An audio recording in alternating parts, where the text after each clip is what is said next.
Hunting Hollywood. Hello again, dear adventurers of the multiverse. Thanks for joining us once more on this epic journey. Remember, this story is pure science fiction from our wild imagination, so don't go trying to summon dragons in your backyard. The rights of this amazing novel belong entirely to its original author. We are only the narrators. Do you want more adventures? Show some love to our YouTube channel with a subscription and a like, and if you want exclusive content, our Patreon is waiting for you with open arms. Chapter 701, How Politicians Think. Simon returned to the United States. The 1994 North American summer season had already ended, and the film market had entered a cold period with a single-week total box office of less than $50 million. Coincidentally, in the box office week from September 16 to September 22, the most important film of this summer season, Batman: The Dark Knight Rises, was released for the 16th week, and the single-week box office received another $3.95 million. The cumulative box office officially exceeded the $400 million mark, reaching $400,310,000.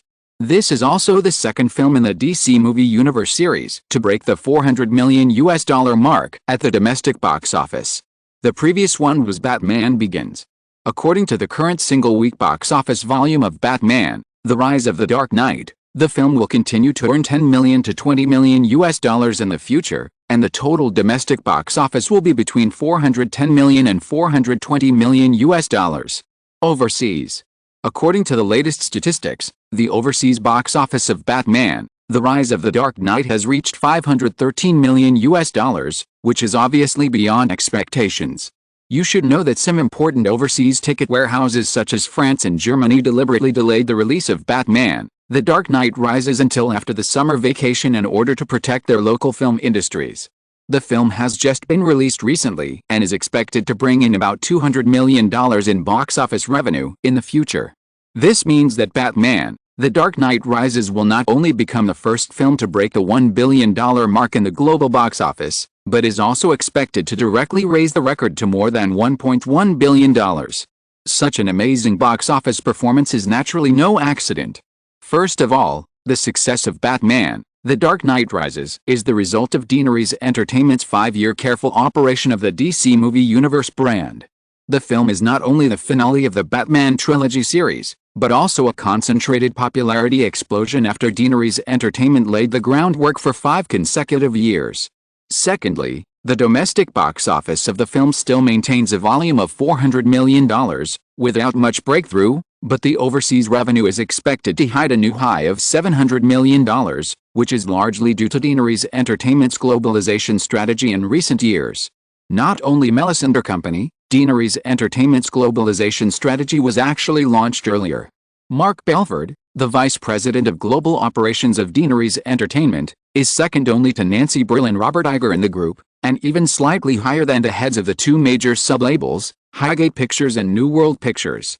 There is a reason for this. Mark Belford has spent most of his time in recent years wandering overseas, making global arrangements for Deaneries Entertainment. Simon visited Ukraine for the first time last month, but Mark Belford has been running around Poland, the Czech Republic, Russia, Ukraine and other Eastern European or former Soviet countries since the upheaval in Eastern Europe. This work, which requires opening up all aspects of the joints, is arduous. The results are also very gratifying. At this stage, Deaneries Entertainment already has a fairly complete distribution network in Latin America, Europe, Asia, and Australia outside of North America. Most countries and regions can directly distribute under the name of Deaneries' own branch. In the entire Hollywood, only Deaneries Entertainment can do this. Therefore, if Mark Belford himself did not feel that it was unnecessary, he would have become the 3rd president of the group before Deaneries Entertainment's IPO. Although the overseas distribution of Batman: The Dark Knight Rises is still handled by Warner Brothers, in fact, many overseas markets are relying on the resources and channels of Deaneries Entertainment, so there is a record-breaking box office expectation of $700 million overseas this time. Except for Warner, which is tightly following the contract for fear that Simon will do something, other Hollywood film companies do not have too many concerns. For example, this summer, Deaneries cooperated with Fox and True Lies and MGM Speed, and the distribution of many overseas markets is handled by Deaneries Entertainment. If there is demand from other major companies, Simon is not stingy and the fees charged are quite reasonable. People are lazy, and this is also true for enterprises. Since there is a ready-made distribution network available, they are often too lazy to develop it themselves. By the time they react, it may be too late. The average cost of Hollywood movies will only get higher and higher, especially blockbuster movies. 5 years ago, there were very few blockbusters with a production cost of $50 million. Now, it is quite common to cost over $100 million. Next, as the cost of film production continues to rise, the overseas market will become increasingly important in order to recover investment and achieve profitability. In fact, with the establishment of the World Trade Organization, many people in Hollywood have already reacted, but in Hollywood today, except for Deanery's Entertainment, several other companies, including Warner, do not have enough strength to support a global film distribution network. We cannot invest now, and the dependence on Deanery's Entertainment will only become stronger in the future.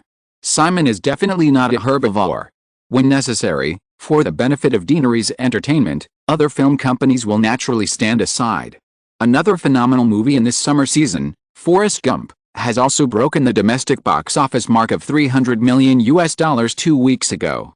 In the week from September 16 to September 22, Forrest Gump received another $3.61 million. After 12 weeks of release, the film's cumulative box office in North America has reached $311.37 million. It is expected that the subsequent rescreening during the future Oscar period will bring in $20 million to $30 million, and the total domestic box office is expected to be around $330 million. Relying on its phenomenal reputation, the overseas box office of Forrest Gump has reached $220 million, and the global box office has reached $530 million. It is expected that it will earn about $150 million overseas in the future, and the global box office is expected to hit $700 million. In addition to the two phenomenal blockbusters, a number of hot-selling movies in the summer season have entered the final stage since May. Stargate, the opening of the summer season, has been withdrawn from North American theaters, with a domestic box office of $112 million. Speed, produced by MGM, has also come to an end, with a domestic box office of $109 million. The Conjuring, the opening work of the Conjuring movie universe, came to an end after 13 weeks of release, with a domestic box office of $129 million. True Lies, a collaboration between Deanery's and Fox, earned $1.22 million a week from September 16 to September 22, and a total box office of $141 million in 11 weeks of release. It is expected to be withdrawn from the next 4 weeks, and the domestic box office is expected to be around $145 million. Because of the God Watches Movies topic trend started by Deanery's Entertainment, and the high quality of the two crime films, Bloody Romeo and Heat, that attracted a large number of audiences, both of them have exceeded $100 million. As of September 22, the domestic cumulative box office of Bloody Romeo was $102.96 million, and the box office revenue in the past week was $1.16 million. It is expected to be off the shelves in the next 4 weeks, and the domestic box office will be around $105 million. Heat, starring Robert De Niro and Al Pacino, has much better box office performance and staying power than Bloody Romeo. Although it was released a week later than Bloody Romeo, the film's domestic box office has reached $112.17 million, and the revenue in the past week was $3.11 million. It is expected that there will be at least $10 million in the future. The domestic box office will be around $120 million. In this year, which can be called God-watching movies, the only film in the summer season that has nothing to do with Deanery's Entertainment, The Pursuit, has been released for 10 weeks, and the domestic box office has accumulated $117 million. In the past week, the box office revenue is $1.51 million. It is expected that the total domestic box office will be around $120 million, which can be regarded as breaking the monopoly of Deanery's Entertainment. The indisputable fact is that Hollywood now feels the fear of being dominated by DBO 20 years in advance. In Simon's memory, at its peak, When Disney's global box office broke through $7 billion in just over half a year and was expected to further move towards the annual target of $10 billion, the second-ranked Warner's global box office accumulated less than $2 billion, and the other major Hollywood companies could not compete with eBay, which was unmatched at the time. Disney's Entertainment has now reached a peak that is even higher than Disney in the past. However, while enjoying the sense of superiority, in order to avoid becoming the public enemy of Hollywood, Simon has to consider leaving a way out for other film companies. After returning from Europe, Simon had someone spread the word. Disney's Entertainment will once again launch a number of foreign cooperation projects, and this time it will still be 10 movies. In recent years, many media have pointed out that Disney's Entertainment's foreign cooperation projects in recent years are actually a disguised expansion. A reporter from The Hollywood Reporter even proposed a widely recognized parasitic expansion theory. However, even if it is a temporary solution, no one in Hollywood has the confidence to refuse the olive branch thrown by Disney's Entertainment. Because you don't accept it, others will pounce on it. One side will rise, the other side will fall. The result will only be worse. A manor in the northern suburbs of Greenwich, Connecticut. It was already September 23rd. In the evening, Sophia Fessy, who had been busy all day for the opening of Fashion Week, finally returned from the city and took the Westeros Black Hawk helicopter to land in a slightly smaller manor next to Simon's residence. This is the new home of the Fessy family. After the last incident, it was discovered that one of Sophia's assistants in Italy was coerced by the mafia to reveal the detailed address of the Fessy family in Greenwich, which led to someone coming to their door directly. The assistant was naturally fired. While Sophia strengthened the privacy protection of her family, this time she simply settled a new home next to Simon's manor, because this way it can be directly included in the security system of the Westeros family. Although it does not reach the 30-acre area of Simon's manor, the Fessy family's new home is also 12 acres in size. There is a long corridor between the main villa and the gate of the mansion, which has enough buffer. Coupled with the strict security of the Westeros system, this time no stranger will be able to come directly to the door of the Fessy family's villa. Simon returned from Europe, and the Westeros family came to the East Coast for a short stay. At this time, other women usually take the initiative to retreat, but Sophia does not have such concerns. She has been quite familiar with the two Jennies over the years, and neither Janet nor Jennifer regards her as a threat. It was agreed in advance that the two families would have dinner together. Sophia rushed over from her own manor and saw her daughter Gemma playing with three little guys on the outdoor lawn. Of course, it was mainly Melbourne. The other two children could only sit in the stroller and watch their brother and sister play. There was also a female assistant and two other Way family maids accompanying them. She stopped the Indian girl and asked her. After learning that Simon was still meeting guests, Simon called her son Daniel to listen in after he came. Sophia thought about it and said nothing. As a mother, Sophia knew Daniel's precocity more clearly. After the incident some time ago, even out of a protective mentality, Sophia did not reveal too much to her children. Daniel has obviously changed a lot during this period. Simon pulled Daniel to participate in the meeting. Although Sophia felt it was a bit early, she was more happy that her little man could accept Daniel's behavior. It was already evening. After chatting with Jennifer for a few words and telling her daughter not to go too crazy, Sophia entered the villa. Janet was arranging dinner, and she took the initiative to go to the kitchen to help. In a study room in the villa, more than 10 minutes later, after seeing Joseph Sklapoff, Simon, who was sitting on the sofa in the reception area, smiled and asked Daniel, who had stood up to help sort out the documents, "How do you feel?" In the afternoon, he and Joseph Sklapp discussed the political layout of the Westeros system for more than 3 hours. Daniel had just returned to school after the summer vacation, and was called by Simon to sit in for less than half an hour after school. The last topic was mainly about the Department of Justice's antitrust investigation of 3 technology companies in the Westeros system. Hearing Simon's question, Daniel, who was still wearing a school uniform and looked even more handsome, thought for a moment and said, "The internet industry is expected to become the key to the 4th technological revolution, and will involve all aspects of the global industrial chain in the future. So, in the current context of globalization, Cisco, AOL and Ignorant's strong stance is actually very conducive to the global expansion of the US technology field, right, Simon?" Simon smiled and nodded, "That's right." Daniel said, "In this case, For the sake of American interests, I think the White House and Congress should not rush to curb the growth of the three companies. Only when they are strong enough can they have enough advantages to suppress the development of other countries' technology industries during global expansion. Sophia's two children were born in France and immigrated to Switzerland with her a few years ago. They are now Swiss citizens. In recent years, he has lived in the United States for a long time. Although Sophia did not change the nationality for the two children, Daniel still unconsciously developed a certain position. Simon heard this and said, "So, where do you think the problem lies?" Daniel thought for a moment and shook his head. Simon signaled the boy not to clear the documents on the table, and waited for him to sit on the sofa opposite.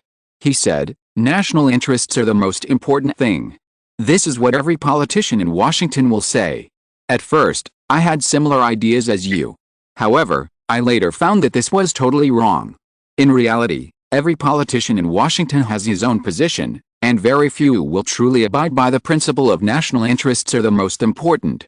If we lobby Washington to end this antitrust investigation based on the interests of the United States and the global technology field, it will only become a joke in the eyes of many politicians.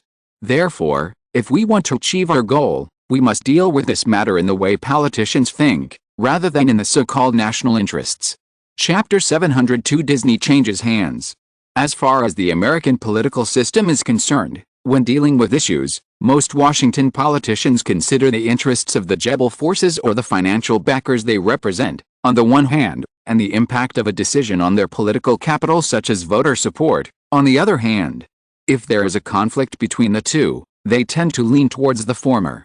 Because voter support can be influenced or even manipulated, once the support of the rebel financial backers is gone, both the front and the back will be lost. The most typical example is undoubtedly the Bush family, especially during the administration of George W. Bush. As a well-known spokesperson for the interests of the American oil group, the Bush administration could not have been unaware that launching a war would lead to a sharp expansion of the U.S. debt deficit, sow the seeds of crisis for the U.S. economy, allow China across the ocean to take the opportunity to rise, and cause economic prosperity for the U.S.'s old enemies such as Russia. However, Bush took office for 8 years, and the war basically lasted for 8 years. The goals of the Westeros system are getting bigger and bigger. In order not to be frequently used as a target, Simon has never relaxed his layout in the political field of North America while attaching importance to overseas expansion, and he has completely ignored the cost.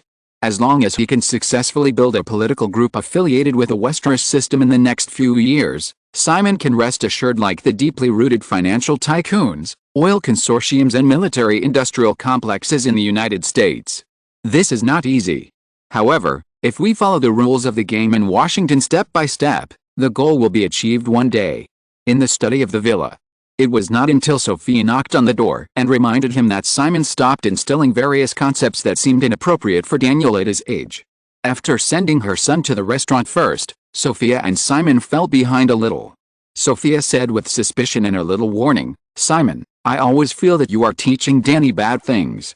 Simon did not show any guilty expression, and said, "Some things are too late to teach children after they are 18 years old. Daniel's mind is enough to accept many things." Sophia frowned slightly, "But Danny is only 13 years old." Simon saw Daniel disappear around the corner of the corridor, and put his arm around the woman's waist. "I was completely independent when I was 13. Sophia held down Simon's claws on her waist to prevent him from doing anything wrong, but slowed down her pace and said, "Anyway, if you teach Danny bad things, I will settle the score with you." Simon pulled the woman over with a little force. "If you teach him well, will there be a reward?" Sophia felt Simon's breath after getting close to him, and rolled her eyes at him. "I have given you everything, what reward do you want?" As the two talked, they walked through the corridor to the restaurant. Everyone else had already taken their seats. Seeing Simon and Sophia come in, Gemma, who was sitting next to Seattle and talking to the little girl, looked up and said excitedly, "Uncle Simon, Zia must be smarter than you. I only taught her the multiplication formula once, and she remembered it immediately." Simon sat down on the chair pulled out by Elia and said with a smile, "Zia must be thinking that this sister is so boring that she actually reads such simple things in her ear.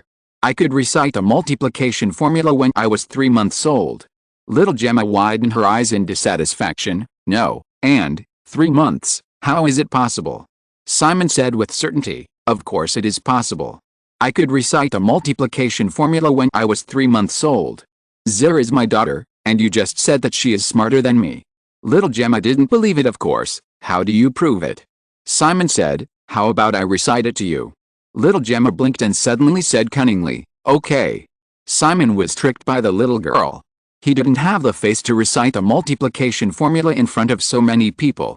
He regretted it and said, forget it, let's not undermine your self-confidence. Little Gemma snorted and didn't pursue the matter. She turned to Seattle and became interested again. What is 7 times 7? The little girl with a pair of beautiful eyes sat in a specially made elevated baby seat, quietly letting Janet next to her help her spread the napkin. Hearing the question from the little sister next to her, she tilted her head slightly and whispered, 98. Little Gemma had just shown off in front of Simon, and suddenly felt embarrassed. Wrong, tell me later. The little girl seemed to think for a moment, and then said, 147. Little Gemma waved her little hand. How is it possible? I'll give you one more chance, the last chance. This time the little girl said without thinking, 196. Little Gemma finally couldn't help it, and reached out and pinched Seattle's face gently. I'm angry, tell me quickly. 49. The little girl let little Gemma pinch her face. Her expression was still indifferent, as if the little sister's fingers were not pinching her face, and she said softly, 245. Little Gemma gave up completely. Little fool, I won't play with you anymore, you are really not as smart as your father. At the dining table, looking at the crazy little Gemma, several adults thought for a while and laughed. Janet was so happy that she opened the little Gemma who was still pinching Seattle's face. Don't bully Zir, you are the only fool here. Little Gemma saw that several adults were laughing, even her mother was like this, and she was dissatisfied. What's the matter? The adults were very unscrupulous. Daniel helped his sister out. The numbers Zir said just now were 2, 3, 4 and 5 times 49. She was teasing you. Little Gemma blinked a few times. Obviously she couldn't calculate it in her mind. She raised a finger and gestured on the dining table in front of her, and then she suddenly said, wow, it's true. After that, she looked at Seattle next to her. She was not angry at all because she was teased just now. Instead, she was amazed and turned to Jennifer who was taking care of little Nick across from her. Aunt Jenny, Zaya is a genius. How did you give birth to her? Children speak without restraint. The question was a little awkward. Simon coughed lightly and took the initiative to say, this is mainly because of Zira's father. Little Gemma immediately gave a look of contempt, as if someone was really thick-skinned. Amidst the laughter, the waitresses served dinner. Seeing that everyone was about to pick up the tableware, little Gemma couldn't help but look at Simon next to Janet and said, Uncle Simon, why don't the Westeros family need to pray before dinner? Simon said seriously, I worked hard to earn money to buy dinner. If I thank God, I will feel that I am at a disadvantage. The reasoning is a bit overbearing. Little Gemma was stunned and couldn't help saying, Uncle Simon, you are blasphemous. Simon admitted his mistake and corrected it. Okay, I repent. Little Gemma felt that someone was hopeless, so she retracted her gaze, picked up the cutlery with everyone and started eating.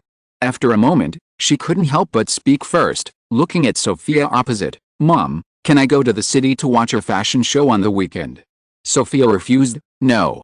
Little Gemma said pitifully, but many of my classmates can go to the show. If I can't go, I will be excluded by them because we have no common topics. Sophia listened to her daughter and thought about it, then she relented and said, Mom will ask for you after dinner, but you can't go alone, and you can't run around at that time. Little Gemma immediately lost her pitiful look just now, and nodded excitedly. I can call a few friends to come together. After that, she realized that she was a little exposed, and quickly changed the subject. Mom, can't you accompany me? Seeing her daughter's simple little cunning, Sophia was a little worried. However, since she has agreed, she will not regret it. Mom still has things to do, you can just go with your friends. Little Gemma agreed and looked at Simon again. Uncle Simon, will you go to the show this weekend? Simon said, that, you need to ask your Aunt Jenny. Little Gemma looked at Janet in confusion. Janet smiled and said, Uncle Simon will stay at home to take care of the children on the weekend, and he won't go anywhere. Little Gemma nodded with a little expression of understanding. Yeah, I understand. After that, she looked at Simon with gloating and praised him. What a good man. Since discovering that the children have helped to change Simon's mentality, The two Jennies have begun to increase the time Simon spends with the three little guys. He has been staying in Greenwich as a nanny on weekends, but the two Jennies go to the city to watch shows and shop together. On the new Monday, Simon arrived in Manhattan at around 8 o'clock in the morning to attend the Monday regular meeting at the East Coast headquarters of Deanery's Entertainment. Today is September 26th. It is already the end of September. While the summer movie season has ended, the autumn season of TV series has already begun. This meeting is mainly about the ratings summary of a series of TV series that have been released in the autumn season. The core is the two new dramas that started last week. ER on September 19th and Friends on September 22nd. According to Simon's original plan, the two new dramas were handed over to CBS and NBC respectively. Relying on the excellent quality of the dramas themselves and the unremitting publicity in the early stage, both dramas have achieved a good start after they started. On September 19th, the first episode of ER was aired.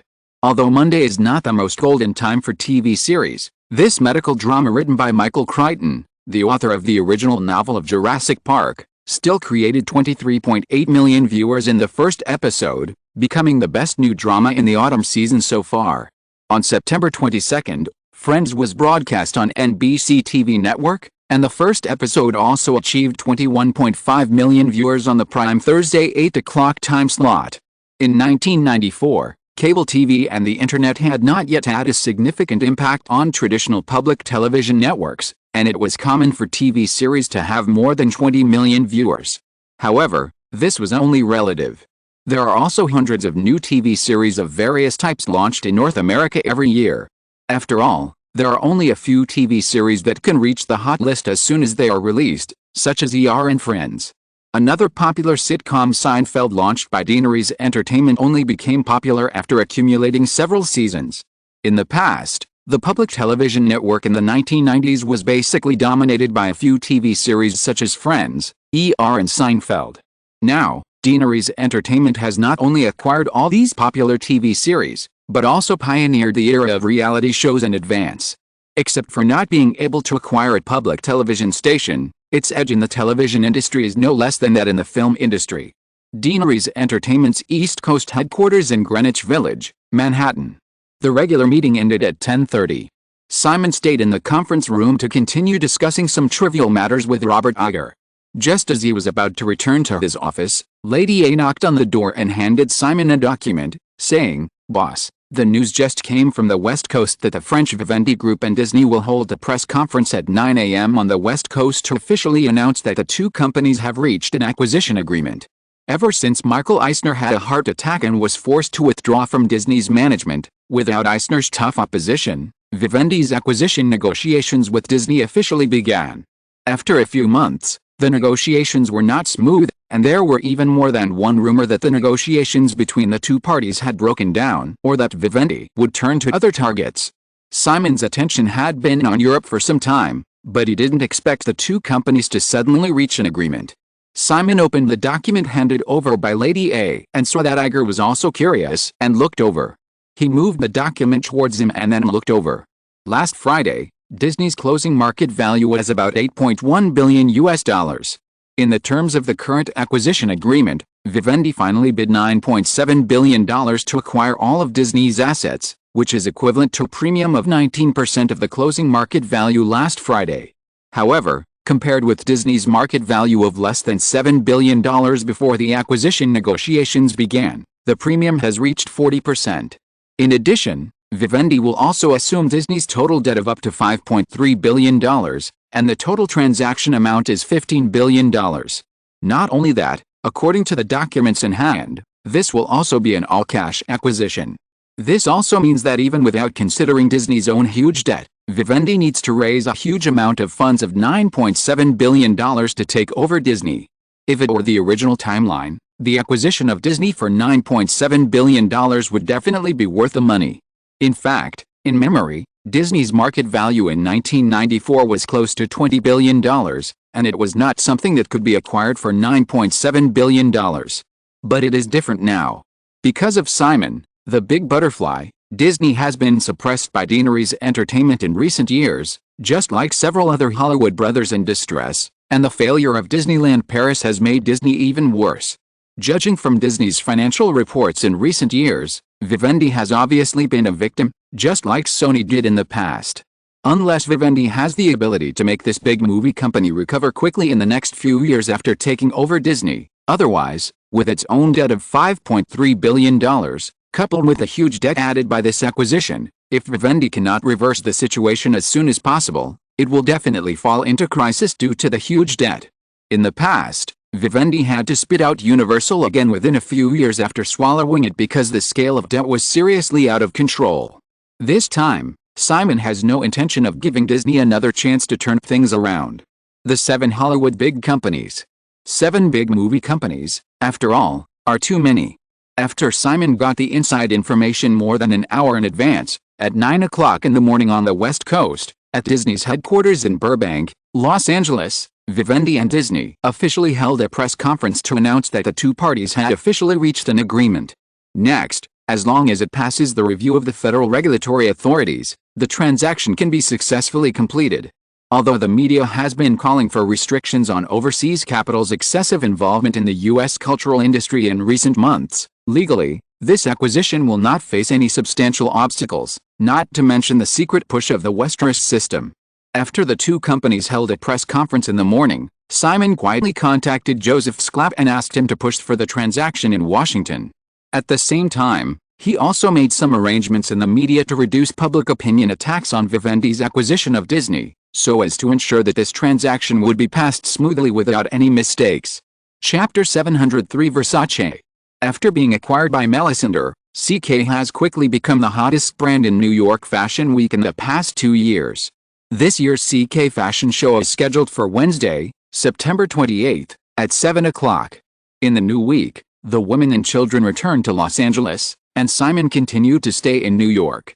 He made an appointment with Sophia in advance to attend the fashion show on Wednesday night.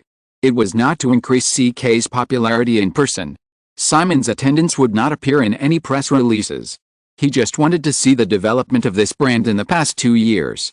When he acquired CK, Simon specially found the fashion show videotapes of the brand in the past few years. The result can only be described as horrible. The crude and simple tea stage, the crooked models, the show atmosphere that makes people lose interest, and the worst is the fashion design without any characteristics. In fact, it is also known that the main reason is poor people have short ambitions. And it is because Simon's vision was too high after seeing the scenery on the top of the mountain. However, Simon still told Sophia at the time that if CK is still the same as in the videotape in 2 or 3 years, there is no need to continue this brand. It was acquired in the first half of 1992, and now it has been more than 2 years. Because most of his energy was spent on brand management in the past few years, Calvin Klein, the founder of CK, could no longer focus on design. After Melisandre acquired CK, it quickly hired another emerging designer who has attracted much attention in the industry in recent years, Marc Jacobs, who was one of the designer candidates for the Gucci brand at the time, but Simon chose Tom Ford based on his memory.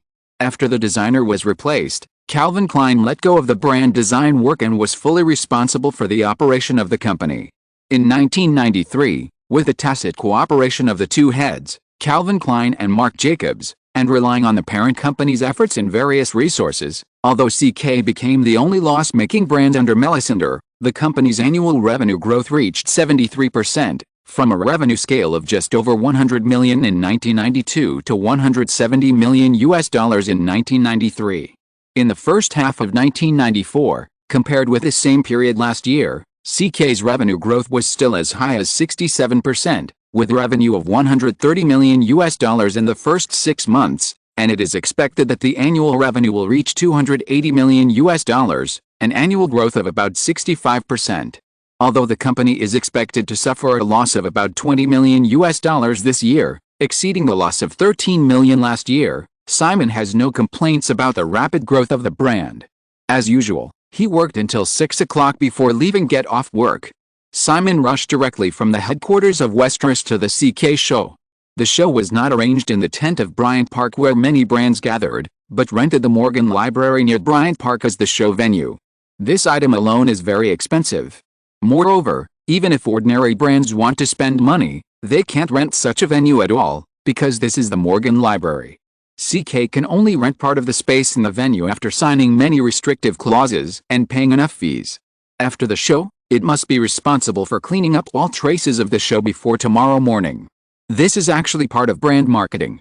Although New York Fashion Week is not as crowded as Paris and Milan, if you want to get as much media attention as possible among dozens of brands in Fashion Week, you must use all means: gorgeous show venues, top models, and supporting stars. All kinds of elements are indispensable. Finally, design. Of course, design is actually the most important thing. If the clothes cannot win the favor of consumers, everything else is useless. When Simon arrived, there were less than 10 minutes left before the show started. There was still a surge of people inside and outside the gate of the Morgan Library. The media spectators who could not get an invitation but came to take advantage of the popularity were mixed together, and the traffic on the street was a bit blocked. The Morgan Library occupied more than half a block. Simon's car passed through the crowded crowd and came to a side door on the other side before he was able to enter.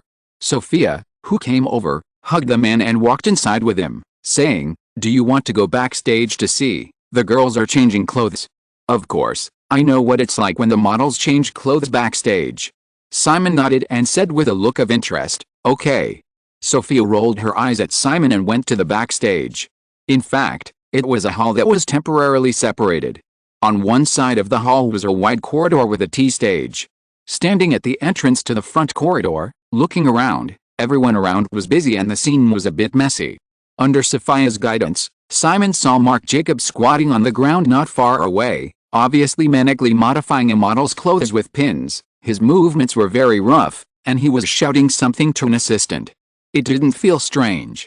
Just like the director on the set of a movie, the several big shows every year are a big test for designers, and no one would not care.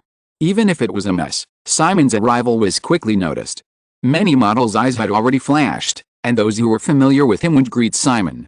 However, because he was about to go on stage, there was a certain lady next to the man, staring at him covetously. Even the waist and leg beauties who were closest to Simon did not come over, and honestly let the makeup artist help them check their makeup. Not all. Simon soon saw Grace Spolt coming out of the makeup area not far away, with a bag on her shoulder and two Motorola Micro-Tac mobile phones in one hand. Just this small detail can show how busy the woman has been recently.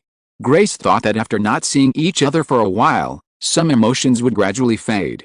It was another fashion show with many people around.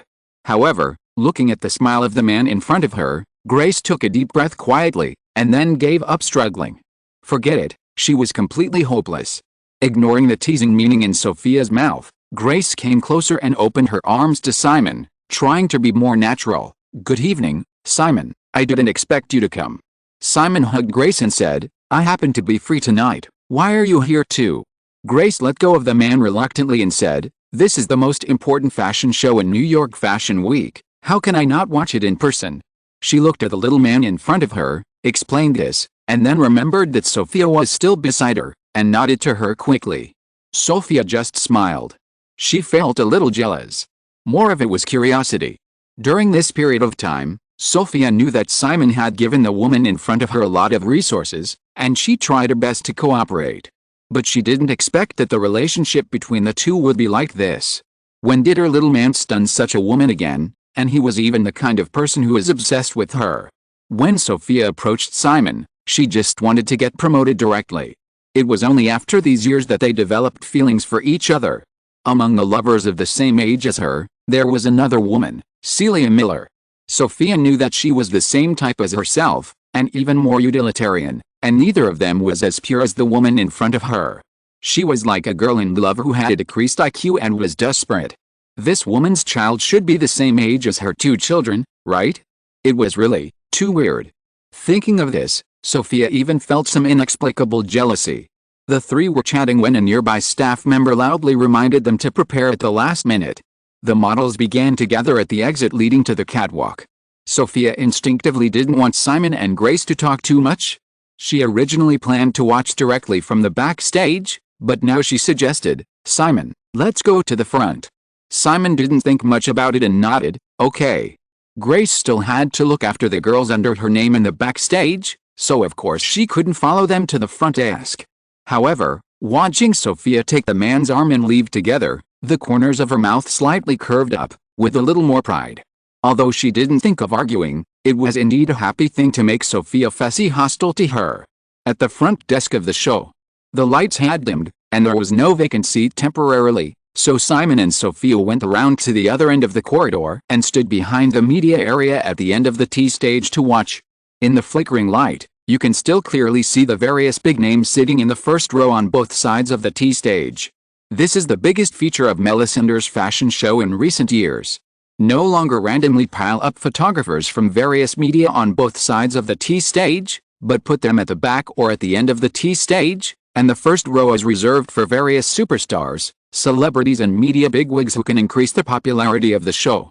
Light music sounded, and the models soon began to appear. The opening was Nadia Ullman. Simon didn't shy away from this at all. This was his leg essence. Nadia's style was very consistent with CK's sexy and rebellious brand connotation, so she was also the spokesperson for CK perfume. In fact, the impact of the turmoil in the first half of the year on the career of the waist and legs was also evaluated. Because public opinion was properly controlled, the result was that there was no impact. Ordinary people naturally have a sense of taking it for granted for the gossip of big figures, not to mention that the person involved is Simon Westeros. Sophia stood beside Simon and took the initiative to explain for the man. Mark's design inspiration for women's clothing this season comes from the legends of vampires and witches. It focuses on a mysterious and cold style, and adds a small amount of intellectual elements. That's why the Morgan Library was chosen as the show venue. Simon nodded slightly. Simon doesn't know much about design, and he doesn't intend to spend too much energy to understand it in depth. However, the fashion being released in front of him can make him feel pleasing to the eye, which is actually a kind of success. Simon has watched many press conferences over the years, and he can still tell the good from the bad at a glance. Many things are actually that simple. Just like movies. Simon's standard for judging the quality of a commercial film is whether it can make the audience watch it all in one breath without realizing it. Simon has such a requirement for many commercial films he has led. However, it is not easy to achieve this seemingly simple requirement. The movie that Simon remembers as the most seamless is James Cameron's first Terminator. It is really the kind of seamless film that is staring at the big screen. In the blink of an eye, a hearty story has ended. There are no random side plots, no extra literary dramas, no messy narrations, no inappropriate slow-motion moments, just seamless. The skills are revealed in the details. It is definitely not for nothing that James Cameron can become the most successful commercial film director in Hollywood. Inside the show. This year's CK show released a total of 5 series, which lasted for 20 minutes. It was mainly women's clothing. Men's clothing will be released separately. Although the time was a little long, no one felt bored at all. Whether it was the fashion itself, the models participating in the show, or even the show layout and music atmosphere, CK has achieved the extreme. Many models at the Fashion Week have to rush to many places every day. However, for this CK show, most models have not taken other jobs since this morning, and rushed to rehearse and prepare for the show in advance. Therefore, compared with the messy makeup of other brands due to the rush, the carefully designed style of CK models is very uniform, and some models even cut their hair as required. Not only the models, but also the T-stage lighting and music are specially customized for this show, and Hollywood professional lighting and music masters are in charge. In addition, Van Cleef & Arpels also provided a batch of high-end jewelry as accessories for this show, with a total value of more than $20 million, and a 12-person security team was specially responsible for escorting the backstage. All of these actually mean a very expensive budget. It is also very worthwhile. CK's rapid growth in the past 2 years has been largely due to its unremitting brand marketing. Several months of preparation, 20 minutes, perfect ending. After the press conference, most people did not disperse, and CK also prepared a grand after-party at the Gramercy Hotel.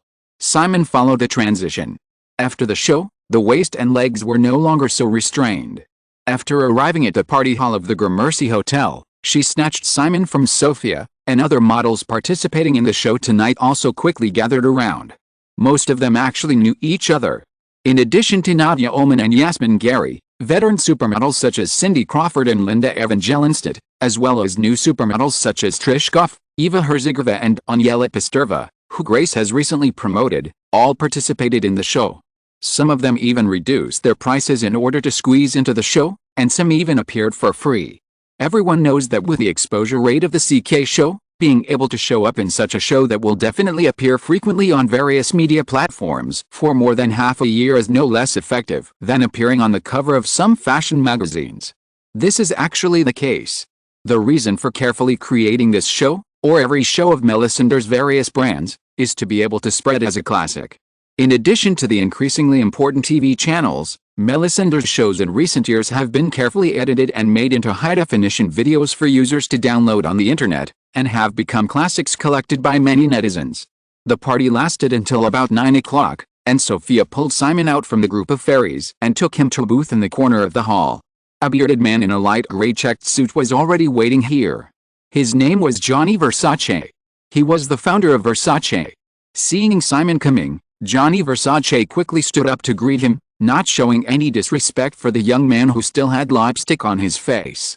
No one knew better than him what had happened in the past period of time. Gianni Versace was even hesitant a few days ago whether Versace would return to Milan to participate in the Fashion Week this year.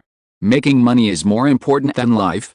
When the Ndrangheta sent a bullet to the Fessy family as a warning, Versace, who lived in Miami, also received his own gift. Later, Stefano's family disappeared, but Versace did not feel relieved, fearing that he would be affected at any time.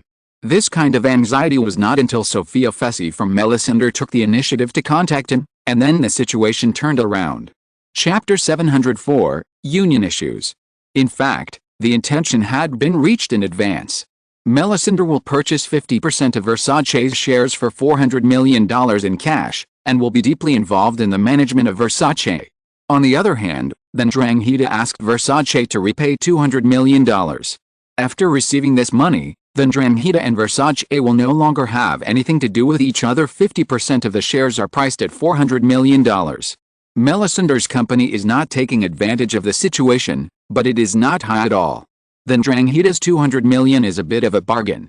If Simon hadn't intervened, it would not be impossible for Versace to get out and double it. There are rumors in the circle that Versace owes a huge debt to the mafia.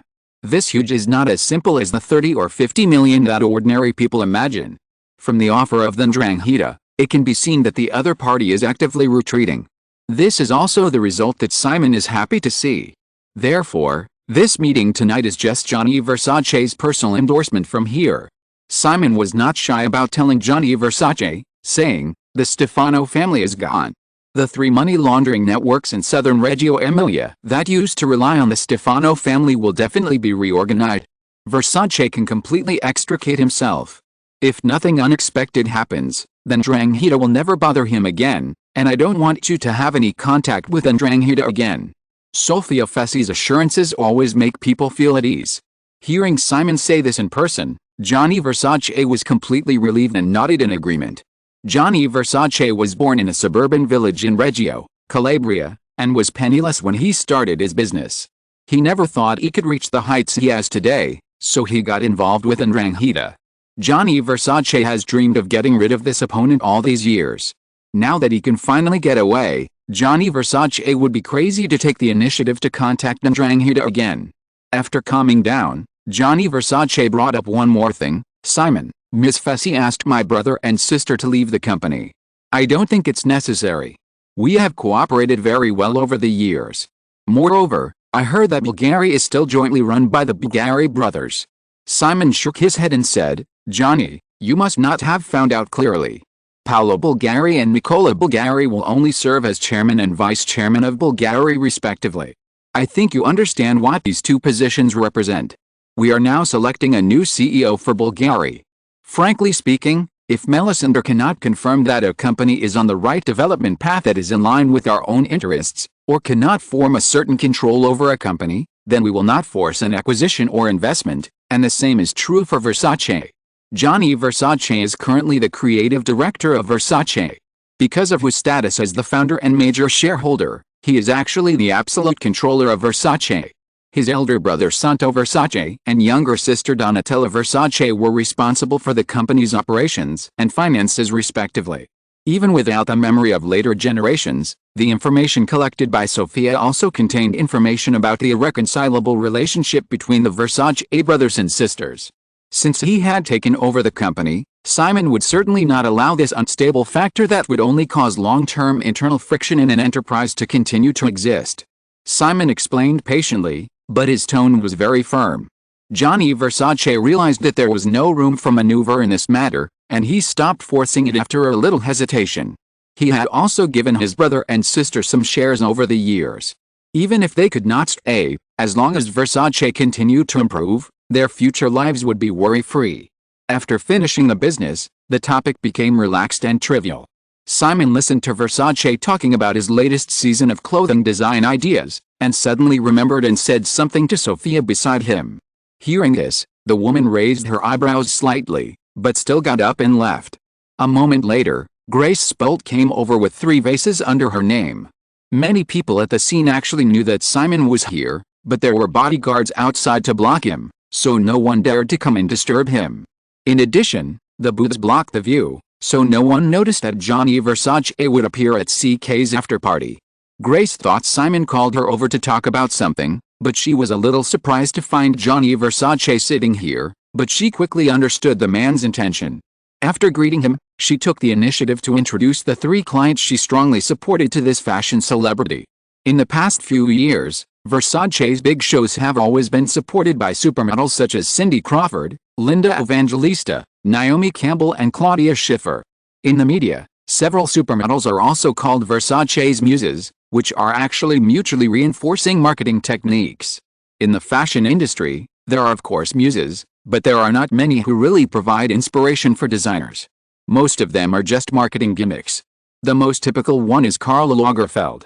There is no water in Karl Lagerfeld's design talent, but the reason why he has been in charge of Chanel for many years is inseparable from his marketing talent. When supermodels were popular in the 1990s, Cindy Linda was Karl Lagerfeld's muse. When IT girls were popular, Cara Delevingne was Karl Lagerfeld's muse. Later, when internet celebrities became popular, the KFC sisters could also become Karl Lagerfeld's muse. In short, they kept up with the trend, which also made Chanel prosperous. As for those internet celebrities who can't even walk properly on the catwalk, is it a bit of a loss of style to step on the Chanel stage? Who cares? Few luxury brands that really treat themselves as aristocrats and are out of touch with reality can survive. Gianni Versace was able to grow his company to its current size in less than 20 years, so he certainly understood the key points. Since Simon had called the people in front of him, he praised them without hesitation and took the initiative to invite the 3 girls to participate in the Versace annual show in Milan next month. In Simon's memory, there was a widely circulated opening line in the fashion reality show Project Runway, "In the fashion circle, you are popular today, and you are out tomorrow." It is not an exaggeration at all. If Simon hadn't intervened, the last few years would still be dominated by supermodels who rose in the 1980s, such as Cindy, Linda, Naomi, and Claudia. Now, because Simon, the big butterfly, launched the Victoria's Secret show ahead of time, the fashion circle, which was originally not very exposed, has suddenly attracted the attention of the general public. Relying on the wide popularity of the Victoria's Secret show, a large number of new models have risen to the top in the past 2 years, forming a very obvious competition for the old supermodels. Supermodels such as Paulina Pliskova and Elle Macpherson, who have not had a solid foundation, have quietly been eliminated, and even Cindy Crawford is seeking transformation. Instead, Helena Christensen, Tyra Banks, Nadia Orman, Yasmin Gary, and even 3 newcomers who have risen rapidly under the name of Grace have replaced them. In the fashion circle, there is no reason to fight for resources. Therefore, no matter how goddess-like a woman looks, if she can reach the level of a supermodel, she will definitely not lack the aggressive factor in her bones, and the little sheep type will be eaten up. Take the upcoming 3rd Victoria's Secret fashion show for example.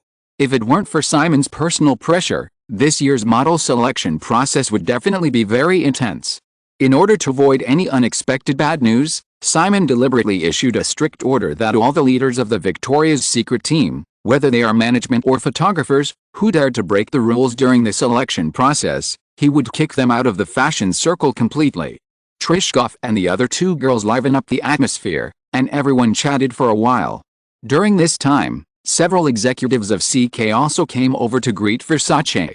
At about 10 o'clock, Johnny Versace stood up to say goodbye and sent him off.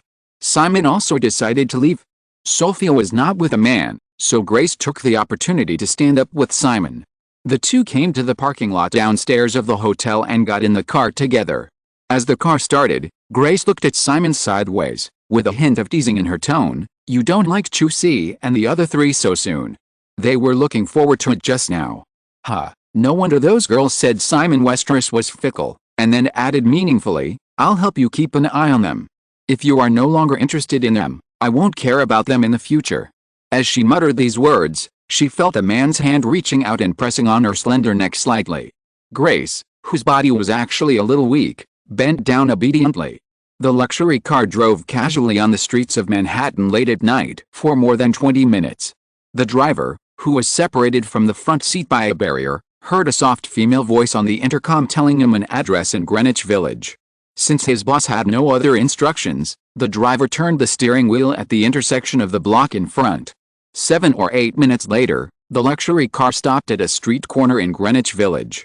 Grace pushed open the car door, and reluctantly hugged the man's neck and whispered a few words, trying to appease the man's dissatisfaction before getting out of the car. Although she was willing to be taken anywhere by the man to spend the night, Grace still didn't want her husband to know that she and he already had something. The luxury car stopped quietly at the corner of the street. It was not until the woman walked to the door of an apartment, seemed to wave slightly in this direction, took out the key and entered the door that Simon told the driver to drive. Thinking of the woman's words before she left, he turned and asked the driver to go to a villa on 92nd Street in the Upper East Side. Many blocks in Manhattan are arranged in a U-shape. There are often some precious spaces in the middle of the rectangular blocks, which are used for parking or the courtyards of some luxury houses. They generally have good privacy. When they arrived at the destination, the driver contacted, and an iron gate between two buildings on the street opened. The car turned in and drove directly into the block. The luxury car stopped, and the bodyguard got out first and rang a doorbell. The housekeeper in the villa, Angie Davis, carefully confirmed the identity of the person outside the door, and opened the door after a long time. Seeing a young man getting out of the car and walking over, some light flashed in her eyes. After Simon entered the door, the housekeeper ignored the bodyguard driver outside the door, knowing that they could not come in, and directly closed the door, then went forward to take Simon's coat, but did not take the initiative to say more, silently followed behind, and quietly lowered her head to look at her clothes to make sure there was nothing inappropriate. Simon looked around casually and asked, "Where are the people?" Hearing this, the housekeeper, who was not outstanding in appearance but tall and graceful, whispered, "Ms. Gralf went to the party and has not come back yet. The eldest lady is watching TV upstairs, and the youngest lady has gone to bed." As she said this, she saw the man walking towards the stairs, and Angie hurried forward to lead the way. Bringing the man to the third floor, Angie relaxed a little. The other maids in the villa were on the first and second floors. After the man went upstairs, he would not come down tonight, so there would be no chance for other maids. In a living room on the fourth floor. Because of the fashion season, Grace arranged a whole day of work during the day. Kathy Bigelow, who was originally a night owl, had no sleep at night. In the past, she would go to some parties at this time, but after the family change, all the previous relationships were severed. She did not have the patience and ability to reweave relationships like her mother recently. What's more, she met a model at the same level as her recently. To be honest, she didn't like the model at all, so she was too lazy to deal with her. So she just watched TV at home most of the time. She had lived in the basement, slept in the open, and even almost became a prostitute. Even if she was heartless in the past, Kathy Bigelow had no dissatisfaction with her current life. The only dissatisfaction was that she didn't fight with her mother for the credit card last time. Now the financial power of the family is still controlled by the other party. Kathy Bigelow even tried to steal the credit card, but unfortunately failed. Occasionally, she would think of the man who gave them all this. She was well informed about the fashion circle. The recent rumors about a mafia family in Italy being wiped out overnight made her feel off for the man she had never met. Of course, she couldn't help but think of another question. Herself, her sister, and her mother. Which one did he like? Or, there were footsteps beside her ears. Kathy Bigelow, who was leaning comfortably on the sofa and was already drowsy, was a little unhappy. She had warned in advance not to come up and disturb her. Thinking that it might be her mother coming back, she was even more lazy to move. As for the sensitive shots of the R-rated movie that happened to be playing on the TV, it didn't matter either. Then she heard a man's voice. "This is not something you should watch." Huh? Ah. Kathy Ralph jumped up with a scream and a bit of momentum, but when she found out it was a man whom she had seen countless times in various media, she immediately lost her arrogance and was a little at a loss. She said hesitantly, "You, Mr. Westeros." Simon sat down casually on the sofa, ignoring some pictures still playing on TV. He looked at the girl who was standing awkwardly in front of him in a belly-exposing t-shirt and shorts with an invincible youthful aura, and said, "I heard that when you just moved in, you fought with your mother in front of many people." Kathy Ralph saw the man looking at her. She had some small thoughts at first, but she suddenly became nervous when she heard it, and defended, "Yes, it was my mother who started it first." Simon didn't seem to care. He asked Angry to make a pot of coffee, and woke up another one by the way, then pointed to a corner without carpet on the right side of the living room. "There, kneel down." Kathy Ralph stared, as if she didn't understand what the man said. However, after only staring at the man for less than 5 seconds, the girl, who could not help feeling some kind of natural pressure, walked to the corner of the room with a wronged look on her face and knelt down obediently. Lola Ralph returned to the villa at 11 o'clock. In fact, she wanted to play outside for a while longer, but although no one reminded her, she still did not dare to do anything beyond the line. When she returned home, Lola Ralph clearly felt something strange in the villa. First of all, the housekeeper who used to be quite respectful to her seemed to have suddenly changed her master. She took her upstairs as a routine, and even had a commanding tone. When she came to her living room on the 4th floor and saw her eldest daughter kneeling obediently on the floor in the corner of the room, Lola Ralph first felt a sense of relief. She could not control this daughter, and finally someone could come to control her. Then she saw a man sitting on the sofa in the living room, holding his little daughter in his arms. Recognizing the young man's identity, Lola Ralph, who had prepared herself mentally many times, smiled flatteringly without hesitation.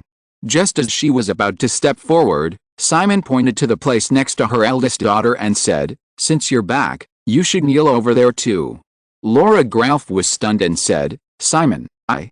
Simon interrupted, "1 hour." Lola Ralph had no idea what was going on. She thought she had annoyed the man by coming back too late from the party, and she still wanted to say, "I just..." Simon said directly, 1.5 hours. Lola Ralph almost cried and pointed at her eldest daughter, "It's all Kathy." Simon raised 2 fingers, 2 hours. She didn't know why she had to accept such a punishment on their first meeting. However, when she heard the man increase the time to 2 hours, Lola Ralph didn't dare to speak again. She walked slowly to her daughter's side and looked at the man pitifully. Seeing that he was indifferent, she had to kneel down. Angry Davis, the housekeeper, who was watching everything in front of her, couldn't help but feel a little relieved. The mother and daughter kneeling on the ground were not easy to serve during this period. However, Anger could not help but be more cautious and respectful of a certain moody young man. Just as she was thinking about leaving the room quietly, Angry heard Victoria Ralph, who was curled up in the man's arms like a cat, say, "Simon, Kathy is being lazy, her hands are quietly supporting herself on the ground." The man seemed to have a smile in his tone. "Oh, what should we do?" The girl said, "Of course being lazy should be punished. I think adding an hour will be good." Kathy Ralph, who felt that her knees were about to break, heard that her sister was actually adding insult to injury, and immediately forgot that the man was still there, and threatened viciously, "Vicky, I will strangle you to death." Hearing this, the girl shrank back in the man's arms as if frightened, and complained, "Simon, my sister is going to strangle me to death, why don't you add 2 more hours?" Simon smiled and pinched the girl's pointed face, which was somewhat similar to her sister's, then add 2 more hours. Getting the man's consent, the girl looked at her sister who was about to kill her with her eyes, thought for a while and added, "Also, in order to prevent my sister, and mom from being lazy, I think they can put a bowl of water on their heads so that they can't bend over." Simon nodded again and praised, "Good idea, Vicky is really smart." Then he turned to the housekeeper and ordered, "Bring 2 bowls of water." Angry agreed and left the room, feeling a slight chill on his back. In the days since he took over this job, Victoria Gralf has always been the one in the family of three that Angry felt was harmless and easy to serve. She was well-behaved and quiet, and she never fought or competed with her strong mother and sister. Now, I didn't expect such a strong contrast to suddenly appear. I really don't know when the girl accumulated so much resentment. With a little support, she tormented her mother and sister without mercy. Even a little cold-blooded. Chapter 705, Trade Union Issues, 2. After going to bed very late last night, Angie Davis still got up on time at 5 in the morning. However, the first thing the housekeeper did after getting up this morning was to send all the maids and guards in the villa away, and then go to the kitchen to prepare breakfast. At 7 o'clock, the summoner on her wrist rang. Angie was a little surprised. She didn't dare to inquire about when a young man went to bed last night, but she didn't expect that he could get up so early. Leaving the kitchen, she took the brand new toiletries prepared in advance and went to the 4th floor. After serving the man to wash up, she led him to the restaurant on the 2nd floor, served him the prepared breakfast, and then stood quietly by the side. I just tried it. The man didn't mind someone appearing beside him when he was washing or eating. At the dining table, Simon picked up the tableware and asked casually, "Where are the others?" Angie said, "I gave them a day off." Simon nodded, "Very good." After hearing what the man said, the housekeeper said, "Next time Mr. Westeros comes, if you can let me know in advance, I can prepare better." Simon hummed and didn't comment. The housekeeper stopped talking. The only sound in the restaurant was Simon's slow meal. This was not a test. Simon knew the housekeeper's information very well. She was also a very powerful woman. Angry Davis was 38 years old this year, had been married twice, and had 3 children. Apart from her more distant experience, Angry Davis' most recent job before this was as a housekeeper in a businessman's family in Florida, and she was just one step away from becoming the hostess. Moreover, to almost achieve this goal, this woman did not use inferior means such as actively seducing men, but conscientiously fulfilled her housekeeper's profession to the extreme, so extreme that the male owner of the family felt that she should be a qualified hostess in the family, rather than his wife who was more than 10 years younger than him but was still old and ugly, and was keen on attending parties and spending lavishly all day. Unfortunately, the final showdown failed. The businessman and his wife did not sign a prenuptial agreement. Although the two were an old young couple, they had been married for more than 10 years and had 2 children. If divorced, the merchant's wife would be able to take away half of his property, and even make him lose control of the business he had worked hard for all his life. The housekeeper was therefore out. These privacy matters that were not known to outsiders were secretly collected by the Westeros family intelligence team, and then were unanimously favored by Simon and his wife. The huge Westeros system can accommodate ambition the most. However, Angie Davis was not arranged to be with the Westeros family at the first time, but was temporarily responsible for the Gralf family. Simon was never stingy with the people around him. Angie Davis' eldest son is 18 years old this year. Under the arrangement of the Westeros system, although his academic performance is average, he successfully entered Yale University this year. In recent years, the Simons have been increasing their donations to various universities in North America. In addition to the long-term and in-depth layout, the most direct benefit is that they can easily obtain admissions from these first-class universities. Simon never wastes these places, either as a favor, as a reward, or as a benefit for the children of the family service team, and recommends a group of students to enter these universities every year. In the top universities in the United States, learning knowledge is secondary, the key is to manage personal connections. Crossing this threshold, many people have changed their class. The housekeeper's younger son and daughter also entered the best private school in Manhattan, and were fully funded by the Westeros system. Simon did this to cultivate reserve forces for the Westeros system. In the future, these young people who have developed under the influence of the long-term funding of the Westeros system will become more pure and loyal Westerosians.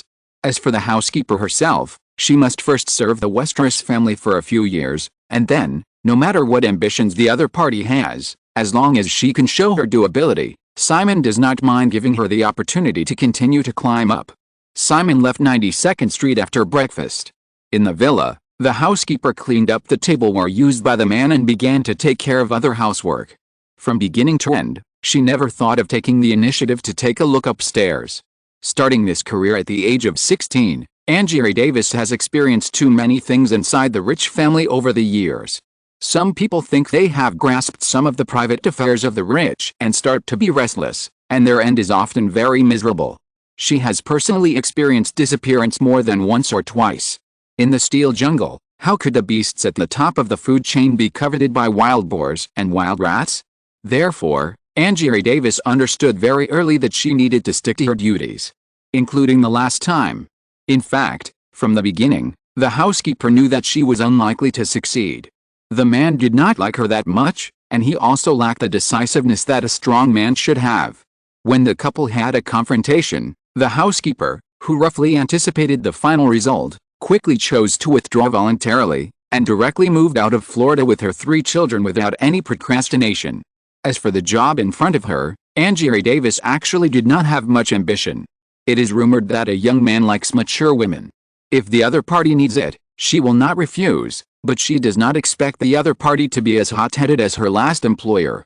Moreover, compared with women like Sophia Fessy and Claire Gain who came out of the Westeros family, Angela Davis knew her own weight very well. Those women originally had very outstanding personal abilities, so they could do well after switching to other jobs. And she was just a maid since she was 16 years old. The annual salary soared from $80,000 in the previous job to $200,000. She also had the top medical care, housing and transportation and other benefits. The future of her 3 children was bright. Angela Davis did not dare to ask for more. At more than 8 o'clock, Victoria, the youngest daughter of the Gralf family, finally went downstairs and came directly to the restaurant. Last night's experience made Angela no longer think that the other party was a harmless young girl. He did not express any problem with Victoria's obvious abnormality when walking. After the housekeeper politely greeted her, she served breakfast to the girl. It was probably understood that if it was not for eating, the girl might not get out of bed all day. It has long been discovered that the girl has a psychological shadow of hunger. These days, the housekeeper felt more than once that for Victoria Gralf, nothing seemed to be more important than eating. In the restaurant, after the girl had eaten and drunk her fill, she moved upstairs again with an unnatural step. Before leaving, she did not forget to remind Angela to wake her up at lunch, and explain that she wanted to eat seafood at noon. The girl's mother and sister are allergic to some shellfish and seafood. It's not serious, but the feeling of spots and itching on the body is definitely crazy. The relationship between the mother and daughter has never been very good. In the past, Angry just thought that the girl made such a request to get angry with her mother and sister. Now she understands that she really doesn't care, or even hopes that something will happen. The other mother and daughter did not go downstairs until it was almost noon, when the housekeeper was called upstairs. As a punishment last night, the man asked the housekeeper to be in charge of watching after she brought 2 bowls of water, and then carried Victoria out of the living room on the 4th floor. Anger watched with his own eyes as the 2 women knelt with a bowl of water on their heads from 11 p.m. to 1 a.m. During this time, Kathy Gralf, who was almost unable to bear it, secretly begged the housekeeper to let them go. The housekeeper, who had always responded to the mother and daughter's requests, did not agree this time. The reason she gave was very sufficient. She did not want to lose her job. When the punishment was over, the 2 women collapsed on the floor and could not get up. When the man left, he told the 2 women to climb upstairs after the punishment was over. As it turned out, they could only climb. He brought some food to the 5th floor. Both mother and daughter were in the big bed in the master bedroom. Originally, this master bedroom was first occupied by Victoria, and then fell into the hands of her mother. The youngest daughter was driven to other rooms. Victoria should be sleeping in her room at this time. Ignoring the mess in the master bedroom, the housekeeper simply set up a small table on the big bed and put food on it. Because Anger did not agree to let her go last night, Kathy Gralf looked at the housekeeper with obvious resentment, but the housekeeper did not care. Compared with her eldest daughter, who showed her emotions clearly, she was even more afraid of Victoria. Facing the hostile eyes of the mother and daughter calmly, Anger set up lunch and left the bedroom. In fact, he also thought that the 2 women should need some ointment to treat bruises, but the housekeeper, who was always conscientious in the past, was rarely negligent today. As a smart person, not to mention Grace's previous reminders, the experience from last night to now also made the housekeeper realize that she only needed to be loyal to Simon Westeros. For the 3 women in this villa, it was her duty to be conscientious. If she was not conscientious, they could not do anything to her. Of course, Anger would not go beyond anything because of this. It was clear that someone was responsible for watching this place for a long time. Even if the man did not care about the 3 vases in the villa, no master would like servants who did not know how to advance or retreat. Simon's morning schedule was to discuss matters related to the midterm elections with Paul Spates, another political leader of the Westeros family. The 1994 midterm elections, which will be held in November, are going quite smoothly for the Westeros system's sniper plan and plans to maintain its political base. Craig Games, a Democratic senator from Wisconsin who launched a fierce attack on the Westeros system in the first half of the year, has been struggling to cope with the scandal of issuing college recommendation letters for sexual assaulters. Because the rich kid who got the congressman's recommendation letter is a repeat offender, and the girls who were assaulted happen to be from ordinary or even low-income families, the matter became more and more serious. No matter how the congressman refused to get rid of it, with the exposure of other scandals, especially this school season, another young man who had just been recommended by the congressman was also exposed by the media for being unlearned and bad. His support rate in Wisconsin has dropped to a very embarrassing number. Of course, there is no lack of the results of the Westeros system's best efforts. The congressman obviously knew this, and even used some connections to quietly pass soft words to the Westeros system. However, once the arrow is shot, there is no turning back. Since the current situation has come, Simon certainly has no intention of stopping. In this year's midterm elections, due to the lack of clear social issues and political platforms, all states in the United States are staging a farce of exposing each other's shortcomings and scandals, and campaign budgets have skyrocketed under the promotion of all parties. These are very beneficial to the Westeros system, which has no shortage of resources on both sides. Throughout the morning, Paul Spates, who was gradually entrusted with important tasks by Simon, gave a detailed introduction to the results of his promotion of a series of projects. Near noon, Spates looked at his memo again and brought up the last topic. There is one more thing, Mr. Westeros, about the issue of labor unions.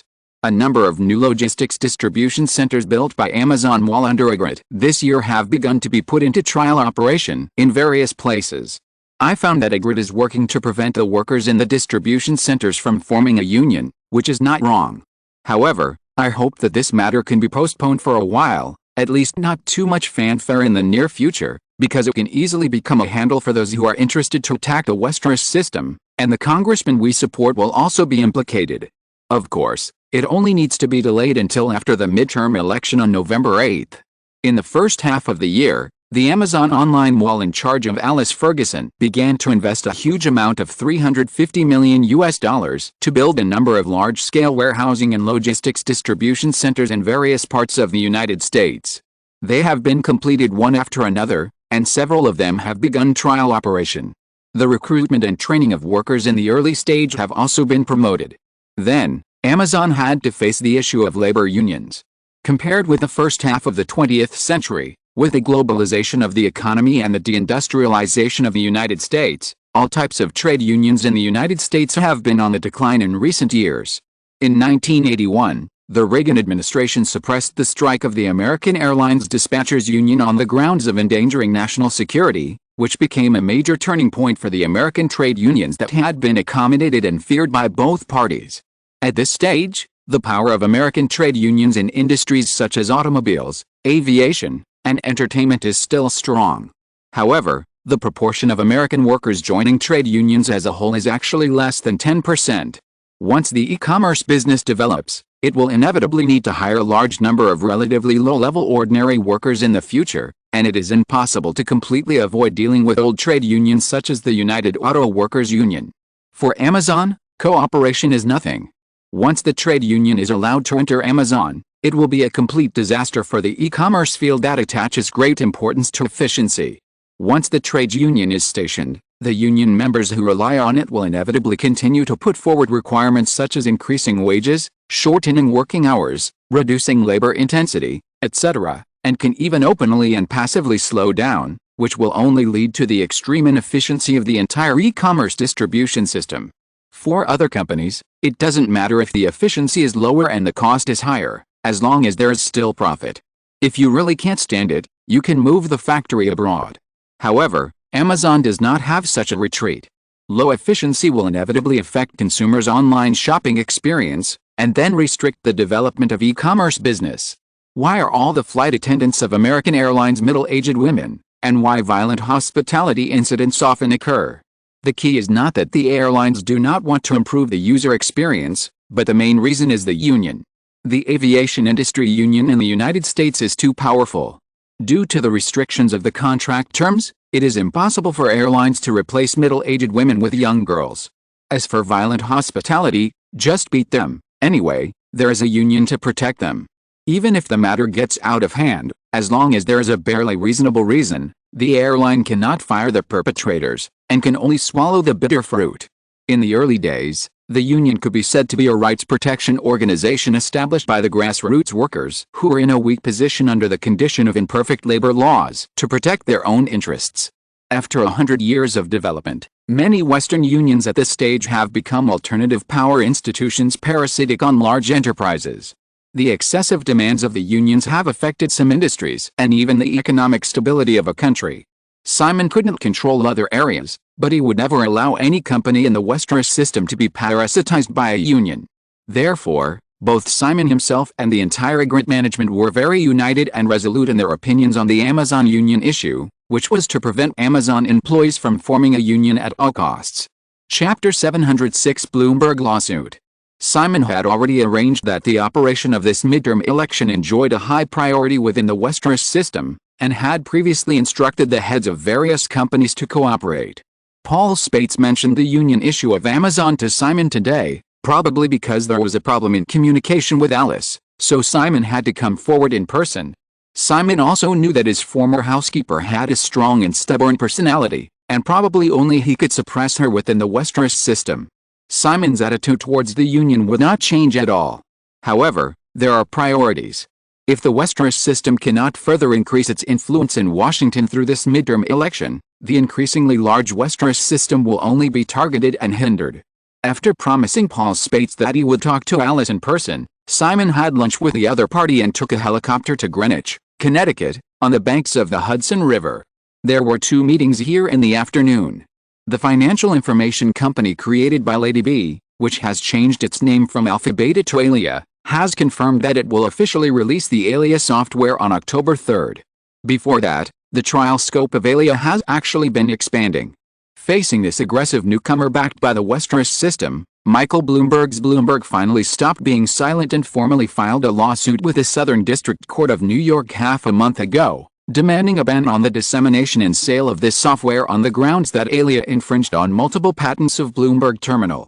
Not only that, Bloomberg also complained to the U.S. Securities and Exchange Commission, SEC, that Alia had multiple settings that violated securities trading regulations in terms of customer information storage. These loopholes can easily be exploited by people for untraceable insider trading, so it also asked the SEC to intervene and restrict the use of Alia software in the financial industry. Business competition has never been easy to reason.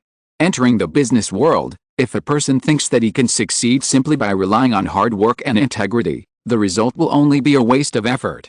Especially in modern business competition, the core is intrigue and deception, and all means are used. As long as it can suppress competitors, economic, legal, political, all kinds of means, as long as they can be used, will definitely be used. In the end, the winners are the losers. In Simon's memory, the U.S. government's collapse of the French industrial giant Alstom is the most typical case of modern business war. The appearance of this incident seems to be that the U.S. government is suppressing French companies. The core is still General Electric's all-round attack on Alstom. In the whole incident, because of the deep-rooted influence of American industrial giants in Washington, the U.S. government is just a pawn. Those large internet companies that seem to lead the world's technological trends were all industry models before the scandal was exposed. After the scandal was exposed, they probably felt a little ironic and could only quietly remove their high-sounding corporate mottos such as "Don't be evil." There is also Facebook.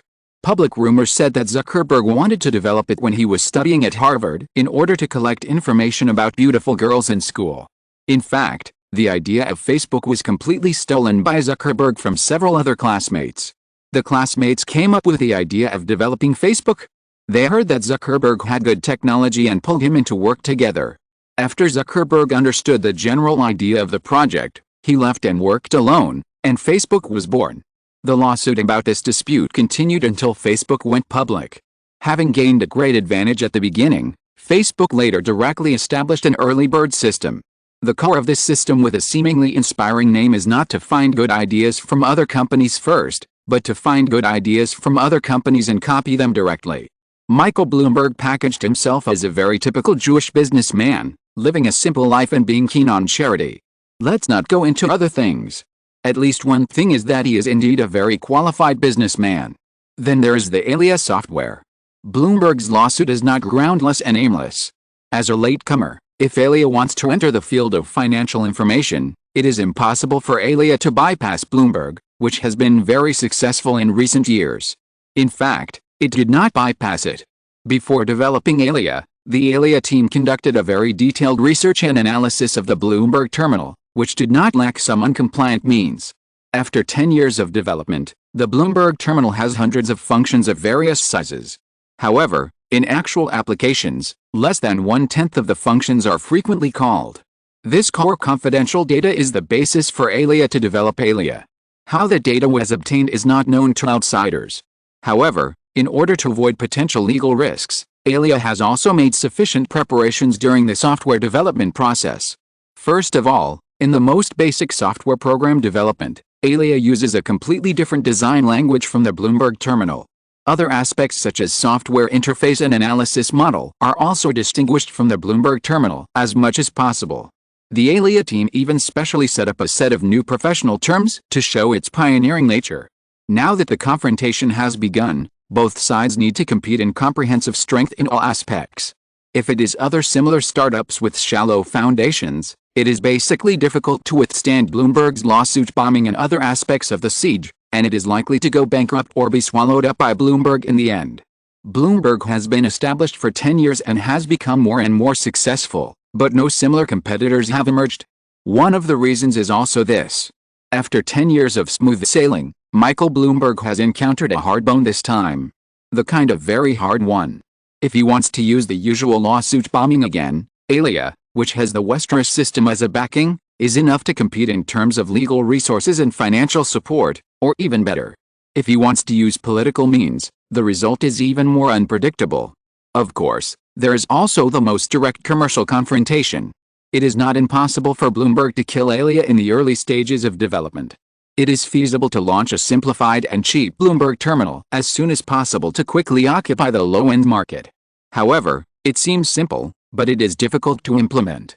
Dow Jones and other old financial information companies have clearly realized the threat of Bloomberg in recent years. Why have they not launched similar products? The key lies in the constraints of the already very mature core business model. Although the service model provided by these old financial information companies is not as advanced as Bloomberg, they also have a very large user base. Developing products similar to Bloomberg terminals is likely to affect the interests of their own core business models. Bloomberg today may not have reached the peak in Simon's memory, but the company has begun to be restricted by its own business model. Diving into the low end seems to be a very feasible idea, but if you are not careful, it may lead to the collapse of the entire Bloomberg. The reason is also very simple. The current fee of Bloomberg terminal is as high as $15,000 per year, and Alia directly set the annual fee at $1,500, 1/10 of the Bloomberg terminal. The increasingly complex and diverse functions of Bloomberg terminal seem redundant to most customers. If a cheap version is launched, it will inevitably need to focus on the 1/10 of functions that are frequently used in order to gain market share. Once users find that the cheap version with only 1/10 of the purchase price seems to be barely enough, replacing the professional $15,000 version with the cheap $1,500 version will be a devastating disaster for Bloomberg. Therefore, the seemingly feasible idea is actually the least feasible. In contrast, Alia, which operates at a relatively low operating cost, can continue to sprint towards high-end customers through continuous accumulation. Alia's current product layout has already shown this ambition. In addition to a relatively wide range of ordinary users, Alia has begun to provide Alia software to grassroots employees of major Wall Street giants. Everyone knows that the grassroots of an enterprise will inevitably infiltrate the upper pyramid of a company step by step in the future. When these grassroots employees gradually grow into management and have become accustomed to Alia's software ecosystem, this software will also be perfect after a few years of growth. Then, even if they can afford it in the future, the Wall Street elites will just continue to use Alia out of habit, rather than spending extra time and energy to adapt to another unfamiliar financial information terminal. Overall, Simon will not take Bloomberg's lawsuit lightly, otherwise he would not have taken a few hours out of his schedule this afternoon to attend Alia's internal meeting. However, he is not particularly worried. As long as it is handled properly, it will be nothing more than a protracted lawsuit. Just like Apple and Samsung. The lawsuit will last for several years, and even if it really loses and some infringing patents cannot be used, Alia must have developed alternatives. Other investigations such as the SEC are nothing more than countermeasures. Greenwich, Alia's headquarters. At the end of the meeting on how to deal with Bloomberg's attack, Simon did not let everyone leave the meeting immediately, but instead proposed an idea that he had recently come up with. Everyone should be able to see that Bloomberg cannot compete with us at the low end, so it can only adopt unconventional means of competition. However, have you ever thought about whether you can really successfully impact the high end in the future?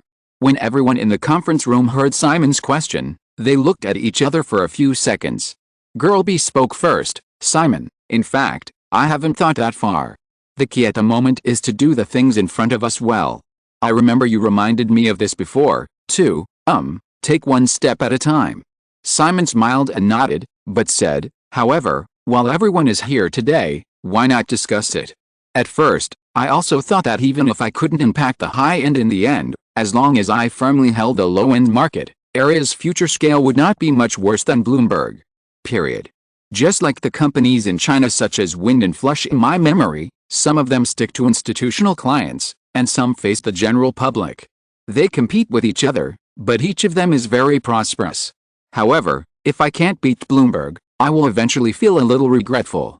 Since Simon said so, everyone also expressed their opinions, and sometimes some good ideas popped up.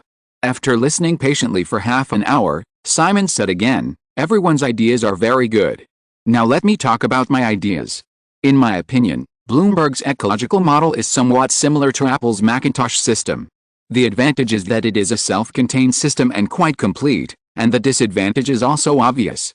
This is a very closed ecosystem. To be frank, Alia is an imitator of Bloomberg Terminal, just like Microsoft's Windows system comes from Apple Macintosh. As Microsoft continues to erode the market, Apple's recent decline has been very obvious. The entire new technology field is enjoying the dividends brought by the rise of the internet industry. As a pioneer in the new technology industry, Apple is suffering from the dilemma of declining market share. Even this year, it will suffer a serious loss that has never been seen in many years. The trend of decline is almost irreversible. Simon compared Microsoft and Apple to Alia and Bloomberg. While everyone in the conference room was slightly excited, there were also people who showed expressions of enlightenment. Girl B, who was still the most familiar with Simon, spoke first and asked tentatively, Simon, do you mean that we should choose open? Simon nodded and said, Bloomberg Terminal tries to take on all the functions that users need and is unwilling to open up to cooperation with other companies. Naturally, the price of its own products will remain high due to the expensive development and operation costs. There is no need for Alia to imitate this. Although it will not be officially released until next month, this software has already had a very good start. Complete imitation is hopeless. Next, you must try to find your own way. At this point, Simon paused for a moment to give everyone time to digest the idea, and then continued, my opinion is that you can refer to Microsoft's Rise thinking, use the Alia platform as the core, and attract other partners to develop other relatively niche and obscure functions for this platform. Users do not need to bear expensive fees like Bloomberg Terminal, but only need to purchase services regularly and quantitatively when they need them. In this way, Alia can improve its own functions to the greatest extent, while saving money and time costs as much as possible, and even pass on a lot of legal risks. An Alia executive in the conference room waited for Simon to finish speaking and asked, but, Mr. Westeros, if we do this, what if Bloomberg follows suit? Their market appeal is far greater than ours. Simon said, business models are never so easy to imitate. The functional services of Bloomberg Terminal are already very complete, and its closed ecosystem has already taken shape, so it is impossible to change rashly. Alia is just a newborn and has a very strong plasticity. Moreover, due to its low price advantage, Alia must have a very large user base, which provides a sufficient user base for those companies that rely on the Alia platform.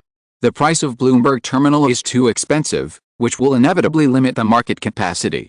The sales volume is at most a few 100,000 units, and most of the profits are taken by Bloomberg itself, leaving no room for partners to survive.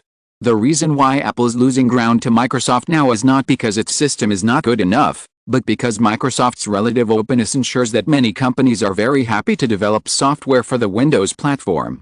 Then, the sharp drop in Apple computer sales and the decline in market share will only further promote this trend.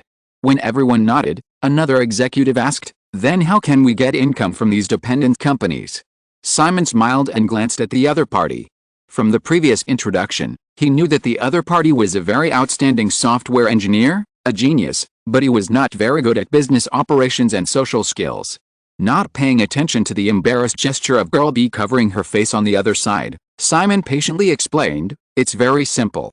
They provide services on our platform, so of course they have to pay us a commission. You can go and learn about the software mall on the Agrit portal after the meeting." Chapter 707 Flaw. Business models do not exist naturally like mathematical theorems. Simon's idea of an open financial information platform has no very successful cases now or in his memory, but this does not mean that the idea lacks prospects. The key lies in whether the team of Arya has enough execution power to turn this idea into a sustainable business model. After planting a seed again, Simon rushed to the office of the Assistant for Military Affairs in Greenwich after finishing the meeting of Arya. The Office of the Assistant for Military Affairs is mainly responsible for coordinating and liaising between Simon and the 3 private military companies of the Westeros system in North America, Australia and Eastern Europe. The office is headed by Celia Miller. There are many topics for this meeting. The Ohio-based Military Consulting and Security Services, MCSS, recently received its first order from the U.S. government to go to Serbia to provide military training for local U.S.-backed armed groups. The contract is for 1 year with a total value of $20 million, and 100 MCSS mercenaries need to be stationed there. This order is not worth mentioning compared to the huge defense budget of the United States, but it is a good start. It is a joint effort of the Miller family headed by Celia Miller, the Westeros system's own connections and the White House. Not only that, under the coordination of the president and his wife, MCSS has also become a private cooperation department of the CIA. Since it was found that the effect of interfering in other countries with various foundations and private organizations as tools is far better than the U.S. government departments themselves, many sensitive government departments in the United States have begun to be affiliated with more and more private companies. In the past Prison Gate incident, it was a private company that undertook the PRISM project, because even if it was exposed, the U.S. government could shirk responsibility to the greatest extent. The United States uses various foundations overseas to interfere in the internal affairs of other countries. Even if everyone knows that the U.S. government is behind the scenes, it can still be justified because of the shell of a public welfare organization. For MCSS, the biggest advantage of being affiliated with the CIA is that it can exempt many of the company's businesses from unnecessary monitoring and review on the grounds of state secrets. The CIA can be said to be the Bush family's temporarily dormant territory. Bush Sr. once served as the director of the CIA for 8 years. After the Westeros system proposed this idea to the White House, the president, who always knew that the various disturbances since he came to power were caused by the Bush family's unwillingness to lose the election and the behind-the-scenes trickery, quickly agreed to realize this affiliation. The next step was the White House's traditional routine of using power and the Westeros system to cooperate with the interests to erode the influence of the Bush family. The order that MCSS received from the U.S. government was also an attempt by the Clintons to extend their influence to the military. As long as MCSS grows and develops, the Westeros system can legitimately continue to hire former military senior officials as company senior executives or consultants, and then build a bridge between the White House and the military. Moreover, the Westeros system itself is strong enough, and there is no need to worry about being demolished by both sides in the future. Even if there is a change of dynasty in the future, the Westeros system will inevitably be the object that the new government needs to win over and rely on. In addition to the first order of MCSS, there is the issue of Rwanda. According to the agreement reached between the Westeros system and the United Nations, Simon needs to withdraw all Ukrainian mercenaries stationed in Rwanda in October. In order to avoid additional political waves and to let African countries that intend to expand to it see that the Westeros system has no ambition to interfere in other countries militarily for a long time, Simon did not try to extend the original agreement. However, after half a year of business layout, the Westeros system will not lose its influence in Rwanda after this withdrawal. In recent months, when the Westeros system team discovered considerable natural gas reserves under Lake Kivu in Rwanda, Simon arranged for people to register and establish two companies, Lake Kivu Energy Company and Lake Kivu Power Company, based on the 2,000-acre Westeros mercenary base on the shore of Lake Kivu in Rwanda. Both companies are in the form of joint ventures with the Rwandan government, with each party holding 50% of the shares. The company's operations are the responsibility of the Westeros system, including the funds needed to start the project. Of course, the two companies will definitely provide the Rwandan government with many high-paying jobs that are well paid and do not require work. Although the troops will be withdrawn, the private military companies of the Westeros system will still set up offices in Rwanda, and the arms trading companies of the Westeros system will continue to use Rwanda as an important transit point. The Johnston family's original series of projects in African countries have naturally strengthened their own security work.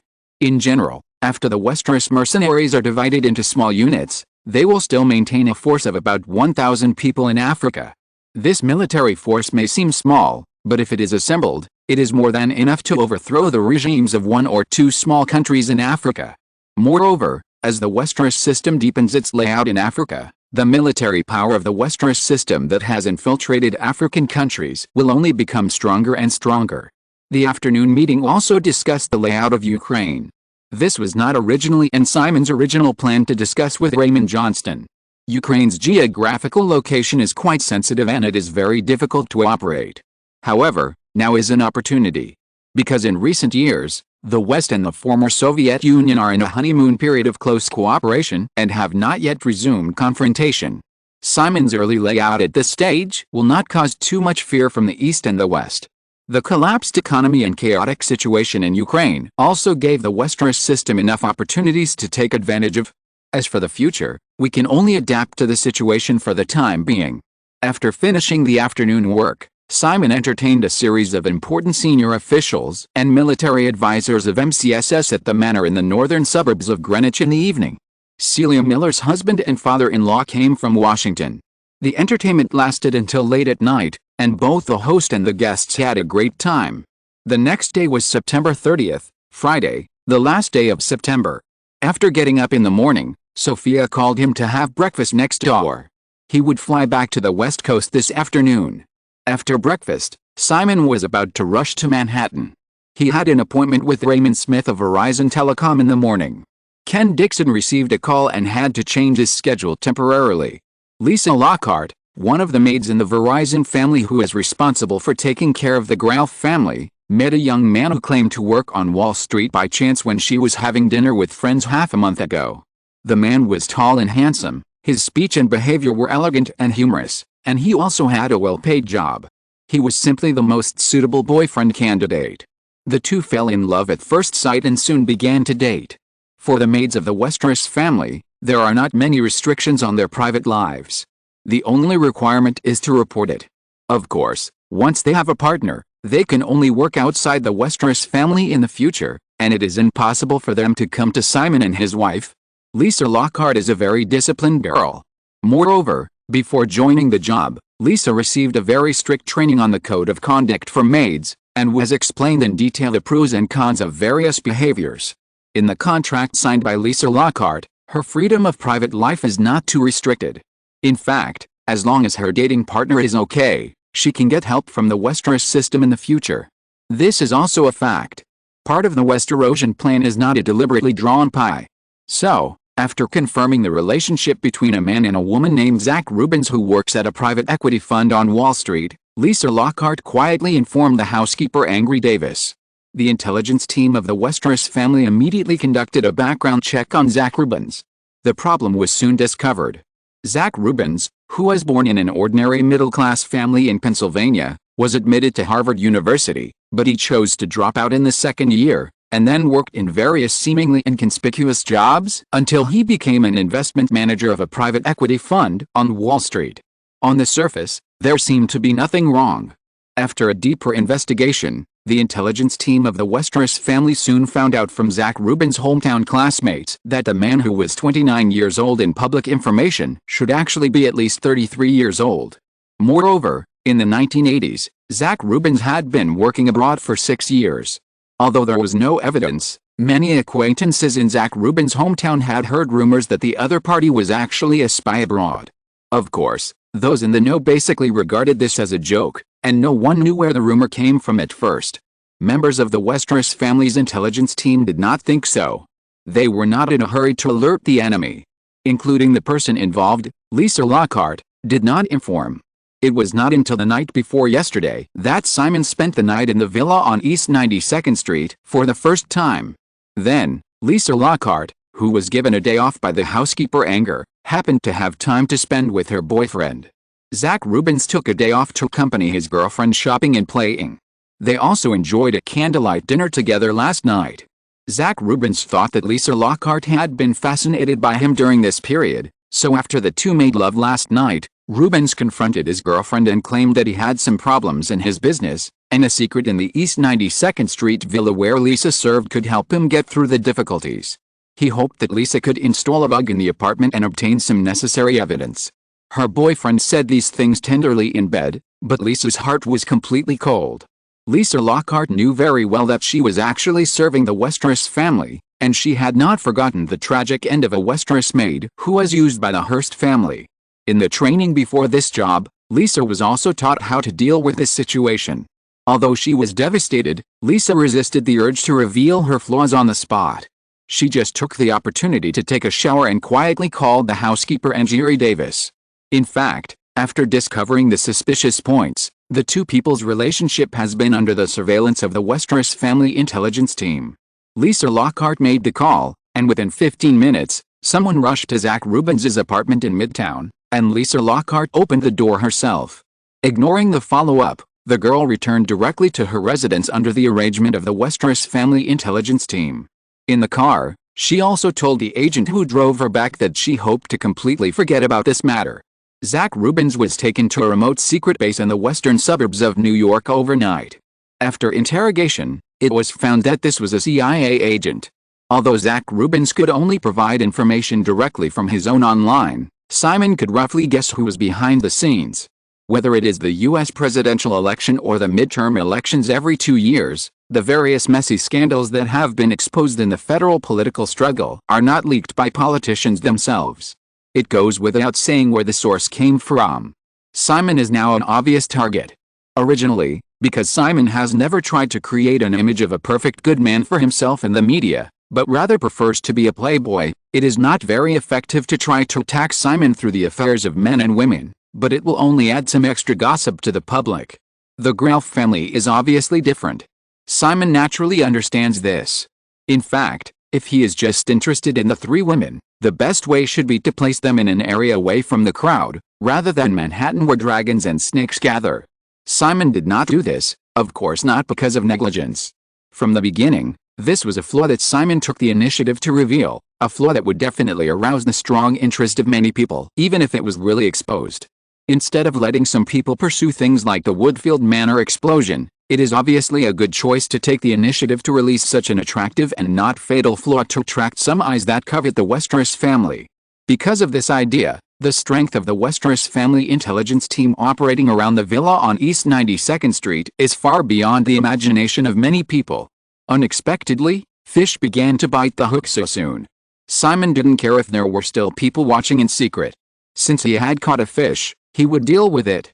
Simon had already issued a very severe warning in the first half of the year. At that time, a group of followers who had been following and monitoring the Westeros family for a long time were thrown to Tierra del Fuego, the southernmost tip of Latin America. Simon also asked those people to tell their master behind the scenes that if such a thing happened again next time, they would no longer be treated as well as being sent to Tierra del Fuego. Their destination would only be heaven or hell. Simon didn't intend to discount his promise at all.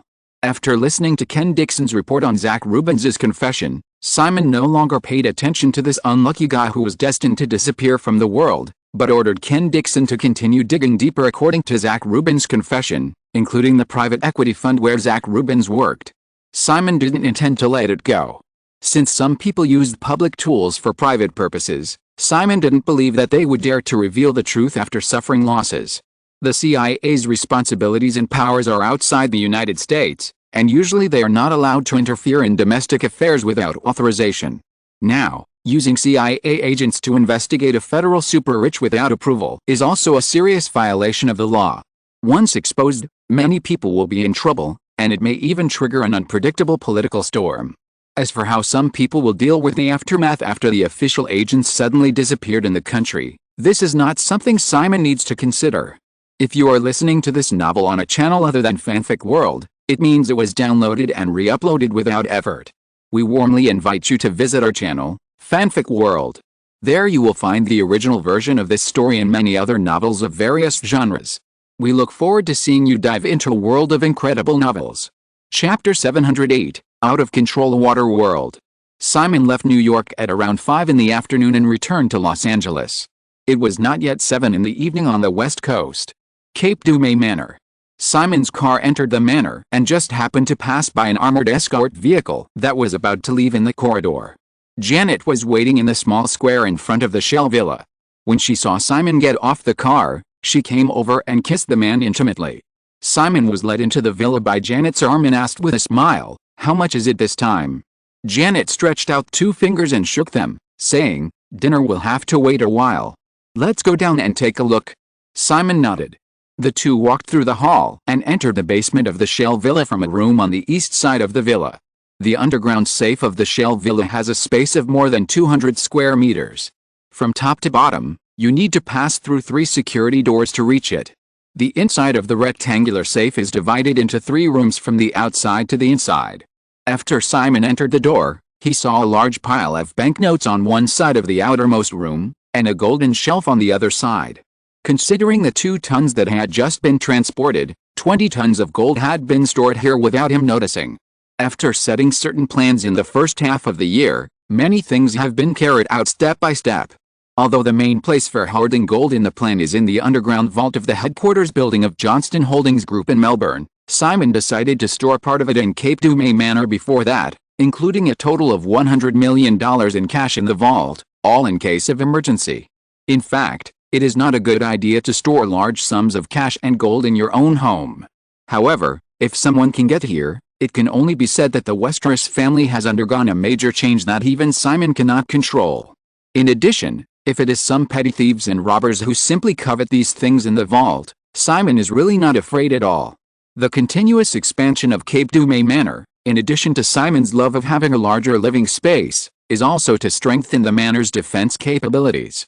At this stage, not only the large area of land around Shell Villa, but also the waters within 1 mile of the coast are privately owned by the Westeros family. Unauthorized intruders will be intercepted or even attacked by the security team of Cape Dumay Manor before they even get close to Shell Villa. After the incident in the first half of the year, Simon once again strengthened the security of Cape Dumay Manor. The number of long-term security teams stationed inside and outside Cape Dumay Manor reached 150, of which 50 were responsible for guarding the interior of the manor and 100 were scattered around the manor. Considering that Shell Villa faces the sea, in addition to conventional standard weapons, the security team is also equipped with water and anti-aircraft firepower. The scene of Iron Man's villa being bombed by helicopters in memory will never happen in Cape Dumay Manor. As long as the unidentified aircraft approaches here, the security team in the manor can counterattack within 1 minute after the warning is invalid. As for some ordinary bandits trying to break into Cape Dumay Manor, that is wishful thinking. Inside the vault, Simon picked up a 10-kilogram gold bar and took a look at it, then passed it to Janet beside him and joked, "Come on, take a bite to see if it's real." Janet obediently took the gold bar from Simon's hand, opened her mouth with a mouthful of white teeth, and just turned her head to change her target.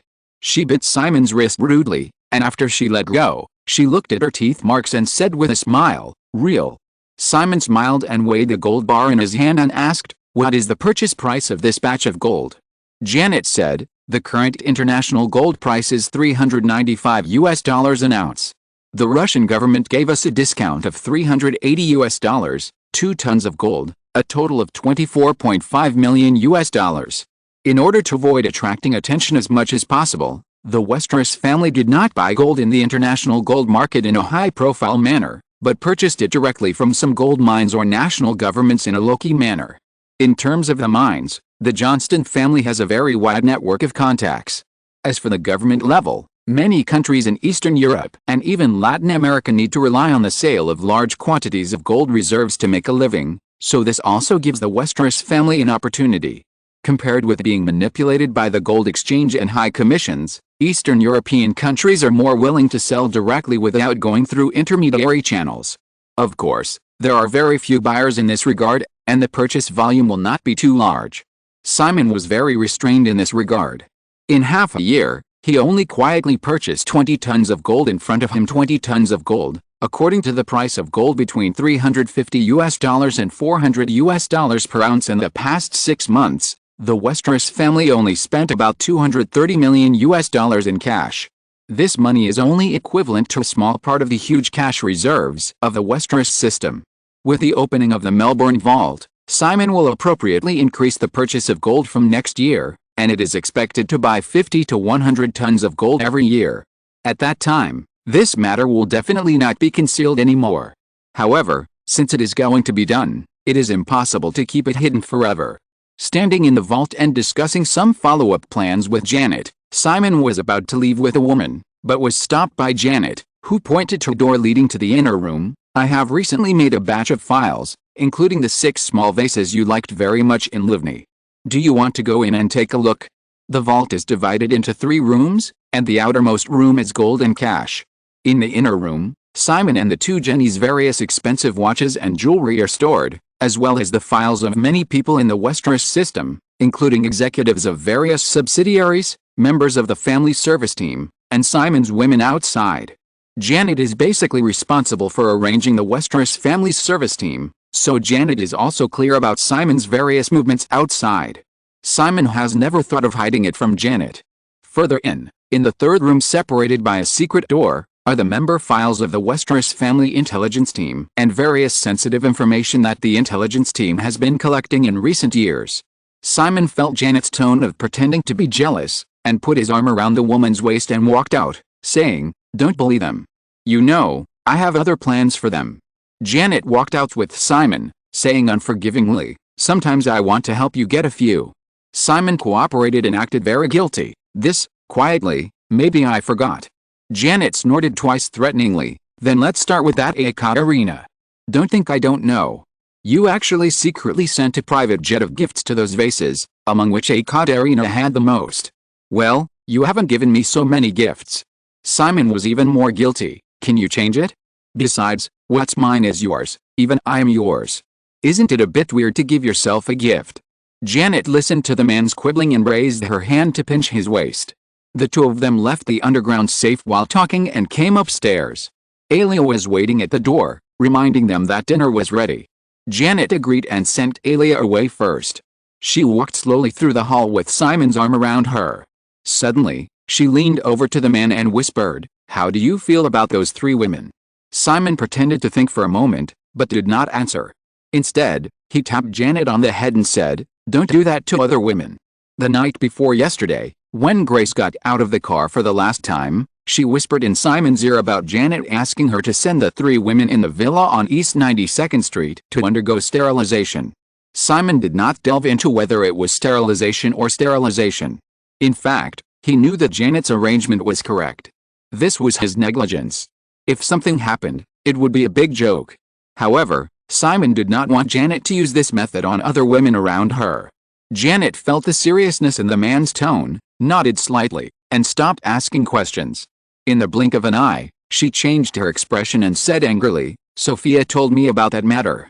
I solemnly warn you, Mr. Westeros, Jenny and I will never help you take care of other women's children." Simon knew what Janet was talking about, and realized the subtext in the woman's words. He tilted his head and touched Janet's head. "If you don't want to, then I will reject Sophie. She may just be impulsive, and she already has Danny and Gemma." Janet enjoyed touching her head with Simon's, gently shaking her head and rubbing it, and her tone slowed down a little. "Little bastard, actually I know what you think, but now that Mel and Nick are already there, I don't plan to have any more children. You can have a few more with Jenny."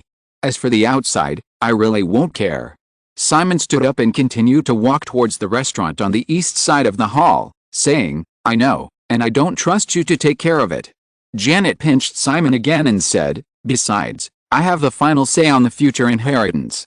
If you are a failure when you grow up, don't even think about getting anything from the Westeros family, not even the last name Westeros. Simon nodded, okay, you have the final say. When they arrived at the restaurant, dinner was already served and Jennifer was sending the waitresses away. Melbourne was the first to greet them. The little guy came to Simon with a box in his hand, held it up to show Simon, but only said, Dad, Dad. Feeling the little expectation in his son's eyes, Simon bent down and picked up the child, looked at the small house model in his hand, and asked with a gentle smile, what is this? Melbourne carefully held the box in his hand and said, the house. There are Dad, Mom, Nana, Shia, Nick, and Mel. Simon sat down at the dining table with his son in his arms, helped the little guy put the small house model on the dining table, and looked at the open side of the model with a long table inside, and some people sitting around it, probably his family, and continued to ask patiently, so, who is the dad? Melbourne immediately pointed to the obviously largest one in the middle of one side of the long table, this is the dad. Simon smiled, Mom, and, where's Mom? At first, the female assistant just taught Melbourne to call her Aunt Jenny. However, the little guy's talent for speaking was obviously far inferior to Seattle's, and he always spoke vaguely. In the end, it was Janet who couldn't stand it anymore and directly asked Melbourne to call the female assistant Mom, which made things much simpler. The little guy naturally didn't feel anything wrong. So, there were two mothers in Cape Dumay Manor. The father and son discussed in a low voice for a while. Simon promised his son to build a bigger house the next weekend. Just as they were about to start eating, Melbourne pulled his father's collar again. Dad, when will Nana come back? Veronica returned to Australia some time ago because of the matter of Bigelow, and was then drafted by the old man and sent to Europe to deal with some cooperation matters between Johnston Group and the UK. She is still in London. As for when she will come back, Simon can only look at Janet. Janet rolled her eyes at Simon, and then said to her son in a very unscrupulous tone, Nana will not come back. Mel is already a big boy and will have to take care of himself in the future. Melbourne heard this, pursed his lips, and looked at his father hopefully. Simon knew that Janet's tone was mostly directed at him, so he could only comfort his son. Mom lied to you, Nana is a little busy recently, but she will definitely come back after a while. Janet persisted, Dad lied, he will definitely not come back. Little Nick in Seattle, who were about to turn 1, had already started weaning. The female assistant was feeding little Nick, and seeing this, she reluctantly interrupted and said, okay, stop making trouble and eat. Simon made another promise in a low voice, promising to take his son to a video call with Veronica after dinner, and then put the little guy on the seat next to him. The Westeros family did not have the habit of not talking while eating at the table. Everyone picked up their cutlery, and the female assistant brought up a topic about Deanery's Entertainment's plan for 10 foreign cooperation projects that had been spread again in Hollywood. Shirley Lansing came to visit the day before yesterday, and she wanted to know what your plan was. Simon also told the truth, saying, the 7 major studios in Hollywood are a bit too many. Taking this opportunity, I plan to reduce 1 or 2 more in the next few years. Janet said, in this case, MGM is actually the most suitable candidate for elimination. Even though it has improved in the past 2 years, especially this summer, Speed has sold well, and Alien has also reaped great rewards, MGM is still the weakest of the 7. Without considering other factors, it is indeed the most suitable and easiest to be eliminated. However, many things cannot be considered so simply. Simon said, MGM is our own company. Do you think it's appropriate to do this? Janet shrugged and said, that's Columbia. With the current trend, if the Japanese can't get the cooperation project from Deanery's Entertainment next, they won't be able to hold on for long. However, Columbia is unlikely to go bankrupt. The best outcome is to be acquired by other film companies. At this point, Janet suddenly understood and looked at Simon. Can MGM take over Columbia? Simon probably planned this way, and he didn't hide it from Janet, saying, a cash acquisition is unlikely, but it shouldn't be a big problem for the 2 companies to merge into one by exchanging shares. Although the share exchange and merger cannot completely drive Sony out of Hollywood, the control of the new company will definitely be in the hands of the Westeros system in the future. After Columbia, the remaining 4 companies, Warner, Fox, Paramount and Disney, Simon's next target is also very clear, Disney. After a few words of discussion, because of her previous position, Jennifer, who is still well informed even as a housewife, talked about another big gossip in Hollywood recently. Simon, I heard that Kevin Costner's Waterworld project is out of control. Chapter 709 Another year of Forbes. Among the series of blockbuster movies next year, Kevin Costner's new film, Waterworld, was transferred from Universal to Warner under the influence of Simon's Big Butterfly. It started shooting at the end of June, and the original shooting period was 3 months. However, because it was not considered that the water shooting in Hawaii would be affected by the tide, the expensive movie sets were repeatedly destroyed by the waves. In addition, after the project started shooting, there was a storm of changing directors and revising the script due to creative differences.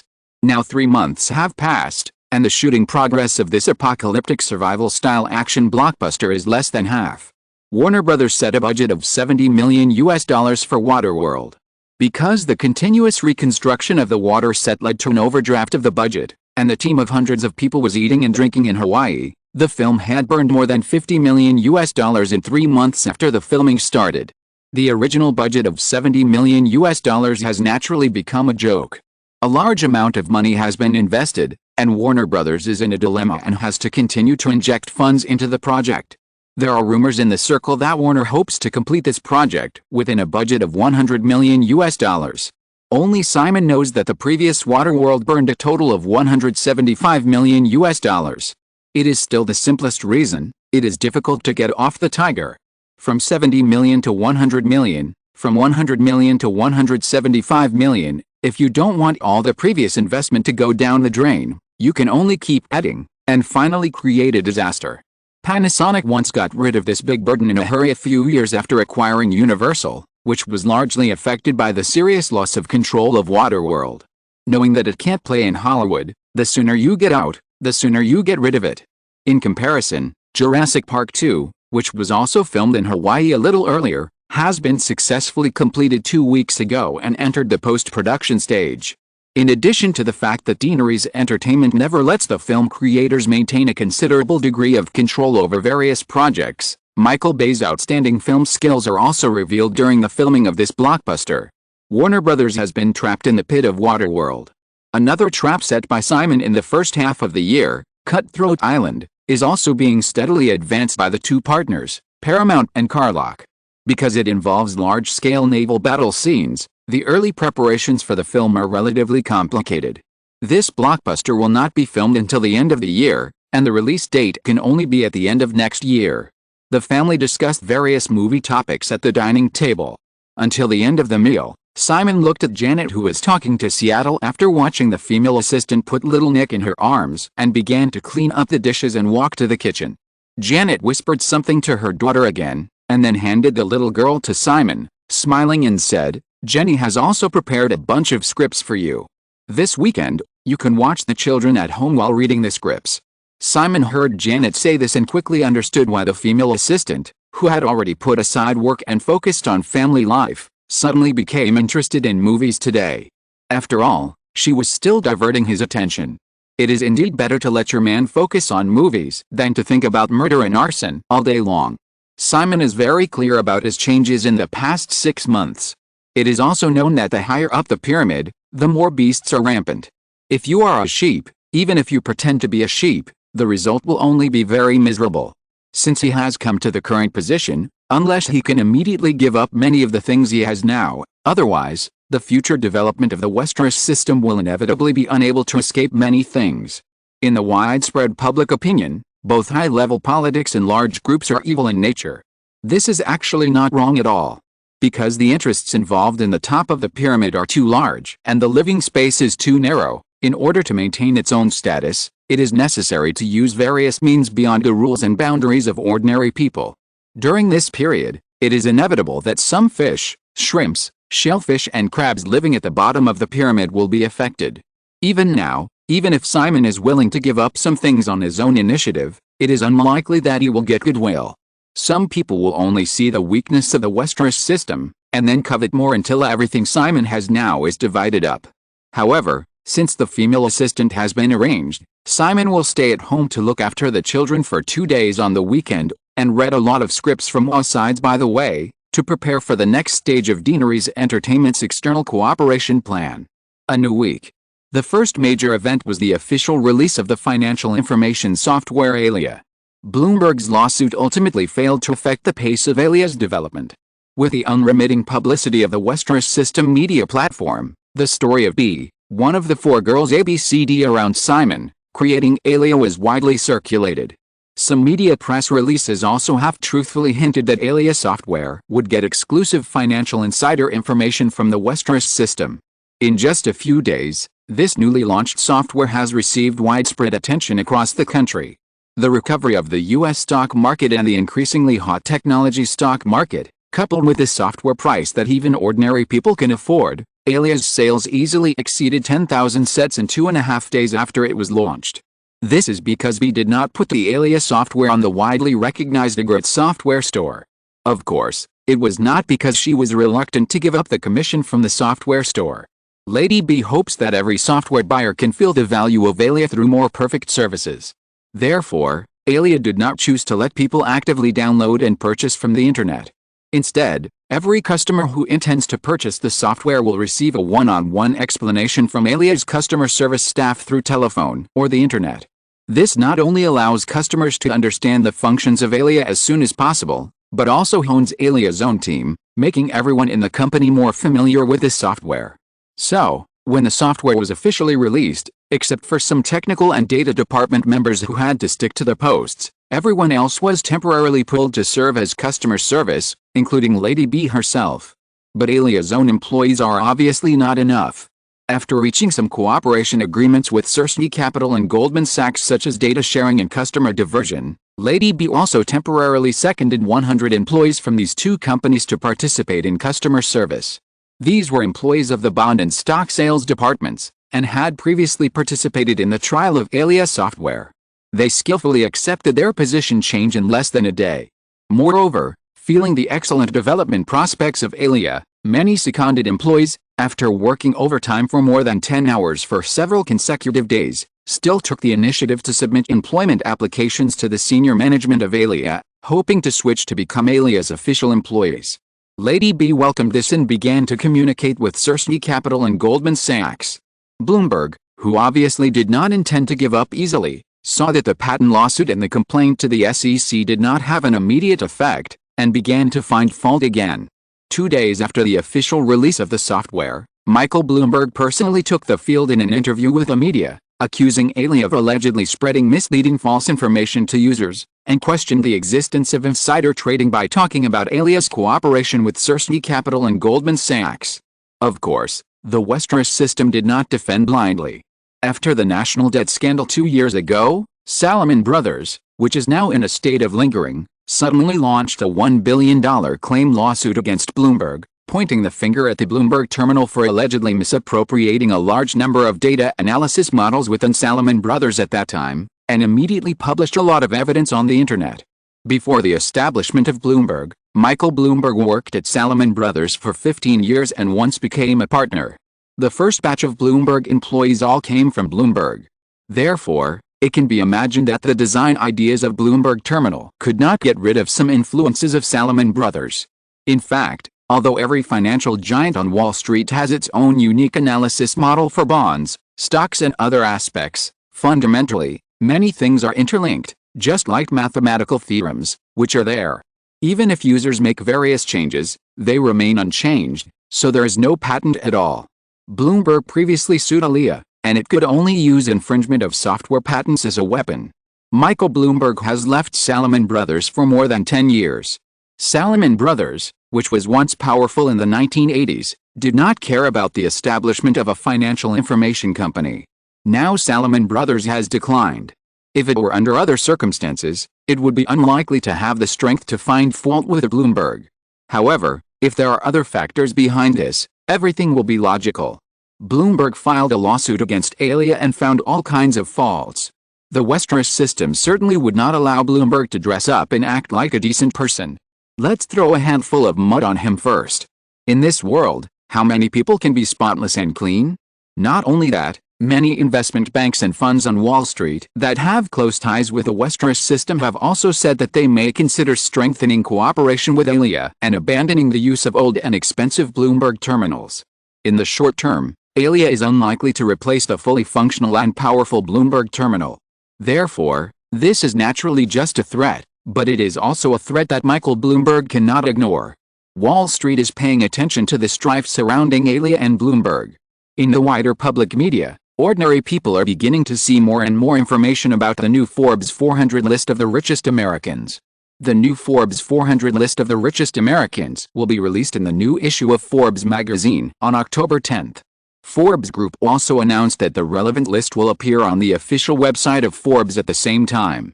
In recent years, due to the sudden rise of a certain young tycoon on the wealth list, many people have become numb to the number that makes people lose their imagination.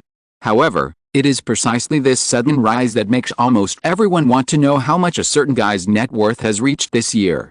With a listing of Deanery's Entertainment Group in July, Simon has become a $300 billion rich man in many media. However, most media statistics are ultimately not as authoritative as Forbes magazine has accumulated over the years. Malibu, Deanery's Studios. In the blink of an eye, it is October 7th, another Friday. Simon has been staying in Los Angeles this week, focusing on the various stages of production of a series of film projects of Deanery's Entertainment at the end of the year and next year. The afternoon schedule is to discuss the post-production editing and special effects of the film with the Jurassic Park 2 team. The meeting was held, samples were watched, and details were discussed with the special effects team. They were busy from 2 o'clock in the afternoon to 5 o'clock.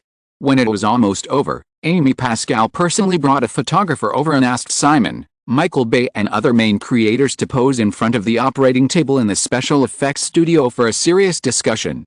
The pictures on the operating table monitor were carefully selected, and then a series of photos were taken before they were satisfied and finished the work. The photos will be published as a press release on the official website of Deanery's Entertainment, the official Facebook account of the group, the Egret portal and some paper media platforms that are friendly with Deanery's Entertainment. The title is probably Simon Westeros discusses the post-production of Jurassic Park 2 with the main creators of the movie.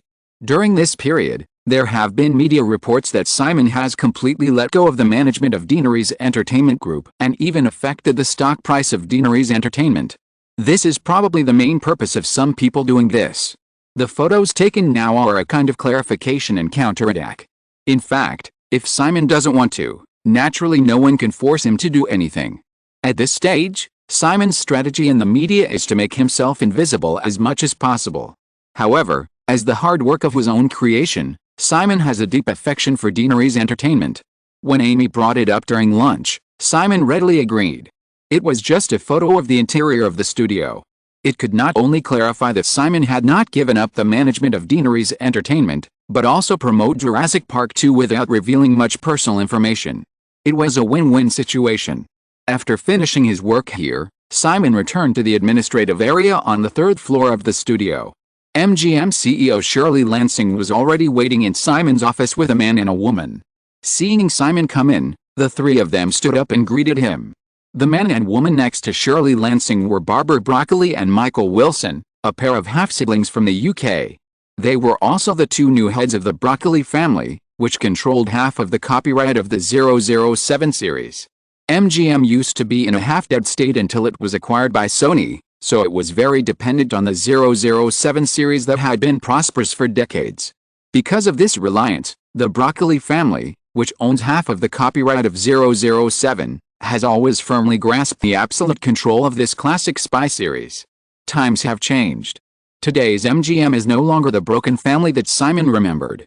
A series of hit films in recent years have allowed MGM to continue to recover its vitality. With Simon's support, it no longer relies on the 007 series. Everyone owns half of the copyright, and the actual power is equal. When MGM no longer relies on the 007 series, the power structure has changed accordingly.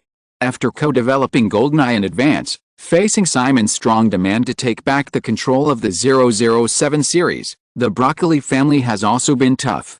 However, MGM no longer relies on 007, but this series is the interest and glory of the Broccoli family. As a result, the initiative of both parties has been completely reversed. As Albert Broccoli, the previous head of the Broccoli family, was old and weak and completely unable to manage, the two heirs began to soften their stance. GoldenEye was released in 1991, and the two sides fell out in early 1992. Until now. During this period, the Broccoli family tried to reconcile many times, but Simon did not agree.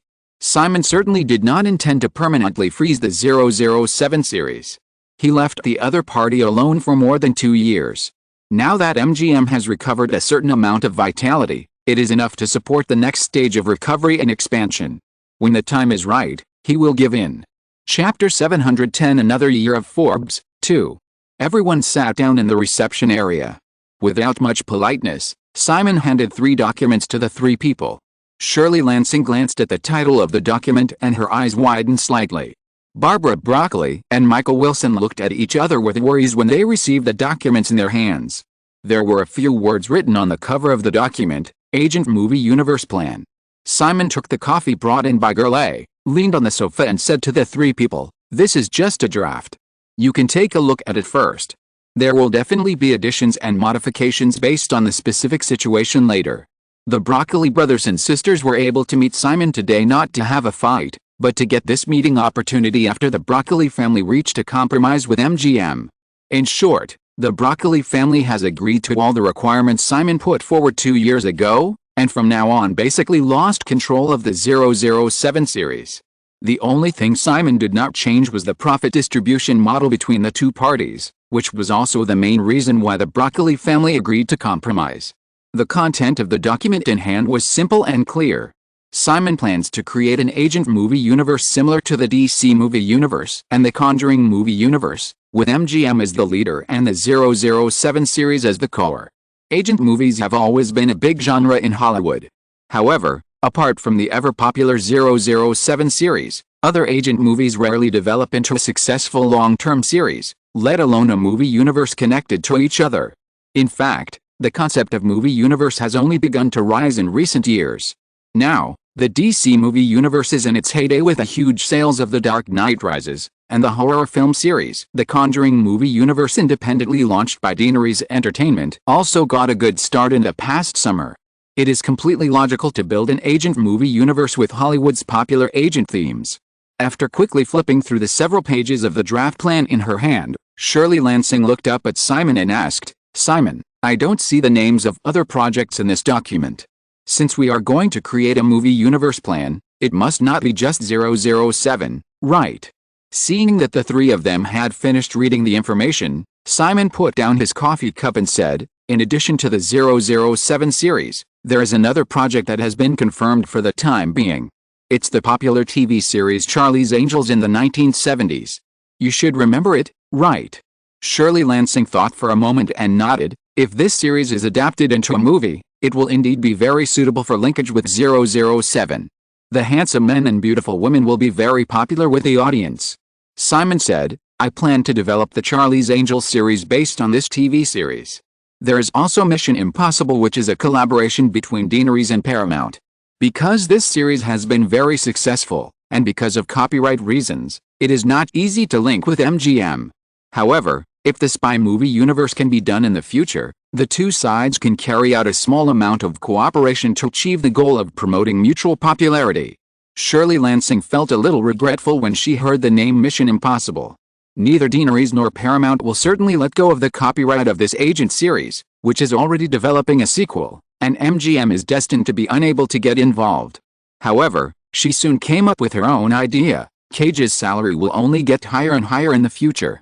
I remember that the supporting roles in the Mission Impossible series are all quite outstanding. Maybe he can appear in 007 or Charlie's Angels in the future. Simon said, "Let's talk about this later. As long as the spy movie universe plan is successful enough, anything can happen." Shirley Lansing was not satisfied, so, "Simon, besides 007, Charlie's Angels and Mission Impossible, are there any other ones?" Simon smiled and said, "Of course, what Hollywood lacks the least is spy-type scripts. However, Just like the DC movie universe, the Big Three model is the most stable development plan.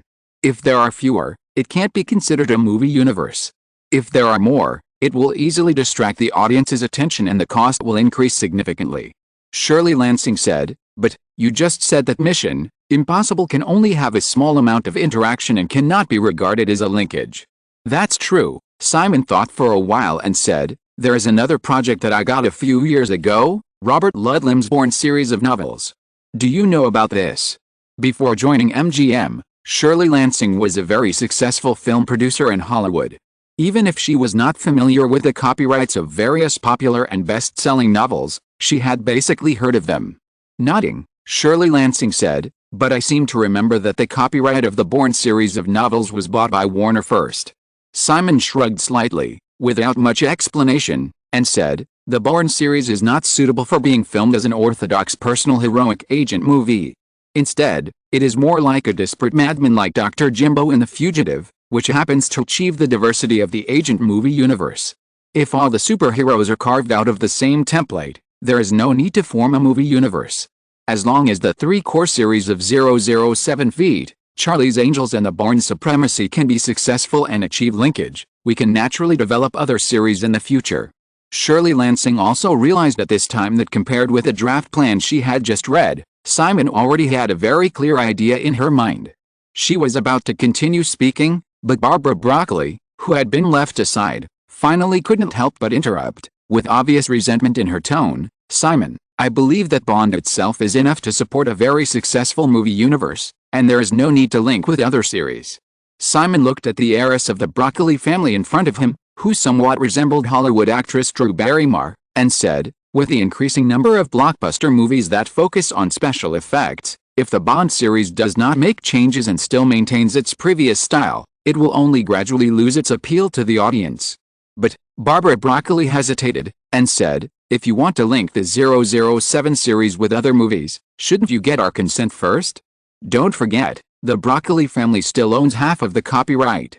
Barbara Broccoli's tone was a bit aggressive, and Simon frowned and said, "If I remember correctly, in the agreement reached between the Broccoli family and MGM, the subsequent development of the 007 series will be completely dominated by MGM.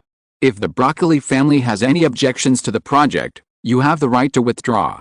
In the new agreement reached by both parties, if the Broccoli family has any objections to the project and is no longer willing to participate in the production of the sequel, in the future they can only take 10% of the net profit share based on the half of the copyright they hold. This is the kind of thing that does not work but only takes money. Of course, with Hollywood's special accounting system, which has never made much money, whether or not to give the Broccoli family this 10% net profit share, or how much it can really give, depends on MGM's intention.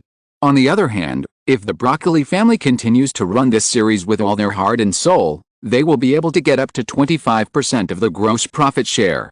The production funds and distribution of the 007 series have always been borne by MGM. The Broccoli family used to be like a chef, who only started to make a big dish after the boss prepared all the ingredients. In the case of just labor, the 25% gross profit after deducting the most basic production and distribution costs is already very considerable. What's more, the members of the Broccoli family who serve as producers will also have another generous producer's remuneration, according to the contract.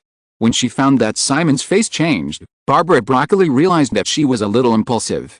The Broccoli family had no room for bargaining in front of Simon. They regarded the 007 series as a treasure, but the most powerful young man in Hollywood at the moment did not mind permanently freezing this series. The confrontation over the past 2 years has proved this point. After a moment of silence, Barbara Broccoli said in a clearly relaxed tone, "But if we make a joint project, how will the benefits be distributed? Mr. Westeros, we didn't reach an agreement in advance, and you don't seem to have the power to make your own decisions." Simon said, "For the joint project, as long as Bond participates, the Broccoli family can take 10% of the gross profit." Barbara Broccoli was obviously very shrewd and immediately shook her head and said, "In this case, Mr. Westeros, if MGM allows characters from other projects to make cameos in the Bond series, our share will be reduced from 25% to 10%. Do you think this is appropriate?" Simon looked at the other party. "Do you think I like playing this kind of word game?" Barbara Broccoli subconsciously avoided Simon's gaze and said unforgivingly, "Maybe you won't do this, but this is Hollywood." Simon asked, "Are you prejudiced against Hollywood?" Barbara Broccoli said, "What Hollywood is like, Mr. Westeros, you should know better than us." Simon looked at the woman in front of him, who looked at him again and then looked away again, with a slight smile on his face, but his tone was unquestionable. "I don't care what Hollywood was like in the past, but I have the final say about the future of Hollywood. Miss Broccoli, as long as your family does your best to manage the 007 series, I have no intention of excluding you. In fact, as long as you can cooperate, the Broccoli family will only get more from me. So, don't play tricks on me." Barbara Broccoli hesitated for a moment and insisted, 10% is too little, at least half, 12.5%. "Mr. Westeros, compared to your movies that have not yet appeared on the big screen, Bond is worth this price."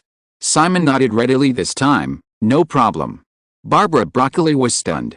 Simon leaned leisurely on the sofa and asked with a smile, "Do you think you will get less?" Barbara Broccoli obviously had no confidence, but still tentatively increased the price, 15%. Simon shook her head, "I am never stingy with people who work for me, you should all see that. However, the premise is that you must prove your worth. Since you want 12.5%, I will give it to you, but in the future development of the 007 series and subsequent linkage projects, the Broccoli family must also make corresponding efforts.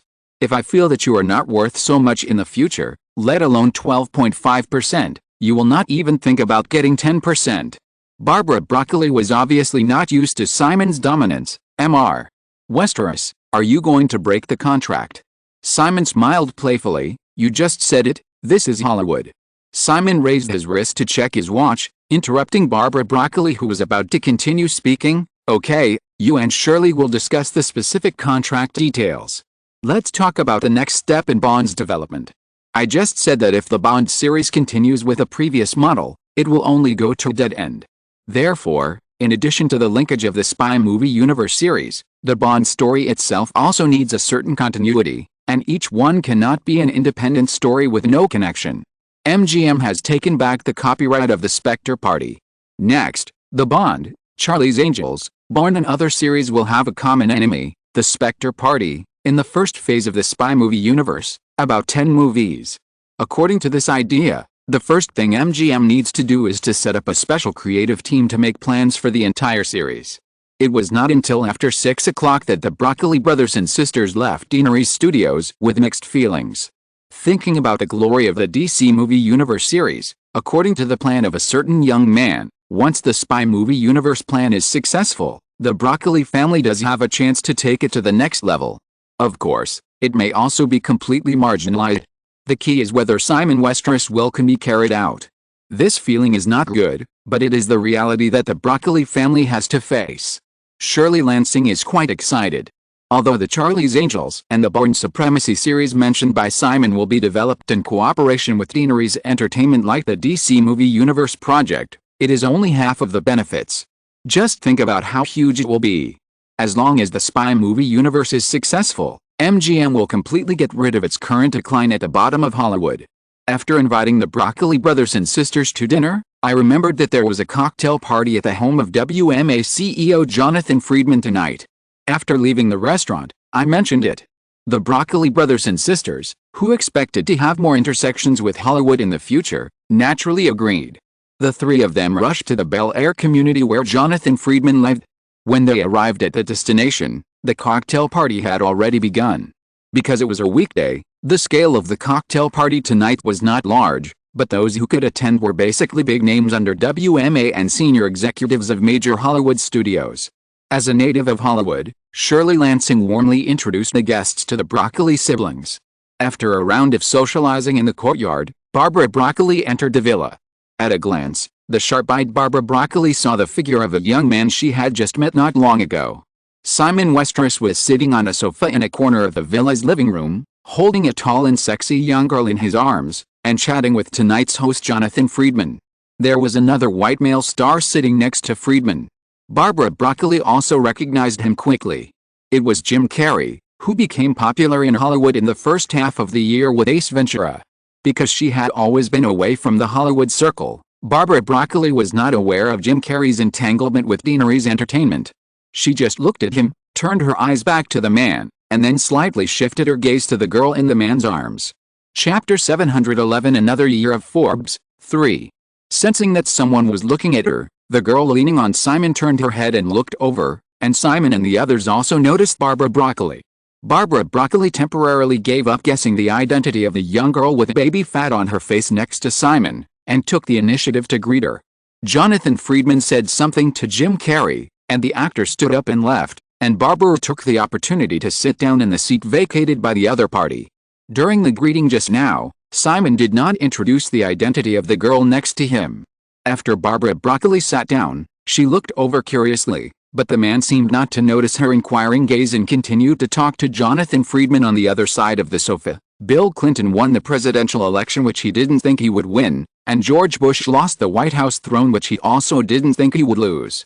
That's why there have been all kinds of troubles in the past 2 years. In the final analysis, it's because the Clinton family's foundation is too shallow, and the Bush family has begun to pave the way for the next generation. Jonathan continued, if nothing unexpected happens, George W. Bush will be easily elected governor of Texas next month. Simon smiled and said, of course, Texas is the base camp of the Bush family. In fact, this also shows the biggest disadvantage of the Clinton family. Do you know what it is? Jonathan thought for a while and said, in terms of foundation, the Clinton family has been operating in Arkansas for more than 20 years, and should not be much worse than the Bush family. Simon shook his head and said, Arkansas is just a state in the central part of the Union with a small population and an underdeveloped economy. It only has a few electoral votes. It is far behind Texas and cannot be used as a foundation. Besides, the disadvantage I mentioned is not this. This time Jonathan couldn't remember. Barbara Broccoli felt that the two men around her must be extremely chauvinistic, so they deliberately ignored her existence. At this time, she couldn't help but interrupt and said, what is that? Simon turned his head to look at Barbara, and soon smiled and revealed the mystery. The Clinton family has no successor. Barbara Broccoli was not familiar with the White House, but she knew that the Clintons had a daughter, who seemed to be named Chelsea. How could it be said that there was no successor? Jonathan didn't know if Simon was referring to the rumor that Chelsea was not Clinton's biological daughter, but he probably understood something and said, Simon, it seems that you are very optimistic about the Clintons. Simon nodded, of course, although Clinton is now embroiled in scandals, the White House's governing ideas of focusing on economic policies are not wrong, and the possibility of re-election is very high. The Clintons are very capable. After 8 years of management, a new political family has emerged in the Federation. It's a pity that this political family has only one mediocre daughter. It is said that she is not a biological daughter. Barbara Broccoli retorted, Mr. Westeros, I think your idea is too biased. A person should pay more attention to realizing his own value rather than focusing on narrow blood inheritance. Simon looked over with a smile, Barbara, in the future you will understand that only when a person lives long enough can he have enough time to realize his own value and be considered a winner. However, our lives are limited after all, so passing on the bloodline as much as possible is the most important way to realize one's own value. Morgan and Rockefeller almost dominated the United States in the past, and the Rockefeller family is still strong now because of their many descendants. In comparison, because of the small number of people and no successors, everything John Morgan once created has nothing to do with the Morgan family now. If you were John Morgan, would you feel a little regretful? Barbara Broccoli is a single person. She is 34 years old this year, but she still has no fixed boyfriend. She is a rare playboy type among women. This is also a concern for Albert Broccoli, who is already bedridden. In fact, just like Monica's parents and friends who worry about their children's marriage all day long, some of the most basic concepts are the same in both Eastern and Western societies. Western society is far from what outsiders imagine, that children are kicked out of the house at the age of 18 and that family affection is weak. In fact, it is just the opposite. Compared with the other side of the ocean, many people in Western society, especially in the United States, care more about family inheritance. At the current cocktail party, Barbara Broccoli listened to the argument of a certain guy, and thought of her father's frequent nagging over the years, and her heart couldn't help but feel a little loose. However, Barbara quickly reacted, looked at Simon, and teased, Mr. Westeros, I suddenly feel that you are a bit like an antique. Are you really only 26 years old? Oh, let me calculate. Simon raised one hand and twisted it a few times, but it seemed not enough. He grabbed the slender hand of the vase next to him and continued to calculate, and then said, add it all up, I'm about, 550 years old. Barbara Broccoli rolled her eyes immediately. Seeing a young man go from being penniless to being rich enough to rival a country, Jonathan Friedman listened to Simon's seemingly joking words, but his eyes flickered slightly. Perhaps, only a 550-year-old weird existence can create such a miracle as the Westeros system in just 8 years. Thinking of this, Jonathan couldn't help asking, Simon, Forbes, have you got the list data in advance? Today is October 7th, Friday. The new Forbes 400 Rich list of the United States will be released next Monday. According to convention, many media and wealthy people can get the Forbes list data in advance in private. Simon did not hide it and said casually, in fact, it is the figures reported by some media during this period. The two girls around him knew about the Forbes list, of course, and they couldn't help but prick up their ears at this time. Jonathan heard Simon say this and tentatively said, $300 billion. Simon nodded. Simon has never intervened in the Forbes list data in the past few years.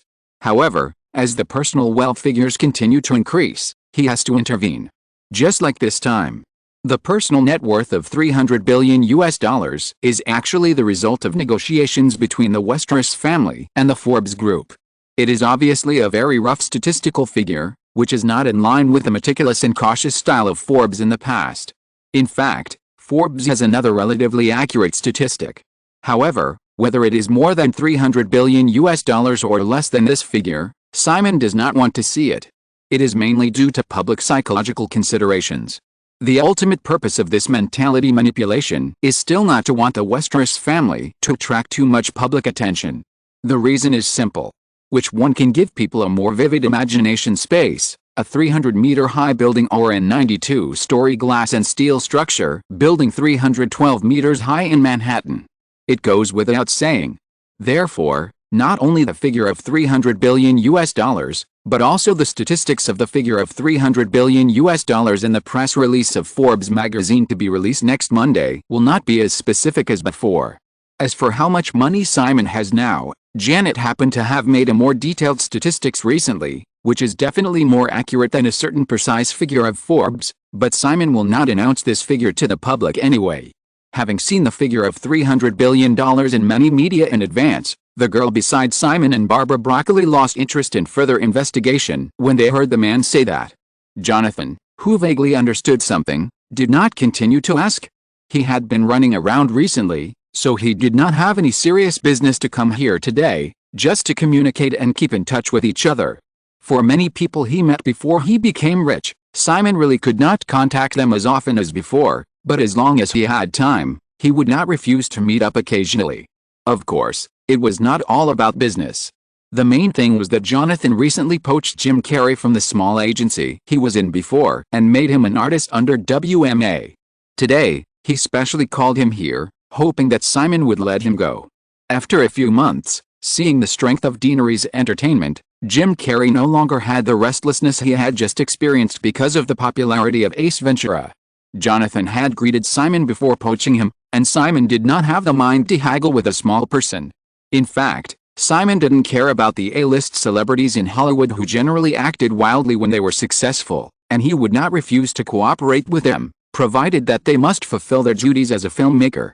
Otherwise, let alone an A-list celebrity who had just risen to the top after many years of hard work, even if he had been a veteran celebrity in Hollywood for many years, Simon had dealt with them before. In the past 2 years, Dustin Hoffman and Tom Cruise have basically withdrawn from the mainstream vision of Hollywood. After chatting about some more topics, Simon noticed that Barbara Broccoli looked at the vase next to her again, and finally satisfied her curiosity. He smiled and introduced, Barbara, this is Charlize Theron. Charlie, this is Barbara Broccoli, don't underestimate her. The Broccoli family has been the producer of the 007 series for many years. Barbara's father has retired, and she will be in charge of this series in the future. Charlize Theron? Barbara Broccoli searched in her mind for a moment, but there was no information about this girl, but she still politely reached out and shook hands with the other party. After introducing the two, Simon patted Charlie's on the waist and said, "Here, Charlie, let Barbara take you to meet some guests, and I'll call you when we leave." Barbara Broccoli suddenly had the urge to roll her eyes again. She was not familiar with Hollywood at all, and it was Shirley Lansing who just introduced the guests to her.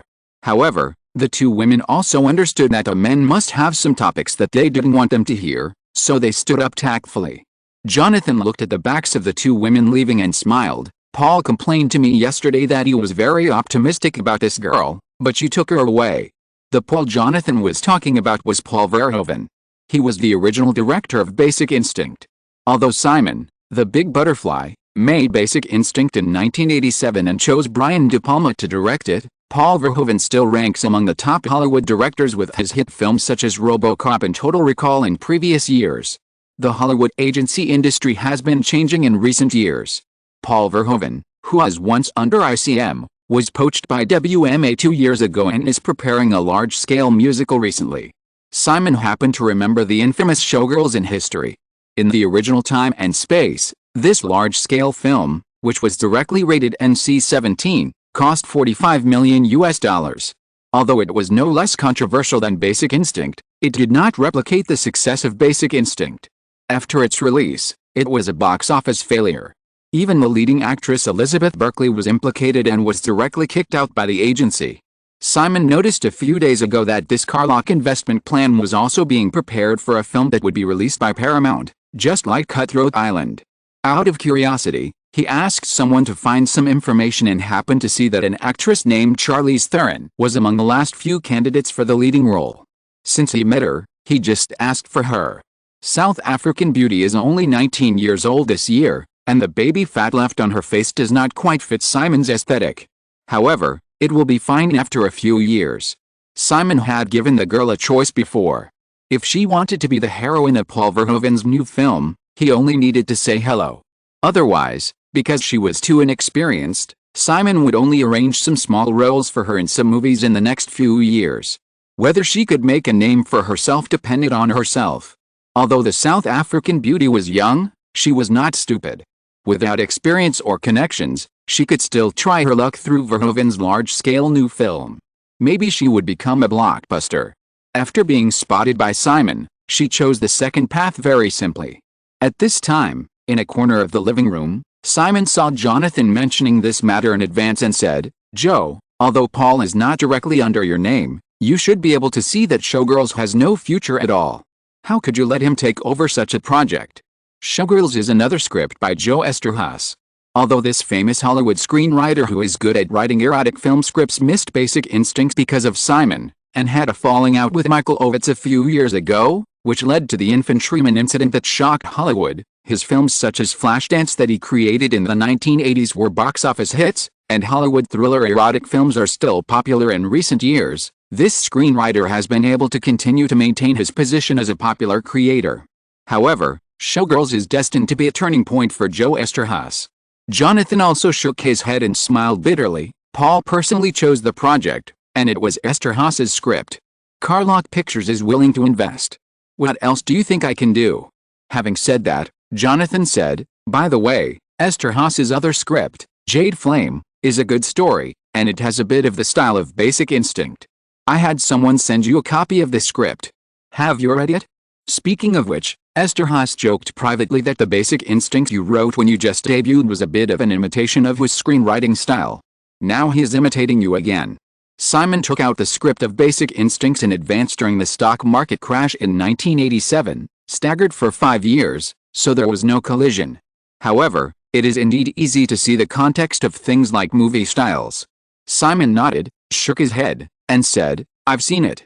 However, the reason why Basic Instincts was able to sell well at the time was because of the strong controversy of that film, not because the film itself was so outstanding. This time, I don't think Jade Flame can replicate the popularity of Basic Instinct. Chapter 712 Another Year of Forbes, 4. The original timeline of Jade Flame is basically a copy of the Basic Instinct routine. The main creative team of Jade Flame can be described as powerful. The director of the film is William Friedkin, who has directed The Exorcist and The French Connection. The screenwriter is Joe Esterhaas, the creator of Basic Instinct. The heroine is Linda Fiorentino. The production cost of the film is as high as $50 million. Unfortunately, Joe Esterhazy's two films Jade Flame and Showgirls, released at the same time in 1995, both ended in box office failures. This famous screenwriter, who was once sought after by Hollywood, has since fallen to the point where no one cares about him and has never been able to turn over. There is actually another reason why Simon and Jonathan talked about this script. William Friedkin is the husband of Shirley Lansing, the head of MGM. Hollywood doesn't indulge some people's habit of making a living from one movie. William Friedkin once directed the phenomenal The Exorcist, which not only had a huge global box office, but also became the first horror film in Hollywood history to be nominated for the Oscar for Best Picture. Times have changed, and William Friedkin is now completely out of fashion, and he can't even make money from his old work. His movies have been flops, and most of the time he can only work as a TV director. Since they are a couple, Shirley Lansing must consider her husband. Over the years, she has been trying to recommend Friedkin to direct some projects. Because of the popular trends in recent years, and because she is quite good at it, Lansing also took a fancy to the Jade Flame this time, hoping that Friedkin can make a comeback with it. Simon values Shirley Lansing, a rare female executive in Hollywood history, but it is impossible for him to invest in such a project with a high budget and doomed to fail. MGM, which has just recovered, can't afford such a toss. Since Simon had no interest in the project, Jonathan did not mention it anymore and said, "The review of the Disney acquisition case should have a result in Washington by next month at the latest. Vivendi is not satisfied with the current management. They should try to poach people from you, right?" Simon nodded and asked with a smile, "Has Vivendi contacted you too?" In the past 6 months, Jeffrey Katzenberg left, Michael Eisner resigned due to illness, and Frank Wells is about to retire. The three executives who led Disney from decline to prosperity in the 1980s were swept away. Vivendi, which is about to take over Disney, is not satisfied with the other current executives of the company. During this period, it has begun to look for the next head of this big movie company. Deaneries Entertainment, the most powerful company in Hollywood, is undoubtedly the top priority target. However, the traditional concept of better to be the head of a chicken is correct. It's a pity that the current strength of Disney and Deaneries is too different, and it is still a mess. The core members of Deaneries Entertainment can basically see the future industry trend of Hollywood. Staying in Deaneries Entertainment, even if you have to share a big vat with some people, there is no reason to jump into a broken bowl. As for those second-level executives who are willing to change jobs, Vivendi doesn't like them. In addition to Deaneries, some well-known independent producers or senior executives of brokerage companies are also more suitable target candidates. Michael Ovitz was originally a good candidate. However, this time Michael Ovitz is far from the first person on the Hollywood power list. Moreover, because Eisner had previously invited Ovitz and the two sides almost reached an agreement, Vivendi launched an acquisition of Disney. Eisner was eliminated as a diehard who opposed Vivendi's acquisition of Disney, and Ovitz, who had a good personal relationship with Eisner, was also implicated, and naturally he could not get this position again. Then, Jonathan, who has a good relationship with Simon, is undoubtedly another suitable target. Jonathan nodded when Simon asked, "Yes, but I have already refused." If Deaneries Entertainment had not come out of nowhere, Jonathan Friedman would have been more than happy to switch from an agency to run a major Hollywood studio. Although an agency seems to be glamorous, it is still a job to serve others. Even if you hold shares in an agency, the price of the company itself will not be too high because talent agency companies lack fixed assets. In comparison, running a major film company is the real power. This is also the main reason why Michael Ovitz was willing to give up his throne as the #1 in Hollywood power list and switch to Disney as the second in command. But it is different now. Jonathan can also see that compared with Deaneries Entertainment, whose market value exceeds $100 billion and is still expanding, the other major Hollywood companies will only continue to decline in the future, and this decline must be fueled by Deaneries. Jonathan doesn't think that with his personal relationship with Simon, he can let the young man in front of him go easy on the company he runs. Therefore, if he switched to Disney, not only would he not get Simon's help, but the friendship between the two sides might also vanish. Jonathan often regrets it now. It's not that he didn't have the opportunity to join Deaneries Entertainment. If he did so, he would not only be one of the core executives of Deaneries Entertainment, but also become a billionaire with the listing of Deaneries. It is not impossible to become a billionaire. In comparison, Although he has become the head of WMA, Jonathan's accumulated assets over the years have barely exceeded $50 million, and a large part of this is still from the investment advice Simon occasionally provided him. Simon is very pleased that Jonathan can make this choice. Disney is Simon's established target. Although he is very grateful for Jonathan's help to him, Simon will not change Deaneries Entertainment's established expansion strategy for him. The two talked about Deaneries' latest external cooperation plan, the agreement between Paramount and DreamWorks, and other topics. During the period, there were inevitably some social activities. It was not until 10 o'clock in the evening that Simon took Charlize Theron to leave Jonathan's house and stayed in a mansion in Beverly Hills. The following weekend, the most eye-catching news in Hollywood came from MGM. Although there was no official announcement, the news that MGM was about to restart the 007 series and get 2 cooperation projects from Deaneries spread quickly. James Bond's appeal needs no further explanation. Moreover, along with the news of the series restart, there was also news that MGM had gained more control over 007, which was a significant benefit for MGM, which had been silent for a long time. The other 2 projects that were reached with Deaneries were even more eye-catching. The Charlie's Angels series adapted from the popular TV series in the 1970s and the Bourne Supremacy series adapted from Robert Ludlum's best-selling novels. In the relevant news, series is undoubtedly the key word. By analogy, Deaneries' 10 foreign cooperation projects this time are likely no longer just 10 movies, but will be a series of productions like Mission Impossible. Even if they cannot reach the height of the DC movie universe, the benefits that a series of movies can bring to the studio will certainly far exceed those of a single work. When there is no definite news, everyone can still wait patiently. Now, with MGM directly taking away 2 projects, the whole Hollywood is boiling. Whether it is several other studios or to major talent agencies, they have all taken the initiative to contact Deaneries Entertainment. October 10th, a new week. The 1994 Forbes 400 Rich list of the United States was released, instantly attracting everyone's attention. However, when seeing Simon Westeros's personal net worth of $300 billion hanging high on the list, many people immediately lost interest. $300 billion. Isn't this a number that many media have been hyping during this period? Moreover, the ambiguity of Forbes magazine and many data processing has also attracted the attention of those who are interested. Everyone is smart and can naturally guess what happened. Because the Hearst family experienced a rapid decline in the first half of the year in the face of the Westeros system, and the Westeros system tried its best to win over several major American media groups, mainstream North American paper media such as the New York Times and the Los Angeles Times did not raise many objections to the figure of $300 billion. The originally relatively open internet platform, which is basically the territory of the Westeros system, also failed to stir up any waves. However, some media saw the huge gap between the first place on the list and the subsequent rich people, and inevitably questioned whether the Forbes list was necessary to continue. There was no suspense.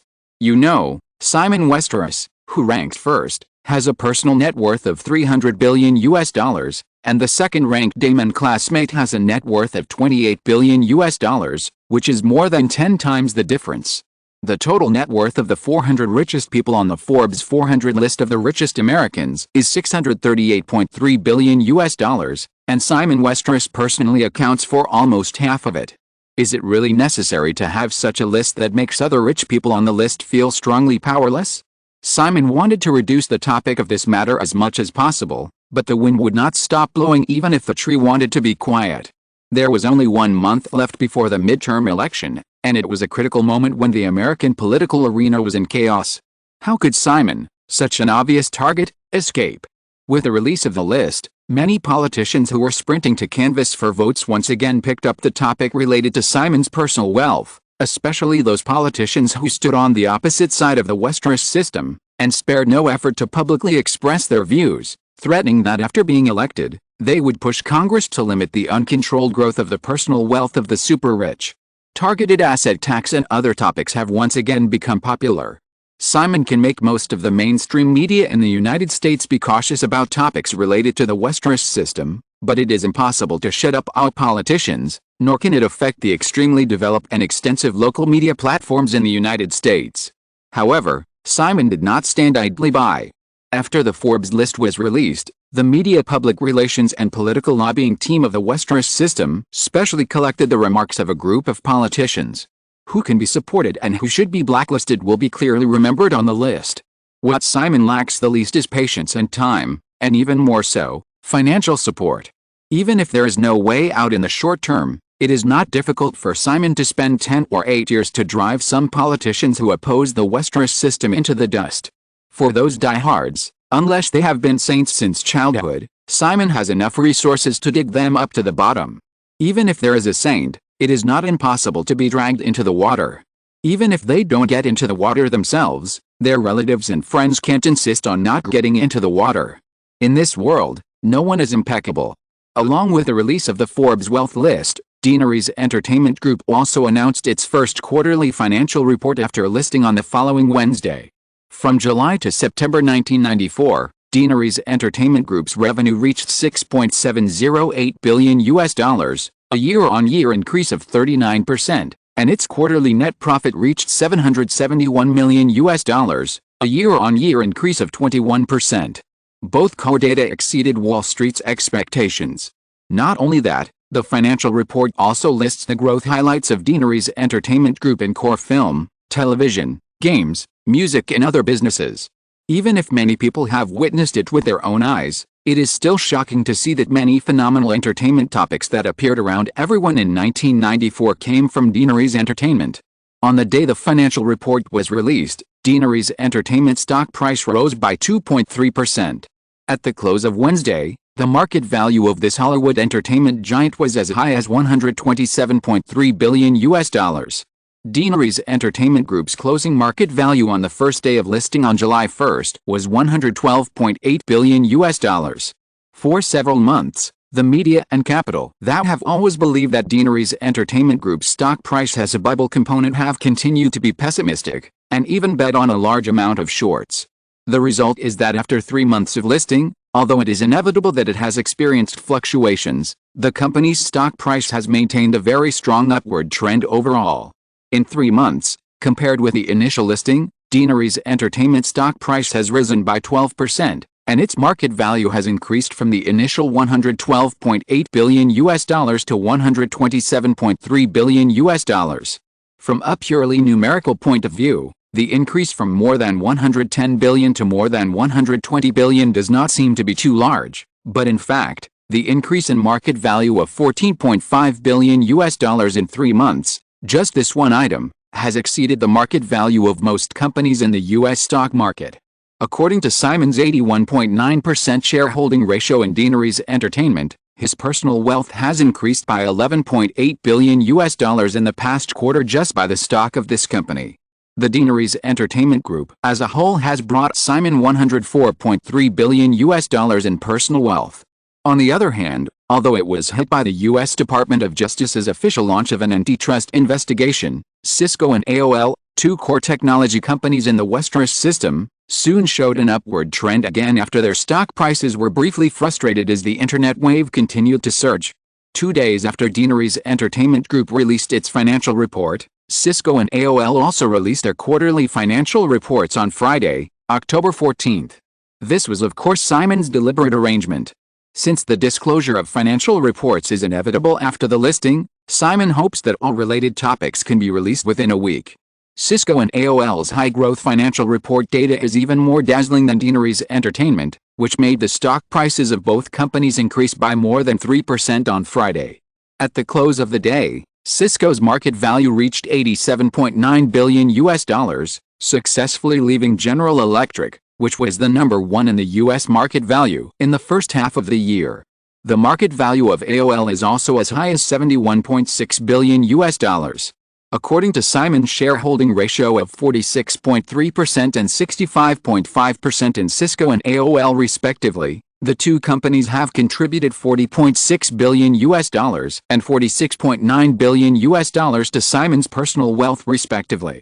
Including the $105.6 billion contributed by Deanery's after the stock price rose slightly again on Friday, the total value of Simon's shares in these three companies has reached $193.1 billion. Cisco, AOL and Deanery's Entertainment have brought Simon nearly $200 billion in personal wealth. How much would the entire Westeros system, including Ygritte, Melisandre, Cersei Capital, Verizon, Nokia, Billionaire, Microsoft, Intel, Oracle, Sun, Tinko Bale, etc. add up to? As a result, more and more people realize that the wealth list released by Forbes on Monday is a bit exaggerated. Chapter 713 Another Year of Forbes, 5. October 17th, a new week. In a townhouse on 72nd Street near Lexington Avenue in the Upper East Side of Manhattan, the Spurt family, who had just moved to a new home, were having breakfast. The husband was the first to suggest moving, and Grace Spurt disagreed at first. The couple's careers were just starting to pick up, and they were not financially well off. However, after Bill Spurt listed a series of advantages in terms of expanding their network and educating their children after moving, the woman finally agreed. The house is rented for the time being. In fact, if the Greenwich Village property is sold, and the couple's credit line has increased significantly at the bank, it is not unbelievable to directly purchase a property in the Upper East Side. This time, Grace resolutely refused. Grace hopes to leave the Greenwich apartment to her 2 children. Real estate in New York City has a high value retention rate. If it is sold now, it is hard to say what the price will be if it is sold again in the future. At the dining table, the topic was unconsciously led to the Forbes list that everyone has been discussing recently. Especially a certain young tycoon at the top of the list. Grace served a bowl of sweet soup to her son beside her. After listening to her husband's analysis of how terrifying the hidden strength of Cersei Capital was, she asked with a smile, "So, how much money does Simon Westeros have?" Women are naturally good at disguising themselves. Bill Spult felt that his wife's words were neither close nor distant to a certain aim, and he was inexplicably worried, but he quickly said, "It's really hard to say, but $300 billion is definitely a serious underestimate. We are currently bidding for a stock issuance project of a communications technology company that the Westeros system invested in a few years ago. The company is called Qualcomm, which went public in 1992. Due to the rise of the mobile communications industry, Qualcomm's current market value has reached $2.9 billion. Westeros holds 17% of the shares, and the value of this batch of stocks is $490 million. Guess how much Westeros spent to get this batch of stocks 4 years ago? Grace pretended to think about it and said, $100 million. Bill Spult shook his head and directly revealed the answer, $35 million, a 14-fold increase in value in 4 years. Rita Spult, who was sitting next to her father, exclaimed, "So amazing, Dad, is there anything special about this company?" The Spult family's mealtime was not so active in the past. Since the past 6 months, the career of the Spults has been revitalized, and the personalities of their children have also changed a lot. Grace can clearly feel that her daughter is more active and confident than before. 16-year-old Rita Spult successfully entered the famous Dalton School in the Upper East Side this fall. Not to mention the girl herself, even the Spults had never dared to think about this century-old school. Of course, only Grace herself knew that the reason why her daughter was able to enter this top private school in Manhattan was because she secretly called a little man. Bill Spult smiled at his daughter and said, "Rita's question is exactly the key to the matter. We recently conducted a research on Qualcomm. Guess what the result is?" Rita Spult rolled her eyes immediately. Grace also smiled, glanced at her son who was listening carefully, and signaled him to eat quickly. Bill Spurt also realized that the suspense he had given was a bit jumpy, and explained, "We found that Qualcomm has almost monopolized the patents for the third-generation digital communication technology in advance. The industry predicts that the scale of the global mobile communications industry in the future may reach the trillion-dollar level. A company that monopolizes a generation of technology patents, even if it only relies on patent licensing fees, may have annual income of billions of dollars in the future. The current market value of $2.9 billion is just the beginning." Grace couldn't help but think of the figure of a certain little man, but asked, "Patent barriers should be able to be circumvented, right? So many communication giants will be willing to pay billions of dollars in patent fees to a small company." Bill Spurt said, "If you want to circumvent it, of course it's not impossible. However, Qualcomm's technology is almost the best solution for third-generation digital communications. If you want to circumvent it, not only will it cost a lot, but the technology will also not be better than Qualcomm. Just like there is already a Suez Canal, which can be used for a few $1,000s. Do you think anyone will spend billions of dollars to dig another canal with a longer route and longer time? Grace nodded. Bill Spelt returned to his wife's question. Because Qualcomm went public, we know that Westeros invested in such a company with huge growth potential in advance. However, how many companies with the same growth potential has Westeros invested in over the years? How much are these unlisted companies worth now? Unless the Westeros system takes the initiative to disclose it, outsiders have no way of knowing, so it is impossible to really figure out Westeros's financial situation. Take the most prominent Ygritte company as an example. Because of the explosion of the internet industry, our analyst team judges that Ygritte's performance growth this year may be higher than last year. Even if it goes public now, with Ygritte's super high growth potential, it may be another behemoth with a market value of $100 billion. Therefore, now only Cisco, AOL, Ygritte, and Deaneries are actually able to support Simon Westeros's $300 billion. Ray Spelt listened to his father's words and asked at the end, "Dad, $300 billion, what exactly is the concept?" Grace has heard this number frequently recently, and she is also a little curious about it. Bill Spert had obviously thought about this question and said, "It depends on who holds such a fortune. If it's the oil tycoons in the Middle East, $300 billion is just a room full of gold for them. The dining table is made of gold, the toilet is made of gold, and the walls are also inlaid with gold, showing the world how rich they are, and then there is nothing else, and no one will allow them to have more."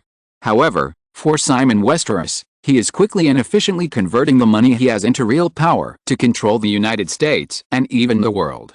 Power is actually the ultimate manifestation of capital. Ray Spert could feel the eagerness and yearning in his father's eyes when he said this, but as a 15-year-old boy, it was difficult for him to understand these.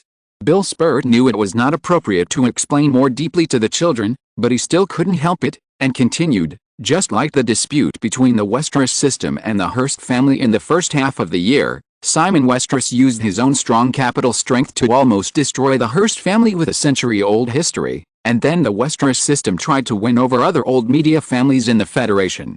The result is that, under the combination of kindness and force, the Westeros system has largely controlled the media industry in the Federation. In the future, what you can see and what you cannot see in the media will be influenced by the Westeros system." Grace noticed a thoughtful expression of her daughter across the table, then looked at her son who was also digesting his father's words. She decisively interrupted her husband's intention to continue with her eyes, and said to her son, "Okay, Lay, drink the soup quickly. I don't want you to be late at the beginning of the new week." After breakfast, Bill Spert's driver had parked the car downstairs of the townhouse rented by the Spert family. Grace personally sent her husband out. When she was leaving, she saw the man approaching her habitually. She did not refuse, but slightly turned her head and let the man kiss her cheek. The children did not know that their parents had quietly slept in separate rooms after moving into the villa. The cause of the incident was not because of the secret relationship between Grace and Simon, but on Bill Spelt. Half a month ago, at a party inside First Boston, the Spelt couple attended together. As a result, during the party, a young girl suddenly appeared and provoked Grace in various ways. Looking at her husband's reaction at the time, Grace did not understand what happened. Afterwards, facing her husband's uneasiness and guilt, and even his hidden worries and fears, Grace did not react violently. She just warned the other party that the matter must be resolved within 3 days. She did not want the reputation of the Spelt family and the lives of the family to be affected by a woman who suddenly appeared. As a result, it was not easy to resolve the matter when being entangled by a woman who was not lacking in scheming. The other party asked for $1 million to leave Bill Spelt, and also an exceptional promotion within First Boston. Grace almost laughed when she heard the news. She was angry at her husband's incompetence, but she laughed at the boldness of a certain girl. It was impossible to trouble a little man for such a trivial matter, but he actually gave her some connections secretly. In just 2 days, the investment bank girl who tried to step on her boss to get promoted was visited by the FBI. The charge was not extortion, but drug trafficking. It was not a false accusation. The investment bank girl did have a boyfriend who was actually a drug dealer. In the United States, drug trafficking is not a big crime, but if the matter is exposed, the girl will never think of appearing on Wall Street again. After receiving some hints, the investment bank girl obediently signed a confidentiality agreement and agreed to leave the big man she had just hooked. The police also changed their attitude and provided the other party with an opportunity to serve as a witness without being prosecuted. Of course, the girl's real boyfriend, who had a glamorous job on the surface and a generous income in private, was completely unlucky. After resolving this matter, Grace and her husband were open and honest. Because of the children, she would not divorce him, but he must ensure that his family would not be harassed in the same way in the future. Bill Spelter made promises repeatedly. His wife did not say what would happen if something like this happened again, but Spelter could predict it. Through this incident, he even understood that his wife could make him lose everything again. Then, the couple quietly began to separate their rooms. Bill Spelter was not very disappointed about this. The more he entered the upper class, the more he found that similar situations were very common around him. The most typical example is the couple in the White House now, who are actually the superficial couple that everyone knows. Over the years, the Clintons have still cooperated tacitly all the way to the White House. In recent months, the president has been deeply entangled in the Paula Jones sexual assault scandal. In order to express support, the family often shows family photos in the media in harmony. After all, they have been married for many years. How could Bill Spelter not feel some changes in his wife? However, as a small person who wasted so many years in Wall Street surrounded by money and power, Bill Spelter knew very well why he could suddenly get everything he has now. In the past, people who went bankrupt or lost their jobs in the economic turmoil would be too fragile to choose to commit suicide. After really embarking on the road to power and having tasted the taste, Bill Spelter felt that he would not want to fall into the dust again, even if he jumped from the World Trade Center. It is completely worth it to pay something for this. Therefore, after a certain matter was resolved, Bill Spelter really listened to his wife's warning. During this period, even though he had separated from his wife in private, he did not provoke other women again. Some things are really not that important compared to the career that he accidentally obtained after wasting half his life and even has the hope of further development. As for a young man who is high above, Bill Spelter dare not forget it. Although the Qualcomm stock issuance this time is still in the bidding stage of several investment banks, Bill Spelter's team is definitely not accidentally exposed to this project.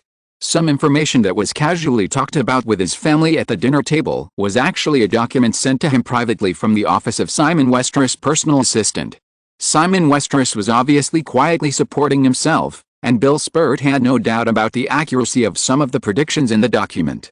With the information in hand, Bill Spelter and his team have formulated a bid plan that is determined to win. This plan may be criticized as being too radical in the short term, but as long as Qualcomm's development can be as expected, this bid will become his qualification for promotion again in the future. All investors who get Qualcomm shares through this additional issuance will not forget who brought them the opportunity to make money. Wall Street, in the final analysis, is like this. Whoever can bring benefits to investment banks and investors can be sought after like God. After sending her husband away and arranging for a maid and driver who had just been hired to drive the two children to school, Grace drove to the elite headquarters in Midtown. The fashion season has reached the last Milan Fashion Week. Grace's three mainstays were in Italy at the moment, but she didn't follow them. Elite had already set up a new media operations department that Grace was fully responsible for.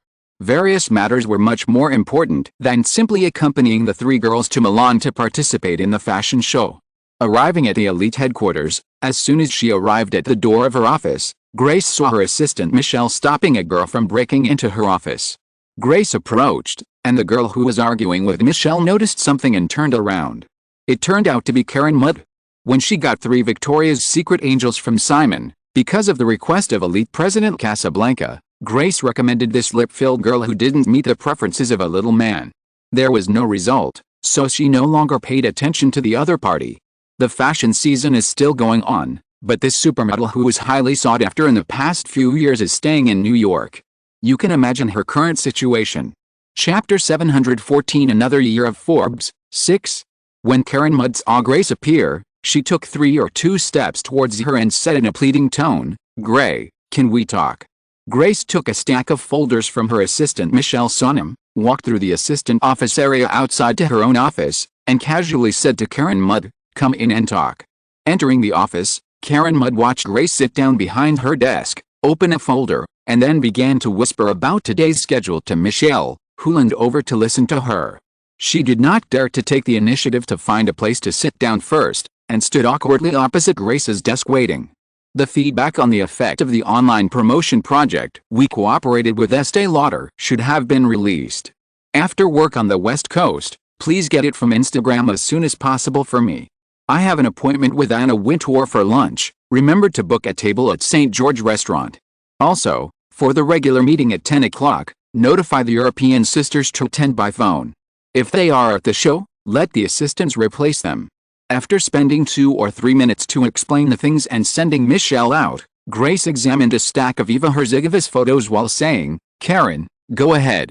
Seeing that Grace did not raise her head, Karen Mudd stepped forward a little and said, "Gray, I have talked to John, and he agreed that I can transfer it to your name. Do you think it's okay?" Grace took a pen and made a mark on a photo.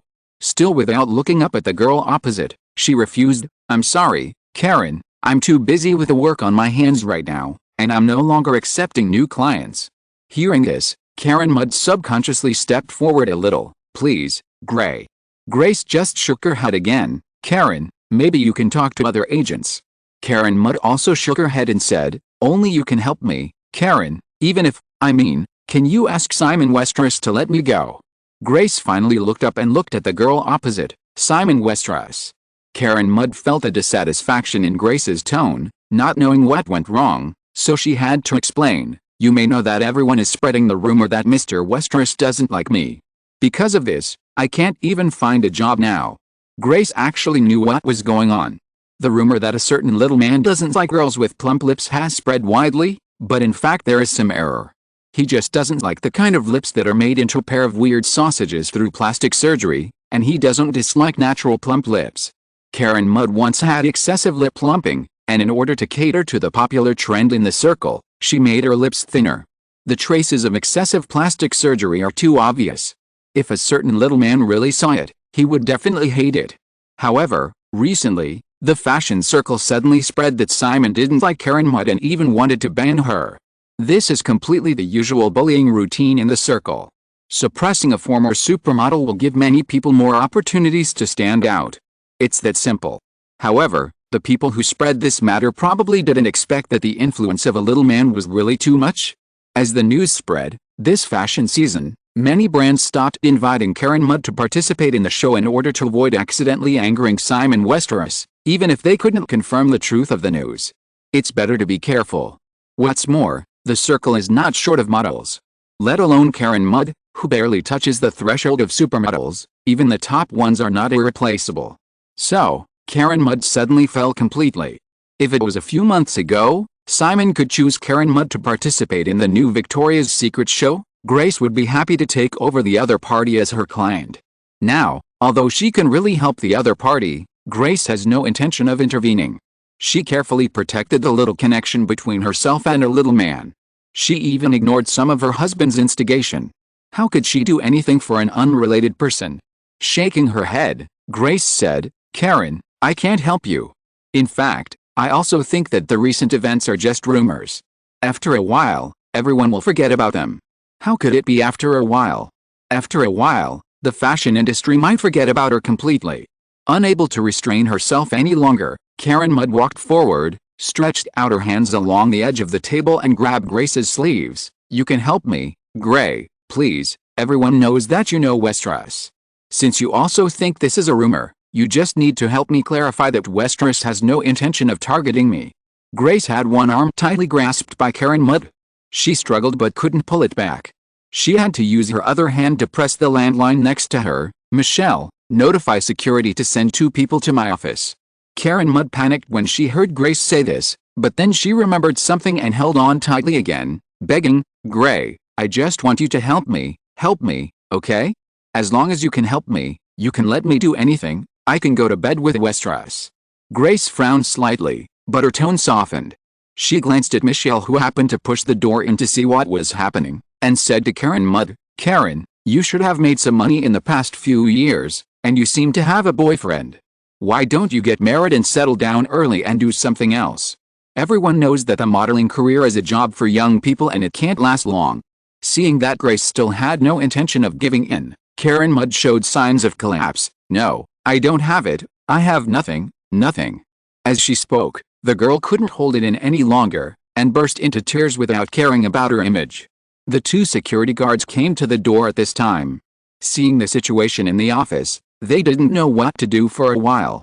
If it was an outsider who came to make trouble, it would be fine, but the person in front of them was one of the company's famous customers, and he was still crying.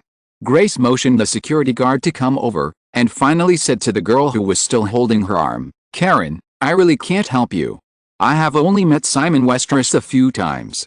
I am not familiar with him at all, let alone have any conversation. You should let John come forward for this matter. He actually knows Simon Westeros. Let him make a few calls for you, and the matter may be resolved. There is no point in pestering me." After saying this, feeling Karen Mudd's looseness, Grace pulled back her hand and motioned two security guards to carry the crying girl out.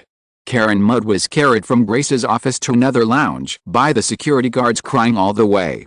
It was inevitable that the matter was a bit serious. The whole company soon knew the news of a model's collapse, and it spread quickly.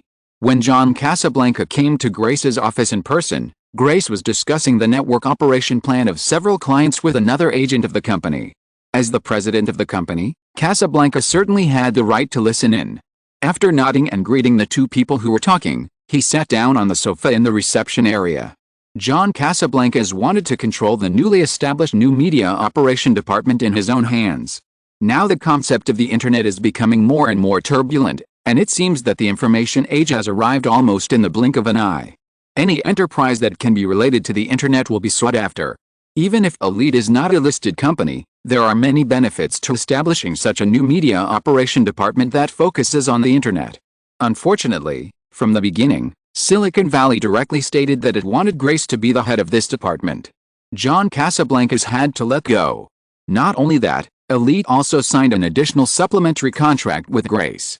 As the head of the department, Grace can take 10% of the income of the new media operation department as her commission. The model economy industry does not have the 10% commission limit in the Hollywood agency field. In addition to the top supermodels who can sign a 10% commission contract, many newcomers who have just entered the industry or are in the rising period may have a commission ratio of more than 20%, and it is not uncommon for the agency to take half directly. Many agencies will also arrange dormitories, transportation, training and other projects, in disguise, to squeeze more profits from models through expensive charges. Therefore, John Casablanca agreed to Grace's request of 10% without much hesitation, thinking it was not excessive. Now he has begun to regret it. Very regretful. Because after the establishment of this department, Grace quickly reached out to the entire Elite customer base. All models under Elite who intend to develop through the internet online platform need to sign a special contract with a new media operation department, which provides them with network operation resources and services.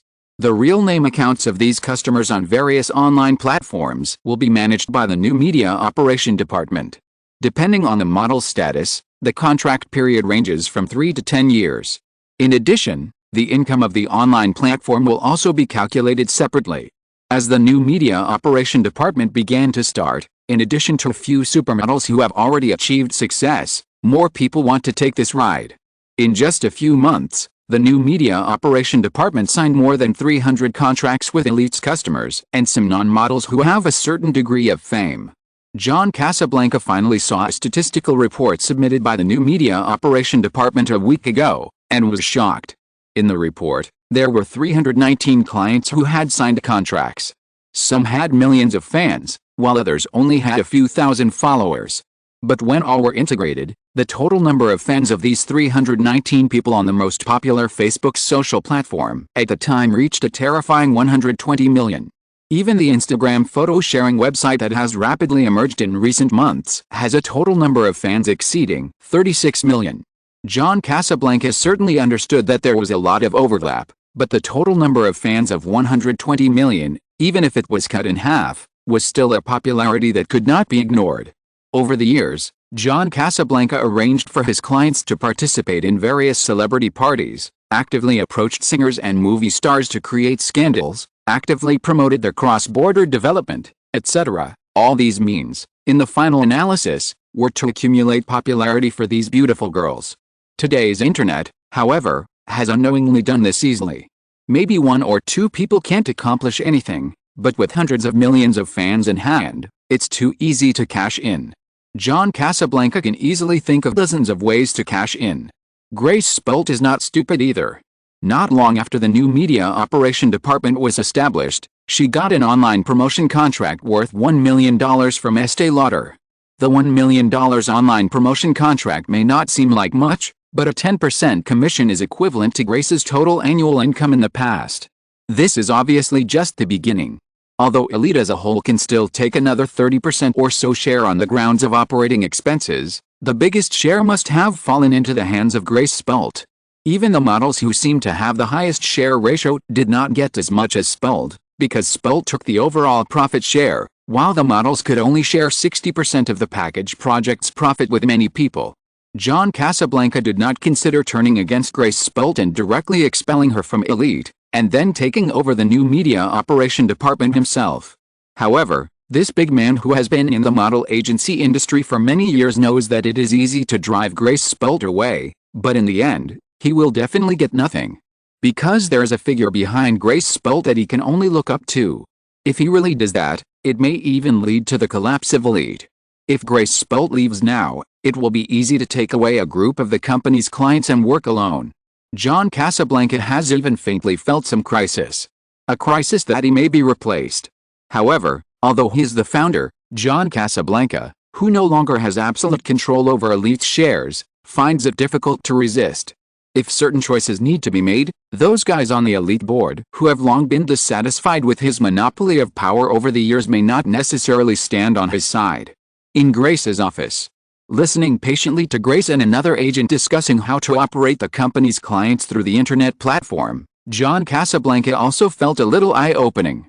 In fact, it can be seen that how to take photos that users like, how to interact with fans, how to create hot topics, etc., are all secondary.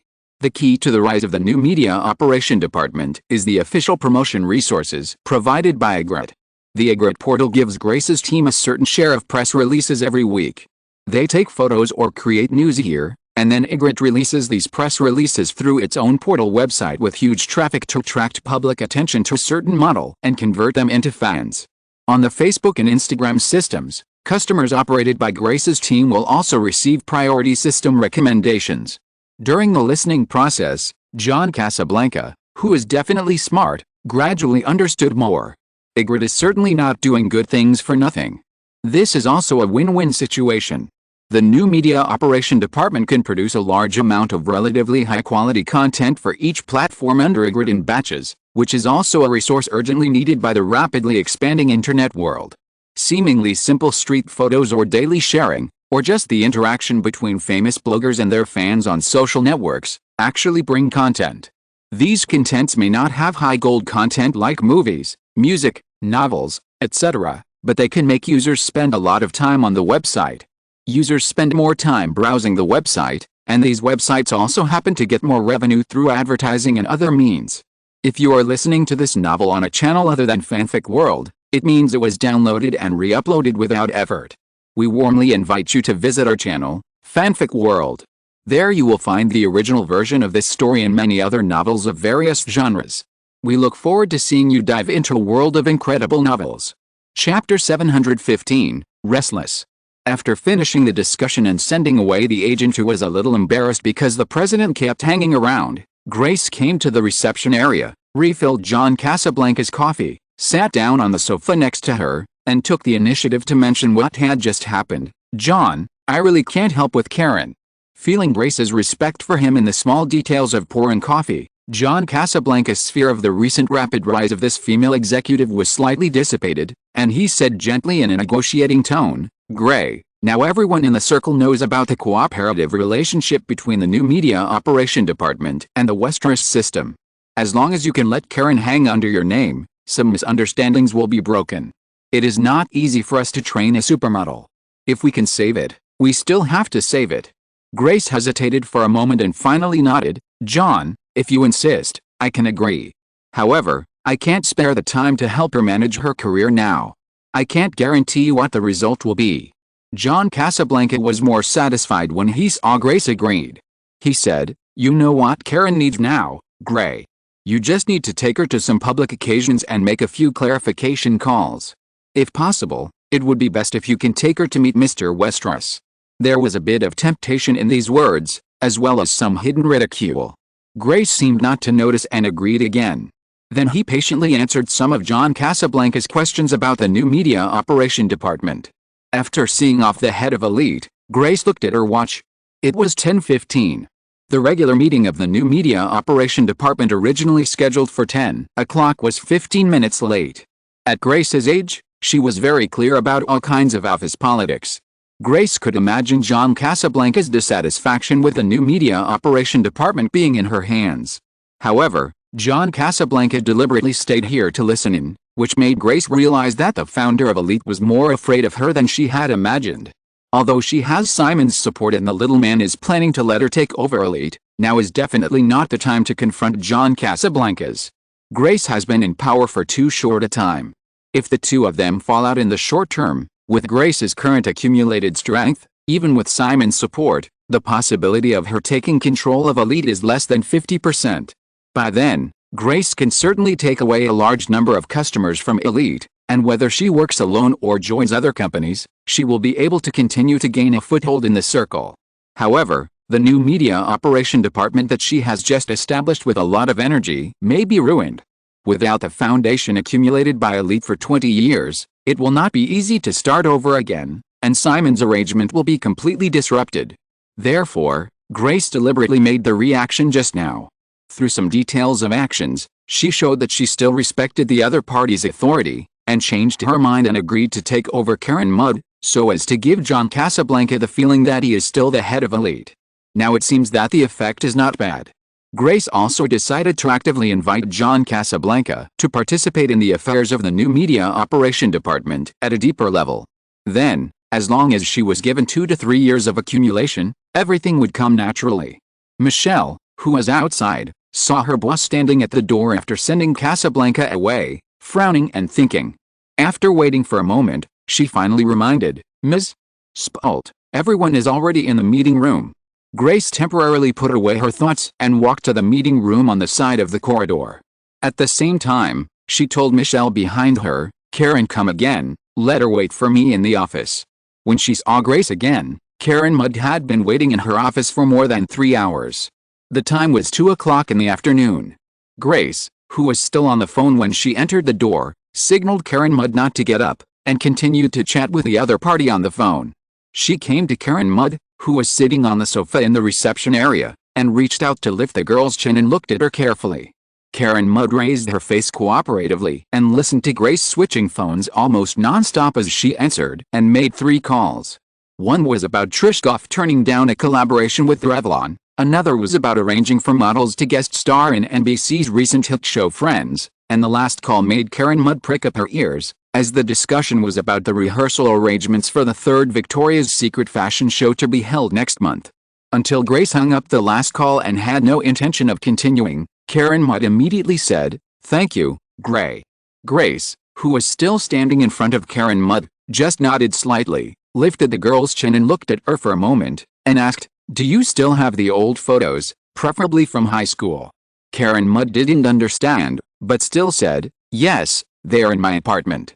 Grace walked to her desk and said, "Bring it here later, I will help you arrange a new plastic surgeon. By the way, your savings should be able to pay for a plastic surgery, the more expensive ones." Karen Mudd stood up and followed. After getting a signal, she pulled a chair next to her and sat down opposite Grace's desk, saying, "There are still some. If it's not enough, I can mortgage my apartment in Chelsea. In the modeling industry, as long as you can get a position, it is very easy to make money compared to ordinary people. For a first-line supermodel like Karen Mudd, it is not a problem to earn more than $1 million a year during her peak period. However, many big faces in the fashion industry can make money and spend it even more, almost like those NBA stars who go bankrupt after retirement, and rarely think about the future. Of course, there are some who plan for the future.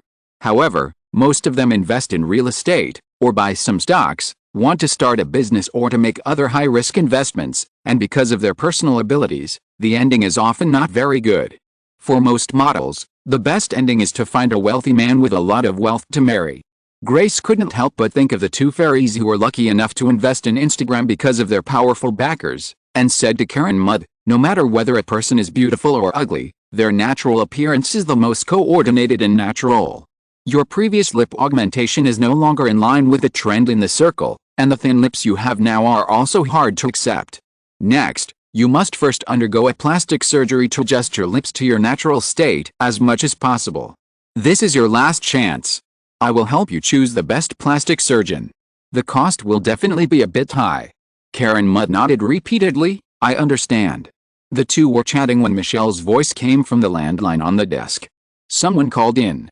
Grace motioned to wait and said to Karen Mudd, "That's it. You go back first and send the photos to Michelle." Karen Mudd did not get up immediately. She paused and said, "Gray, you just endorsed Revlon's makeup. Maybe I can try it." Grace put her hand on the microphone but didn't pick it up in a hurry. She shook her head and said, "You don't want this. Your style is too close to that of Claudia Schiffer, the spokesperson for Revlon. Moreover, with your current state, even if I recommend you to go there, do you think Revlon will agree?" Karen Mudd thought of her recent reputation and felt gloomy. Although she had met a certain man before, she had never exchanged even a single word with him. Bitches, a bunch of bitches. In fact, Karen Mudd, who knew why things were like this, cursed a few times in her heart. Before she could say anything, Grace's cell phone next to her rang again. Picking up the phone and looking at the caller ID, Grace immediately drove her away without any hesitation. "Karen, since you want to follow me, you have to be obedient. Go back first, or you can continue to go back to John's place." Karen Mudd keenly felt that Grace had no intention of joking with her at all, so she didn't dare to pester her anymore. She said goodbye and got up and walked out. When she opened the door and left, she pretended to look at Grace casually. The agent had already answered the phone. Her voice was very soft and low, but Karen Mudd could still hear a name clearly. Simon. Simon Westeros. Moreover, in a glance, the agent's mood changed from a strong woman in the workplace to a little girl in first love, which made Karen Mudd more clearly confirm this. Sure enough. Who said in the morning that she was not familiar with Simon Westeros? After closing the door, she was about to say a certain word in her heart again, and found Michelle looking at her. Karen Mudd smiled and chatted with a female assistant attentively for a few words before leaving. After receiving a call, Grace, who was in a good mood all afternoon, stopped working at 4 o'clock. After a lot of picking and choosing, she chose a conservative but figure-hugging black long dress from Ralph Lauren. She called the store to send it directly to her company, and called a top stylist in the company to do her makeup. At 6 o'clock, a luxury Bentley that came to pick someone up stopped downstairs of the elite headquarters. After Grace got in the car, the Bentley rushed to Rockefeller Center.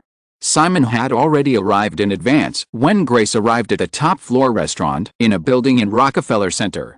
There were many guests in the restaurant, but the seats arranged as booths separated other people, and the privacy was very good.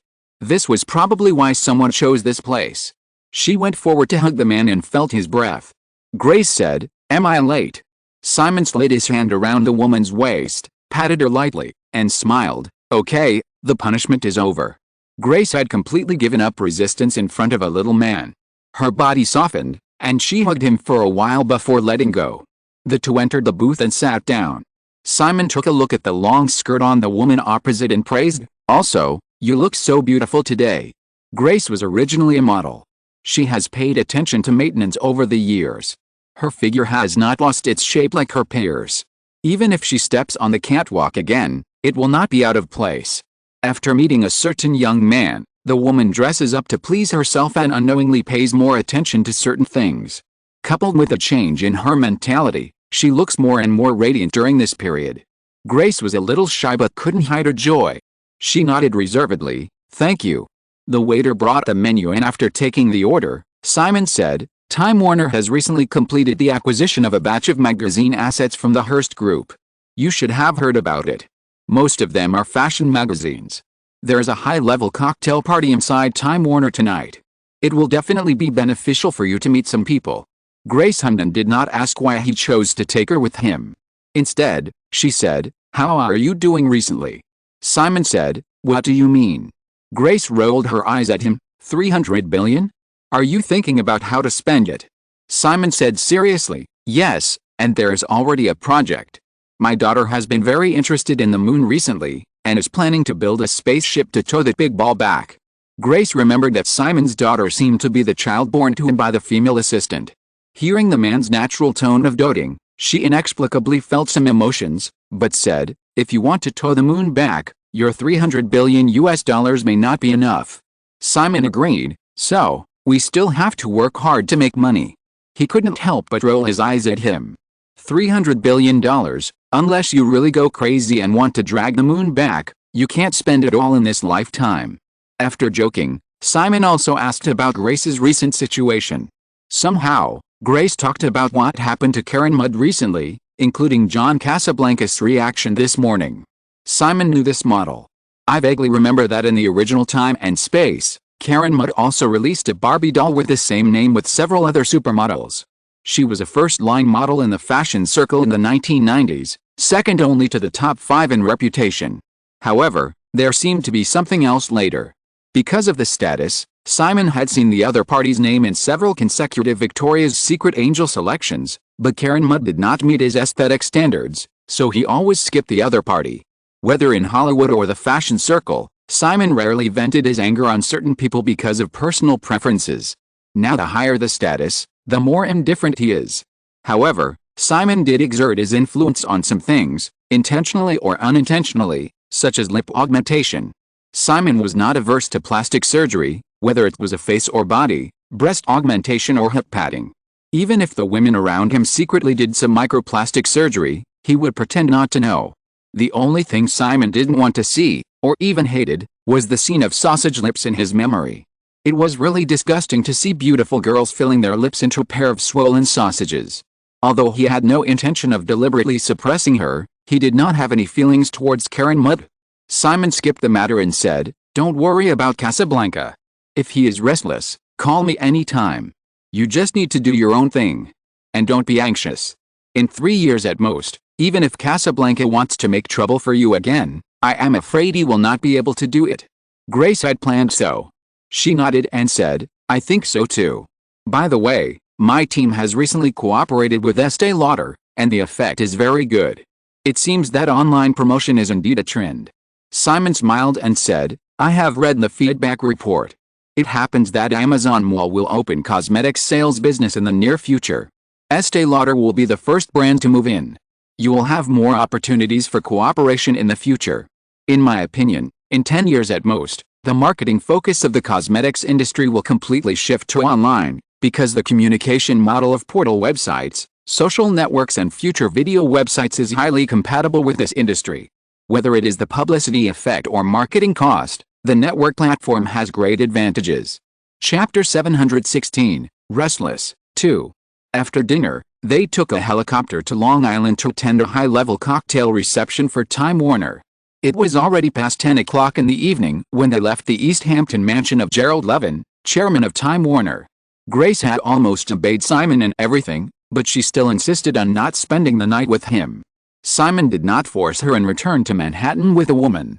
The Black Hawk helicopter took off from the easternmost tip of Long Island, and it took about half an hour to travel a distance of more than 100 kilometers. In the spacious Black Hawk cabin, the 4 accompanying bodyguards were all very tactful and sat in the front row. At the back of the 2 rows of empty seats, Grace put her arm around Simon's neck and sat on his lap. Although there was no more intimate action, the woman's face was still flushed. "I really have to go back, but I will go to San Francisco often in the future. You know, the new media operation department has cooperated with Instagram, and a special office has been set up there," Grace whispered, stroking the handsome face of the little man who was so close to her with fascination, and asked, "When will you return to the East Coast?" "This week or next week. I can arrange the time with you." Simon felt the pleasant fragrance of the woman in his arms, and said, "I don't have time this week. I'm going to Japan tomorrow. Maybe next week. I'll let you know then." Grace nodded, and asked curiously, "What are you going to do in Japan?" "The construction of Universal Studios Osaka has begun to finish, and I need to go over to take a look." Grace remembered a rumor about the Westeros effect and smiled. "Will your visit cause another sharp drop in the Japanese stock market?" Simon understood what the woman was referring to, and smiled. "It's hard to say. Because of the recent Mexican currency crisis, global financial markets are shaking. In October, International currency speculators led by Soros' Quantum Fund began to take action against the Mexican peso. This time, Cersei Fund Management, a subsidiary of Cersei Capital, also participated in it, and the Mexican economy was doomed to fail. As for the deeper reasons for this matter, we should start with the North American Free Trade Area promoted by the Bush administration 2 years ago. In December 1992, after negotiations, Canada, the United States, and Mexico officially signed the North American Free Trade Agreement, announcing the establishment of the North American Free Trade Area. This was originally a political achievement promoted by the Bush administration during the election that year in order to win re-election, but unfortunately it did not work. After taking office, the Clinton administration was dissatisfied with many clauses of the North American Free Trade Agreement, especially after the abolition of tariffs between the three countries. Mexico's cheap industrial and agricultural products formed a strong price advantage over the United States and Canada, and the annual trade surplus increased significantly. Bill Clinton is a very disciplined politician. He wants to maintain the credibility of the U.S. government, and the trade agreements that have been signed cannot be changed at will. So there was this Mexican currency crisis. With a plummeting Mexican peso, if Mexico does not want the economy to collapse completely, it has to seek help from the World Bank and the International Monetary Fund controlled by the United States. At that time, in order to obtain financial assistance, the Mexican government must make many promises and concessions in opening up the domestic market, which is a disguised revision of the North American Free Trade Agreement. The 1992 British pound crisis, the 1994 Mexican peso crisis, and the 1997 Southeast Asian economic crisis, in the final analysis, are all the same routine. Globalization has led to the blood connection of the world economy. Although the Mexican economy is small, because it involves the United States, the currency crisis of this country inevitably triggered stock market fluctuations around the world, and Japan, far across the ocean, could not stay out of it. Grace also knew about the recent Mexican currency crisis, and heard it: if it falls again this time, the Japanese may really refuse you entry in the future. Simon said indifferently, if you don't want to go, then don't go. Anyway, I don't like Japan. Why don't you like it? I've been to Japan many times, for tourism or business, and I feel very good.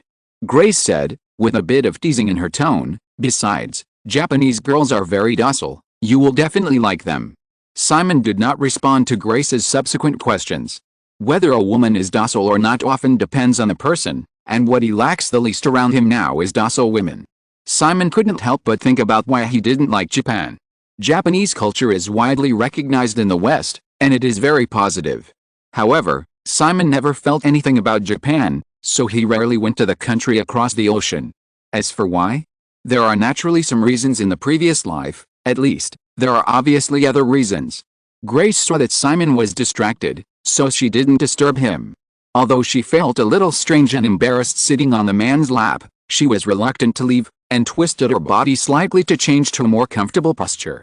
After a while, Simon finally understood, and under Grace's curious gaze, he took the initiative to say, Japan is too closed, and its comprehensive strength is very strong. Whether it is politics, economy or culture, there is no chance for the Westeros system. Grace was confused. Simon asked, have you read Gone with the Wind? Grace didn't know why the little man suddenly brought up this, and said with a smile, I'll start reading it tomorrow. Rhett Butler, the male protagonist in Gone with the Wind, has an argument that times of war and change are the paradise of capitalists and ambitious people. Simon said with emotion, the more I think about it, the more it makes sense. War will bring about drastic redistribution, and change will create a lot of wealth. These are the best times for the rise of the new rich. If it weren't for this great change in the information age, I could only control a large film company in Hollywood at most. Having a net worth of tens of billions of dollars is already the limit, and it would be impossible to do everything I do now. Grace seemed to understand. So you don't like Japan, because this country is too stable, too closed, and has strong strength, and it can't give you the opportunity to invade and control it. Simon nodded, yes, except for Japan, I don't like Britain, France, Germany, etc. In comparison, I prefer Eastern Europe and Africa, as well as other countries in Asia except Japan. Grace felt a strong aggression in the little man's tone, but she was not disgusted at all. Instead, she was more obsessed and said softly, the stronger the target, the more challenging it is. I believe that as long as you are willing, whether it is the UK or Japan, it will not be a problem. Simon said confidently, of course it is not a problem, or it is just a matter of time. I need to accumulate strength through a series of relatively simple goals first, roughly like surrounding the city with the countryside. Do you know this? Grace shook her head honestly. Simon joked, it's really hard to talk to an uneducated woman like you. Grace pretended to be angry and moved over, opened her mouth and gently bit the man's ear. The helicopter arrived at the tarmac on the East River on the east side of Manhattan. 2 luxury cars were already parked here. Simon took Grace to one of them and was about to tell the driver to go to Greenwich first. The woman mentioned her new address. The luxury car left the tarmac and turned north. As usual, it stopped at the intersection. In the car, Grace kissed the man on the lips reluctantly, whispered a few more words to him, and then pushed the door and got out. Unlike the bustling middle and lower city areas, the Upper East Side at 11 o'clock in the evening seemed very quiet, even a little deep. Walking alone on the street, Grace did not feel insecure at all. When she arrived in front of her villa, she took out the key to open the door, turned her head and looked, and the Bentley at the corner of the street was still parked there. Knowing that he couldn't see it, she couldn't help but smile at that side, and then entered the door. Mom, you're finally back. Rita, the daughter who heard the noise, came over first, asked Grace to hug her, then sniffed her little nose on Grace's shoulder, and sniffed her mother's chest, as if she had discovered something, but couldn't say it for a while. Grace broke away from her daughter's embrace without showing any sign of abnormality, and asked with a smile, "What are you doing, like a puppy?" Rita Spolt took her mother's arm and walked towards the living room, tilting her head slightly with a thoughtful expression. "Mom, you have some, other smells on you," and then she looked around carefully and whispered in her mother's ear, "Mom, you are not having an affair, are you?" Simon did not have the habit of spraying any men's perfume. He had a good physique and did not have the common peculiar smell of Westerners. However, everyone actually has a very specific personal smell. Grace was close to him on the way back from Long Island, so it was inevitable that she would be contaminated with some. At this time, the daughter was sniffing so closely that she could not help but notice it. Hearing this, Grace's expression remained calm and she pinched her daughter's smiling face. "Mom works hard to let you live in a big house and go to a good school, and this is how you repay me? It seems that I can save your pocket money for next week." When Rita Spolt heard that her mother was going to deduct her pocket money, she immediately stopped worrying about a little discovery that she just didn't understand, and hugged Grace's arm and begged for mercy. "Mom, I was wrong. Are you hungry? I can make you a midnight snack. Just prepare a glass of milk for me. By the way, where are Dad and brother?" "Leigh is already asleep. Dad is in the study upstairs. When I brought coffee up just now, he said he might be busy until 12 o'clock. So, Mom, I'm the only one waiting for you." Grace guessed that her daughter might have gone to a class reunion tonight and came back late, so she was still awake, and warned, "Forget it this time, you must be home before 10 o'clock in the future. I will let Glenn keep an eye on you. If you are late for each time, your pocket money for a week will be deducted." Okay, I promise," they said as they sat down on the sofa in the living room. Rita Spolt brought up an old topic again. "Mom, I can actually earn some pocket money by working part-time. Can I be a model?" Because her parents' genes are pretty good, 16-year-old Rita Spolt is already 176 centimeters tall. As early as when she was 13, she wanted to make some money as a model through Grace's channels. Although she has been in the circle for many years, Grace was just an agent before. Knowing all the bad things in the circle, she certainly would not agree to her daughter getting involved in this industry. Now it is different.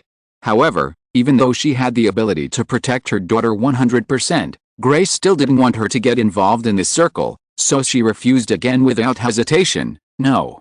"Well, Mom, I beg you." Grace was shaken by her daughter, but her mind was not shaken at all. However, after thinking about it, she said again, "If you want a part-time job, Mom can help you find another job, and being a model is definitely not possible." Rita Spolt's eyes lit up and asked, "What job?" Grace said, "I need to ask for you first, and if you want to do a part-time job, you won't have time to go crazy on weekends in the future." Rita hesitated a little. If you are a part-time model, you can only take pictures and walk on the catwalk on weekends or evenings. If you don't want to do it, you can stop doing it. This is Rita Spolt's ideal part-time status. If you don't have weekends in the future because of a part-time job, what's the point of earning pocket money?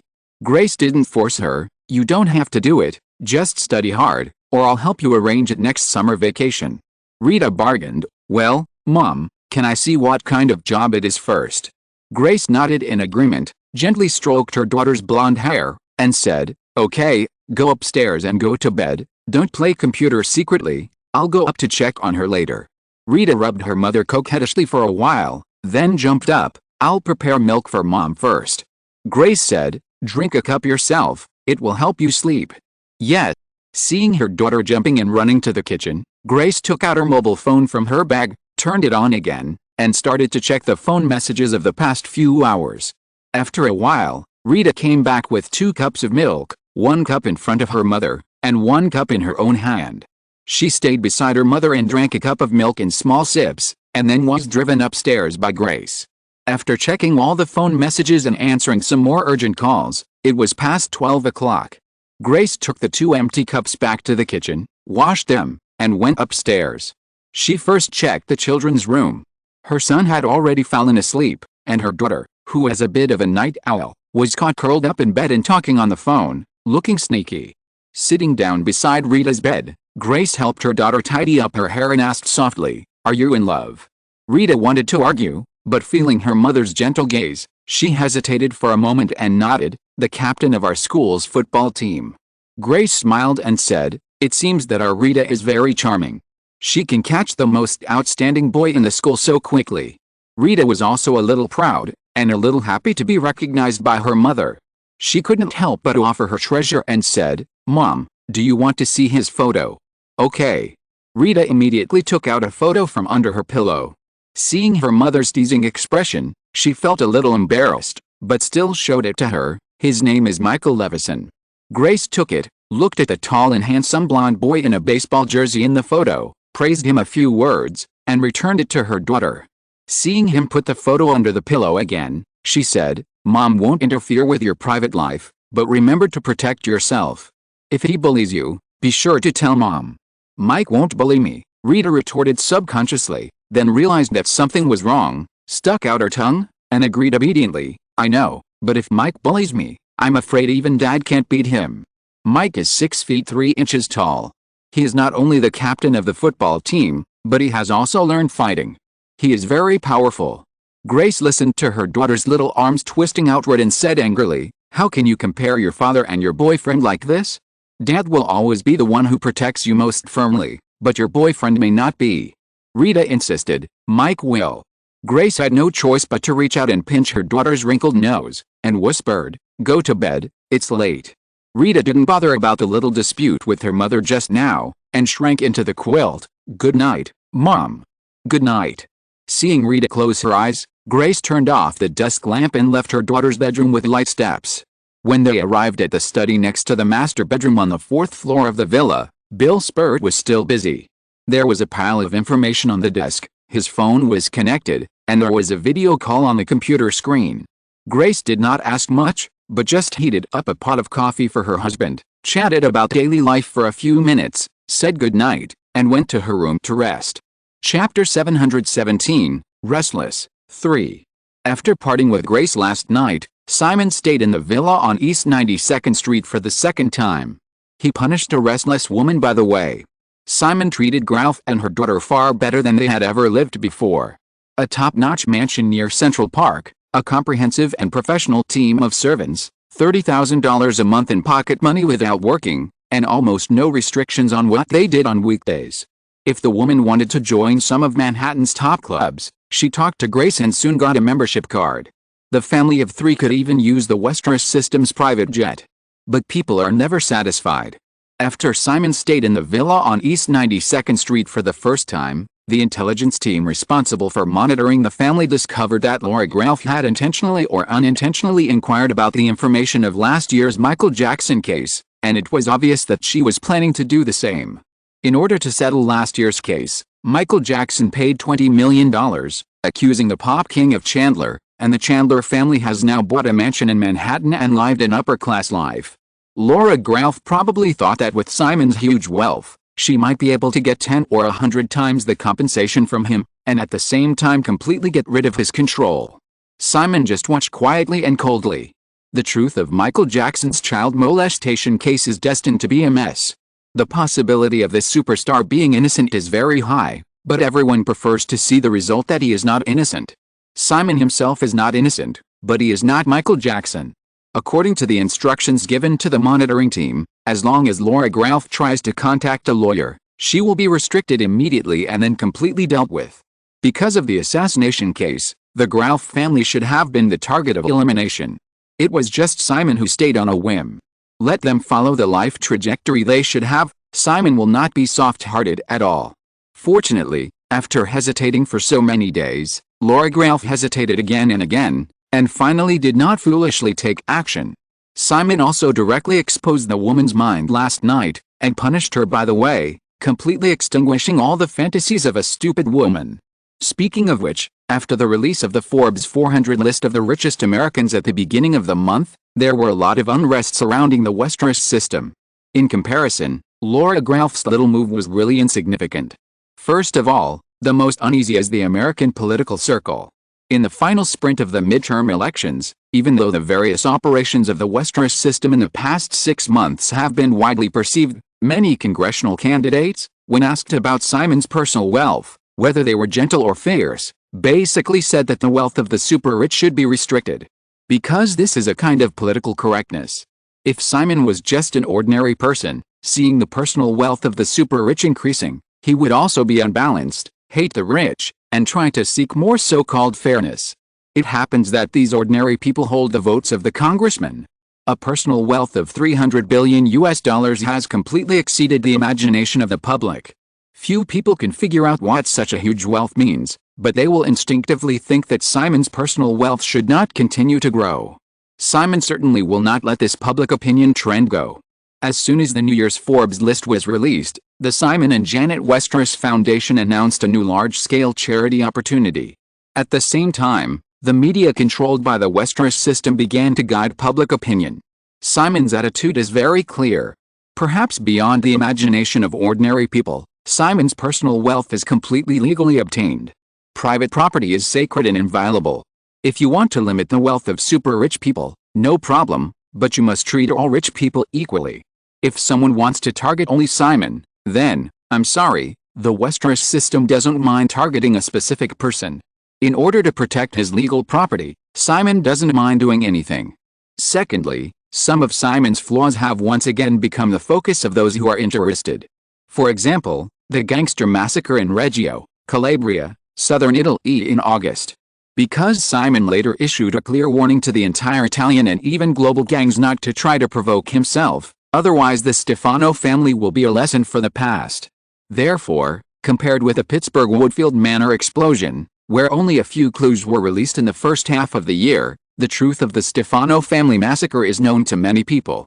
As long as he can get enough evidence and convince the Italian government to investigate this incident, Simon will undoubtedly get into big trouble. During this period, there are indeed many forces with such ideas, and the French government is one of them. The manor in the northern suburbs of Greenwich. In a study room in the villa, Celia Miller waited for Simon to hang up a phone call. She roughly heard the news about someone being injured and hospitalized. Seeing that the man did not explain on his own initiative, she tactfully did not ask any more questions and continued the previous topic. So, just let Rwanda issue a press release accusing the French government of participating in the genocide in April, right?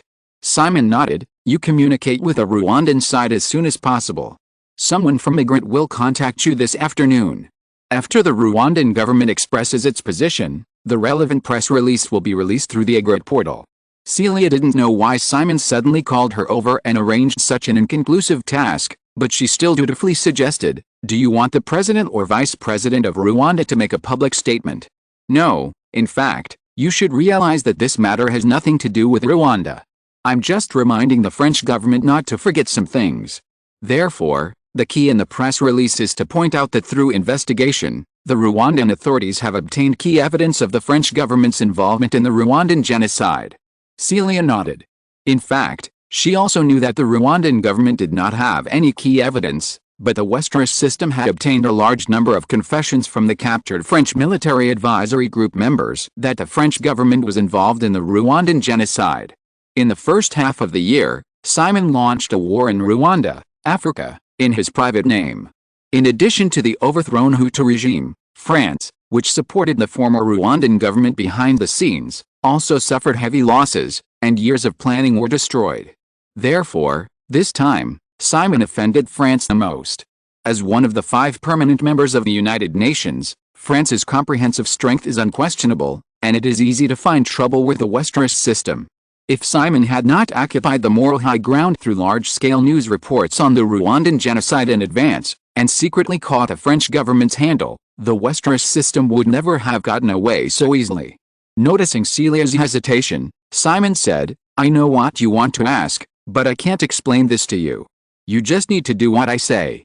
This is actually an explanation.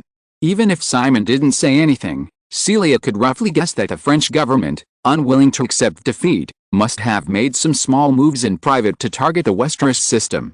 After confirming some details and discussing several matters about the layout of Ukraine with a man, it was already noon. Seeing that Simon had no intention of staying for lunch, Celia took the initiative to get up and say goodbye. After sending Celia out of the study, Simon returned to his desk and opened the investigation document he was reading before the woman came. This information was from Italy. The Stefano family extermination incident has been a hot topic for a while, and it seems to have calmed down, but the ripples under the water are still continuing. Not long after the incident, the Glory Society, which had strengthened its surveillance of its own field like a frightened bird after the Stefano family incident, and the Westeros family's reinfiltration of the intelligence team arranged in Reggio City, began to find that some people showed unusual curiosity about this incident. Under the repeated warnings of the Glory Society, which intended to keep things quiet, and even after some curious guys disappeared, the others basically chose to stop. However, there are always people who work tirelessly. 2 investigative reporters from the famous French newspaper Le Figaro have been carefully contacting people related to the family extermination incident during this period. In addition, there are suspected government agents who are secretly investigating the family extermination incident. Simon also received news 2 weeks ago that the French government tried to lobby the Italian authorities to launch a large-scale official investigation into the Stefano family extermination incident. At this point, some things are obvious. The French government wants to use the Stefano family extermination incident to strike Simon. After the incident happened, through Simon's advance arrangements at the level of public opinion, many super-rich people and even Latin American drug lords became suspected targets of the Stefano family extermination.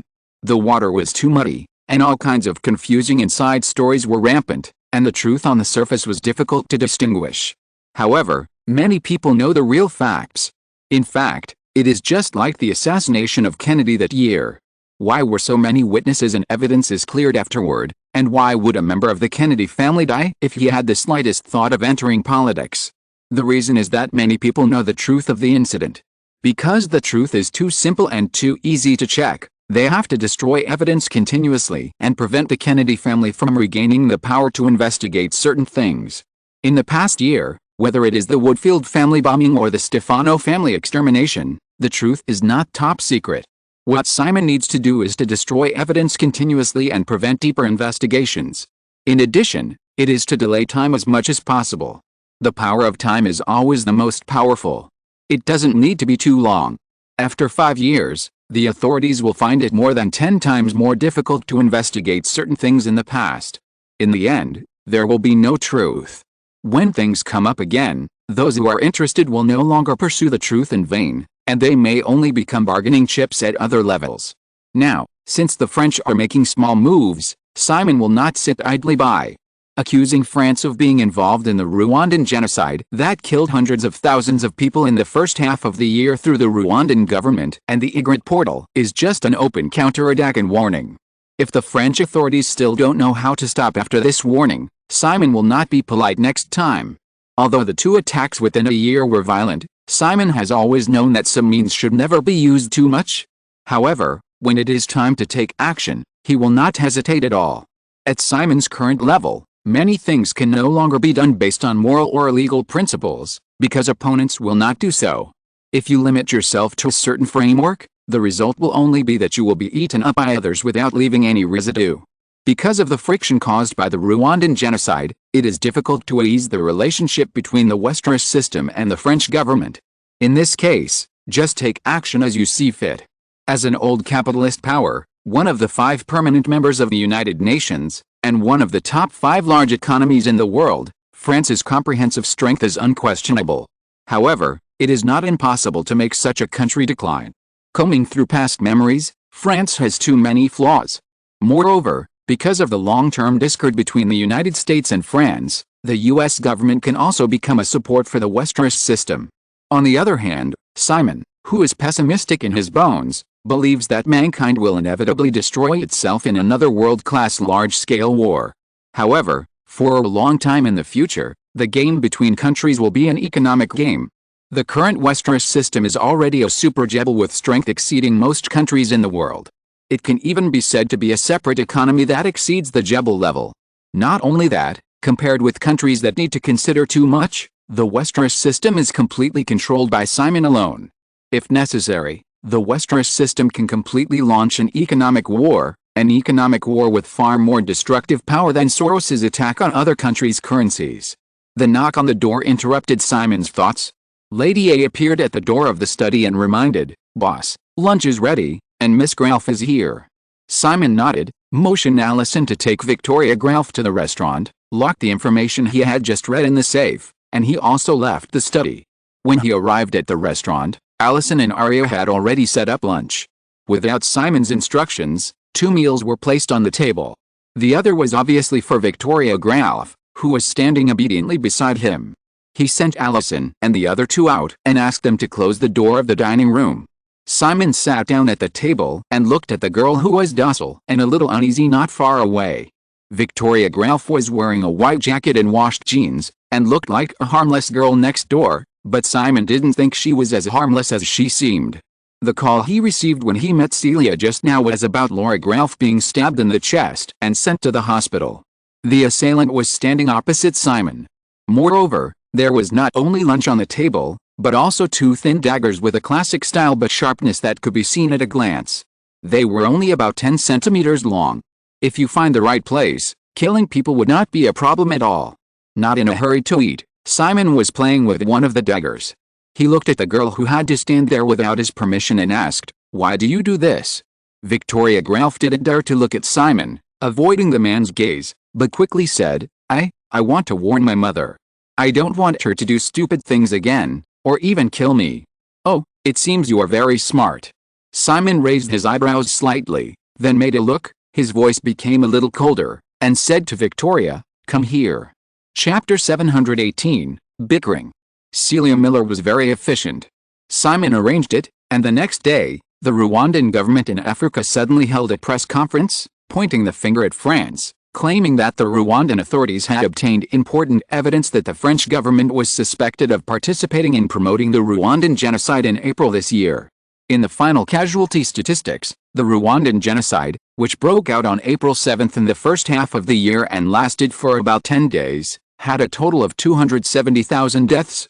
Although this number is far lower than the 800,000 to 1 million casualties in the original time and space, it is also a rare anti-human racist massacre disaster after World War II. In addition, the Westeros system contacted various media to exaggerate it, and a large number of cruel massacre scene images that took people's hearts were exposed, making the social impact of this massacre far greater than before. Because no one dares to bear the crime of participating in promoting the massacre.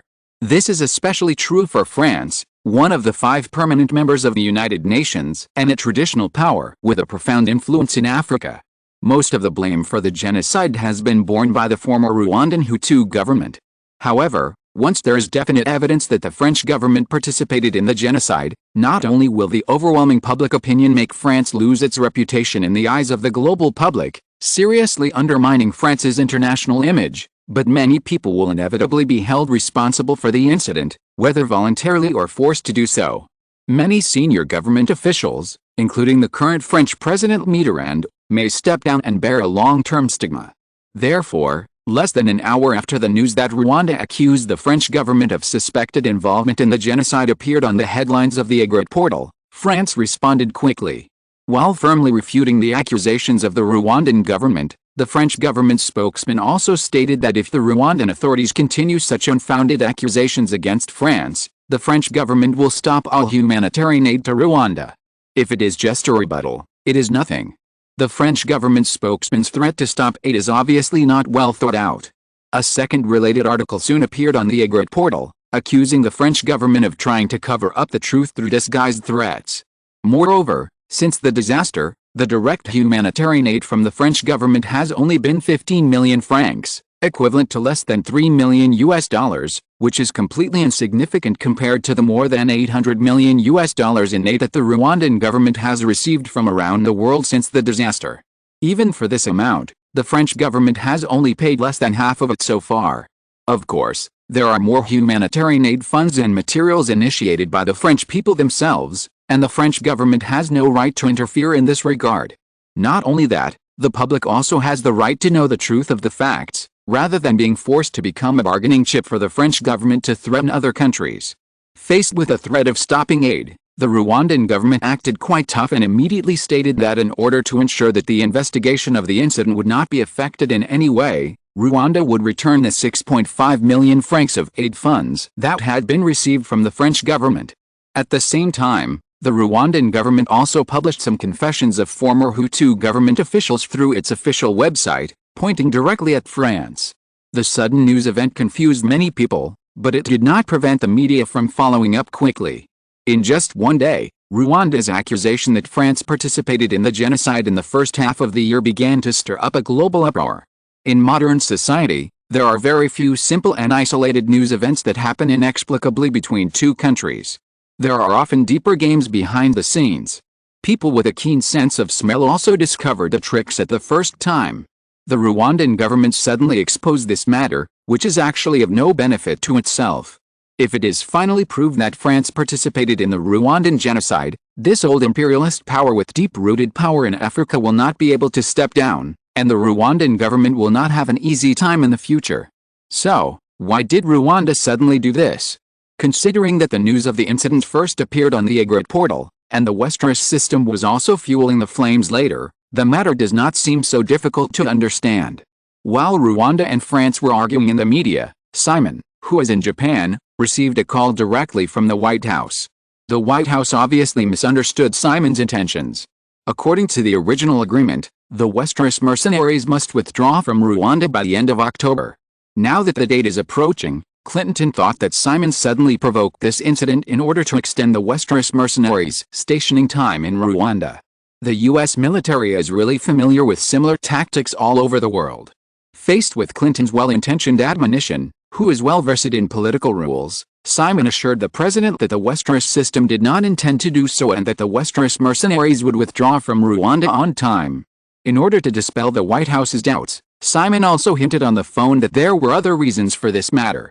At the end of the call, the president did not forget to tease Simon for triggering the Westeros effect in Japan again. Simon set off from New York at 2 p.m. on October 18, and arrived in Japan at 4 p.m. on October 19. The Tokyo stock market had closed that day, so there was nothing special on Wednesday. In order to warm up and promote Universal Studios Osaka, Simon's trip was not deliberately low-key. When the group arrived at Kansai International Airport in Osaka, a large number of well-informed Japanese media came to the airport to pick them up. The Osaka city government was also very enthusiastic about Simon's arrival and prepared a welcome dinner that evening. Both the host and the guests enjoyed themselves. However, the situation took a sharp turn for the worse the next day. Simon did not expect that the Mexican government would announce the abandonment of the exchange rate protection for the Mexican peso on the same day he arrived in Japan. The Mexican currency collapsed and the waves began to spread to the world. The next morning, many Japanese media reported the news of Simon's arrival in Osaka. Then, the Tokyo stock market began to fall at the opening of the morning. After the collapse 5 years ago, the Nikkei index experienced the lowest point of 16,000 points last year, and only rebounded to around 20,000 points in the first half of this year. However, compared with the highest point of the stock market of around 40,000 points, it has been halved. On October 20th, the Tokyo stock market opened, and the Nikkei index was still 21,079 points. With the impact of the Mexican economic crisis, The Nikkei index plummeted by 712 points in just one day, and closed at a low of 20,367 points in the afternoon, with a single-day decline of 3.4%.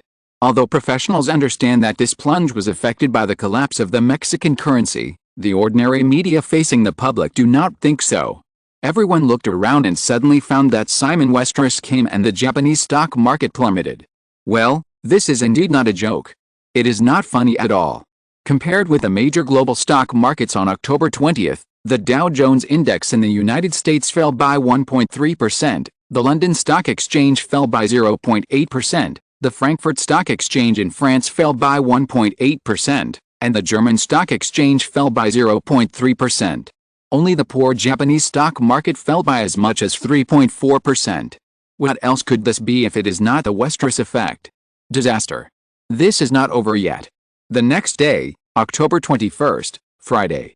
On the last trading day of this week, the Japanese stock market fell 591 points again throughout the day, and the Nikkei index fell back below 20,000 points, closing at 19,776 points.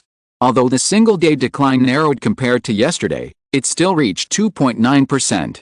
In the established schedule, in addition to inspecting most of the construction of Universal Studios, Simon will also attend a gathering of Japanese business leaders in Tokyo on Friday evening, and promised to have an informal meeting with the new Japanese Prime Minister Tomoichi Murayama, who just took office in June this year, at noon on Saturday. Now, you should leave quickly. The Japanese stock market plummeted by 6.2% in 2 days. No one can bear this kind of stimulation. Even if the stock market is closed for 2 days on the weekend, who knows if you, the disaster star, continue to stay in Japan, will make the Japanese stock market continue to be unlucky next week. Everyone has suffered heavy losses in the stock market crash in the past 2 days. Forget about the gathering. Next time. The new Prime Minister, who originally planned to accumulate some reputation by meeting with Simon, also cancelled the meeting on the grounds of being ill.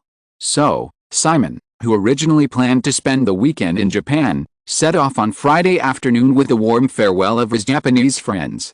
Another itinerary has been set in advance. Destination, China.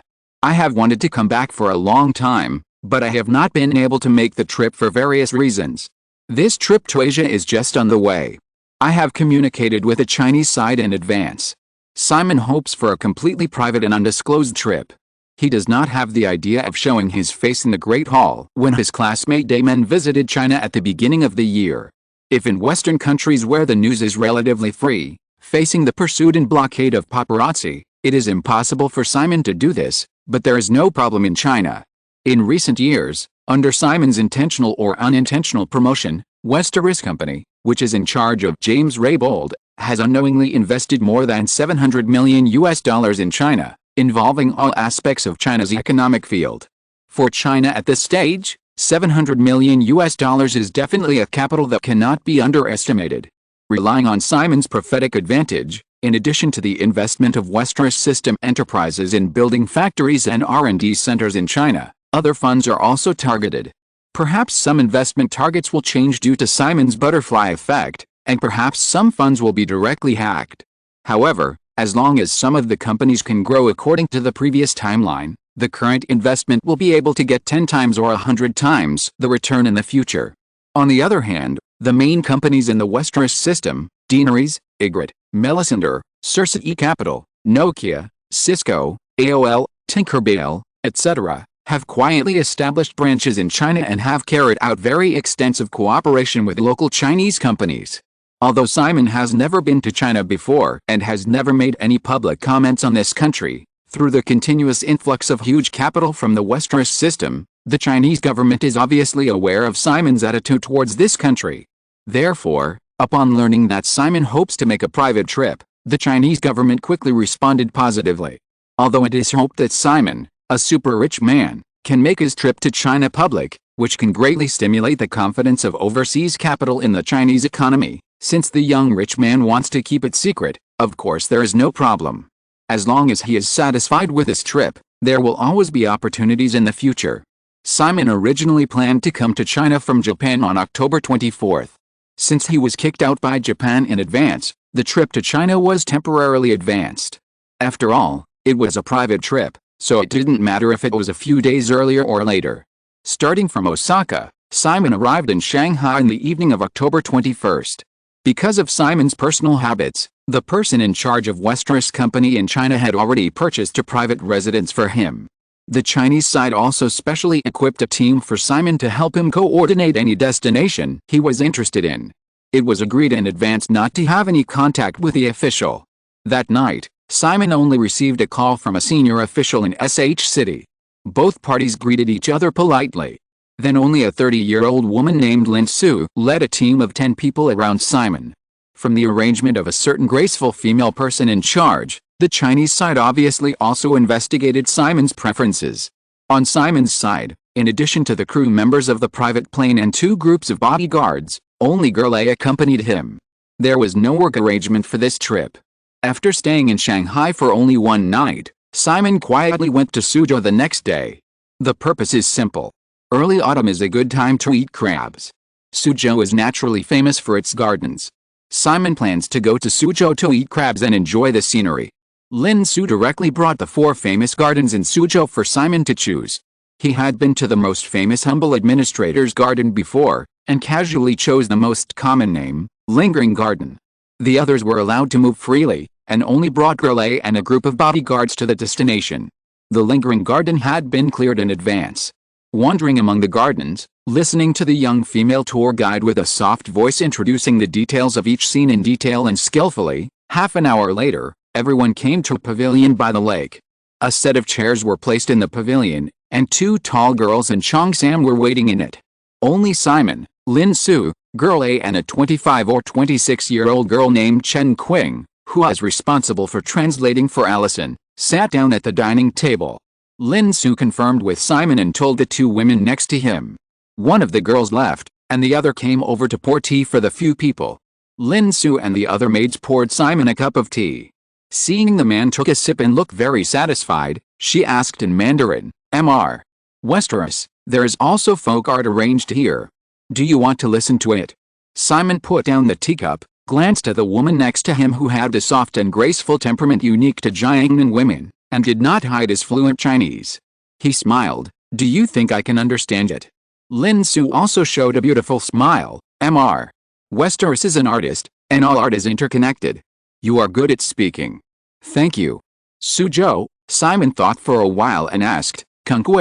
Lin Su has been surprised by the almost fluent Chinese of the man in front of her since yesterday. When she heard Simon say the word Kungwe, she still couldn't hide the strangeness in her eyes, but she nodded quickly. "Yes, Kungwe. I didn't expect Mr. Westeros to know Kungwe. If I remember correctly, the most famous piece of Kungwe should be the Peony Pavilion?" Lin Su opened her red lips slightly. "Mr. Westeros, I have to admit that you surprised me even more." Simon smiled and said, "Then let's play the Peony Pavilion. However, I definitely won't understand it. If possible, find me a copy of the lyrics. I remember the lyrics of the Peony Pavilion are very beautiful. Although I can't understand them, I should be able to understand them by reading them." Lin Su agreed, and this time he got up to make arrangements himself. Chapter 719 Trip to China. Lin Su returned with a beautifully bound version of the Peony Pavilion. A simple stage had been set up on the terrace near the water not far from the pavilion, and the not-so-big dining table was filled with more than a dozen famous crab dishes. Sitting quietly in the same position as before, Lin Su waited for the maid standing beside Simon to quietly introduce all the dishes on the table to the man, and then handed the songbook over and said, "Mr. Westeros, this is the original lyrics of the Peony Pavilion. I don't know which Chinese Mr. Westeros learned, so I chose the traditional unsimplified versions." Simon picked up a copy and took a look. It was the traditional version, so he didn't change it and just flipped it open. Although he couldn't write it, reading traditional characters is not a problem for Chinese people at all, even if he changed his identity in 2 lives, and Simon was the same. In fact, Simon prefers traditional calligraphy because it is easier to show the structural charm of Chinese characters. When Lin Su saw that Simon chose the traditional Chinese version, her eyes flickered slightly, but her tone was not strange at all. She said, "The Peony Pavilion is a play with 55 acts in total.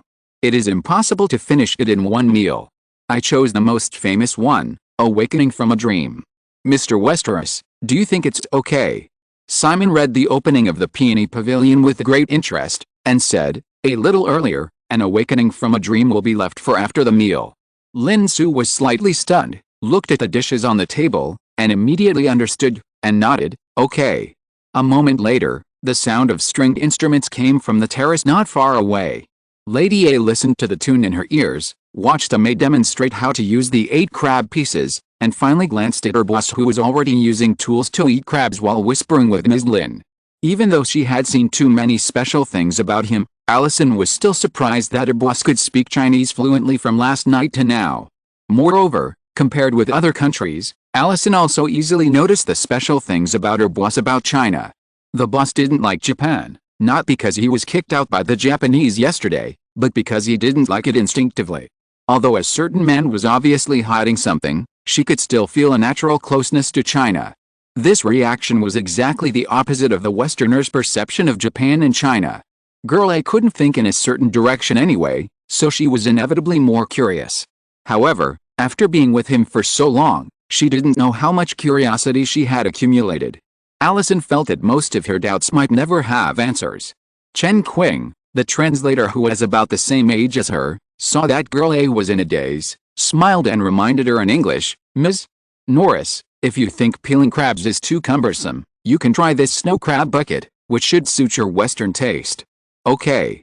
Allison retracted her gaze and nodded with a smile. Chen Qing handed over the tableware attentively, and introduced the dish in front of her again in English. Seeing Allison start to enjoy it, she slightly withdrew her attention from the girl next to her, glanced at Simon and Lin Su who were talking while peeling crabs, and some disappointment flashed in her eyes. She was chosen to be Simon Westeros's translator, but unfortunately this big shot didn't need a translator at all. She could only serve as his assistant and had no chance to talk to him. "Chen, is there any problem?" The voice of Girl A came to her ears. Chen Qing quickly retracted her gaze, smiled and shook her head, and asked the maid to take a snow crab and put it on her plate. After thinking for a while, she didn't use chopsticks, but used the knife and fork specially prepared for guests with Allison. When they started to eat, everyone spoke less. More than half an hour later, the meal was over, and the maids cleaned up the table. Simon washed his hands with tea, picked up a cup of warm ginger tea, and then focused on the stage not far away. Lin Su arranged it very coincidentally, just when it was awakening from a dream. Dreaming back to the singing of the orioles, the years are messed up. People stand in the small courtyard. The incense is all gone, the embroidery thread is thrown away, and the feelings this spring are like last year. Simon had never heard of Kunkwapara before, and he thought it would be a dialect. During the meal, Lin Su explained, and he realized that most of the lyrics of Kunkwapara are close to Mandarin, and the one selected today is the northern Kunkwapara that has further discarded the dialect elements. Simon can basically understand it without the need for a duet. Lin Su has been quietly paying attention to the performance of the man next to her, and found that Simon did not look at the lyrics at all, and seemed to be immersed in it. There was a flash of doubt in her eyes. When awakening from a dream ended, the performance on the stage was still going on, but she couldn't help asking, "Mr. Westeros, what do you think?" It turns out that the colorful flowers are blooming everywhere, but they are all left to the broken wells and dilapidated walls. What can we do about the beautiful scenery? Who can enjoy the pleasure in the yard?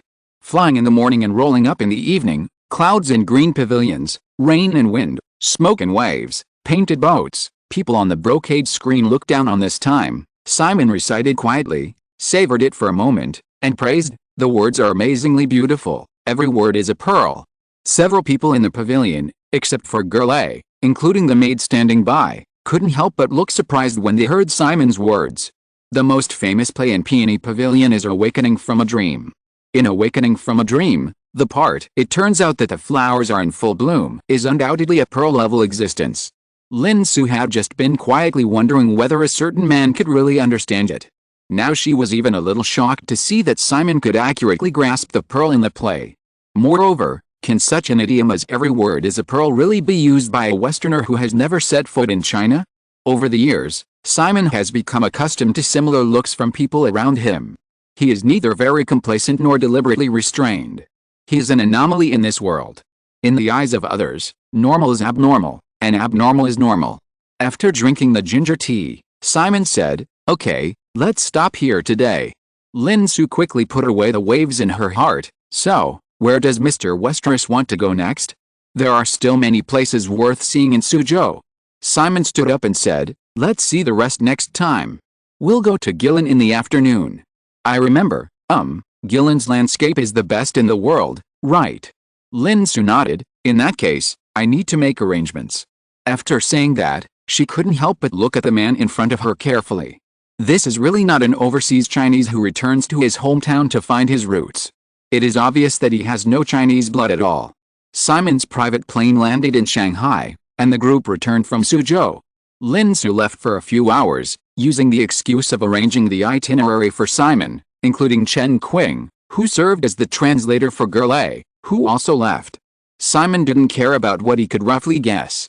After taking a nap for more than an hour at his residence in Shanghai, Lin Su and Chen Qing returned at 2 o'clock in the afternoon, saying that the itinerary had been arranged. The distance from Shanghai to Gillen is more than 1,200 kilometers, so they must fly there. At 3 o'clock in the afternoon, the group boarded Simon's private plane and flew from Shanghai to Gillen. This journey was only an hour and a half, and Simon happened to use the independent communication system on the private plane to handle some things. After the Rwandan government suddenly attacked France last week, the two sides of Rwanda and France continued to argue on the surface. However, the French government, which soon understood the reason, also responded privately, quietly withdrawing the agent team active in Reggio, southern Italy, and even the two investigative reporters of Le Figaro were summoned back. After arranging these, a senior French government official secretly had a call with Cape Dumay Manor. Janet was responsible for answering the call. The Egret portal then removed the news about France's involvement in the Rwandan genocide from the prominent position on the website. Although the incident was eased on the surface, Simon understood that the French government's hatred for him must have deepened a bit. If you are not envied, you are a mediocre person. Being hated by a country is really nothing to Simon now.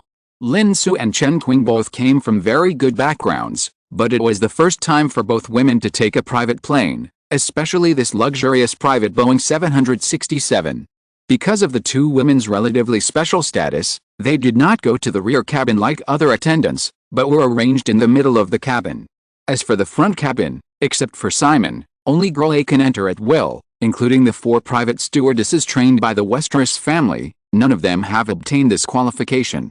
ABCD was originally trained by Janet as a stewardess, but now the private stewardesses of the Westeros family will only be private stewardesses in the future, and it is unlikely to be like ABCD. From this point of view, the Westeros system is becoming more and more like a country.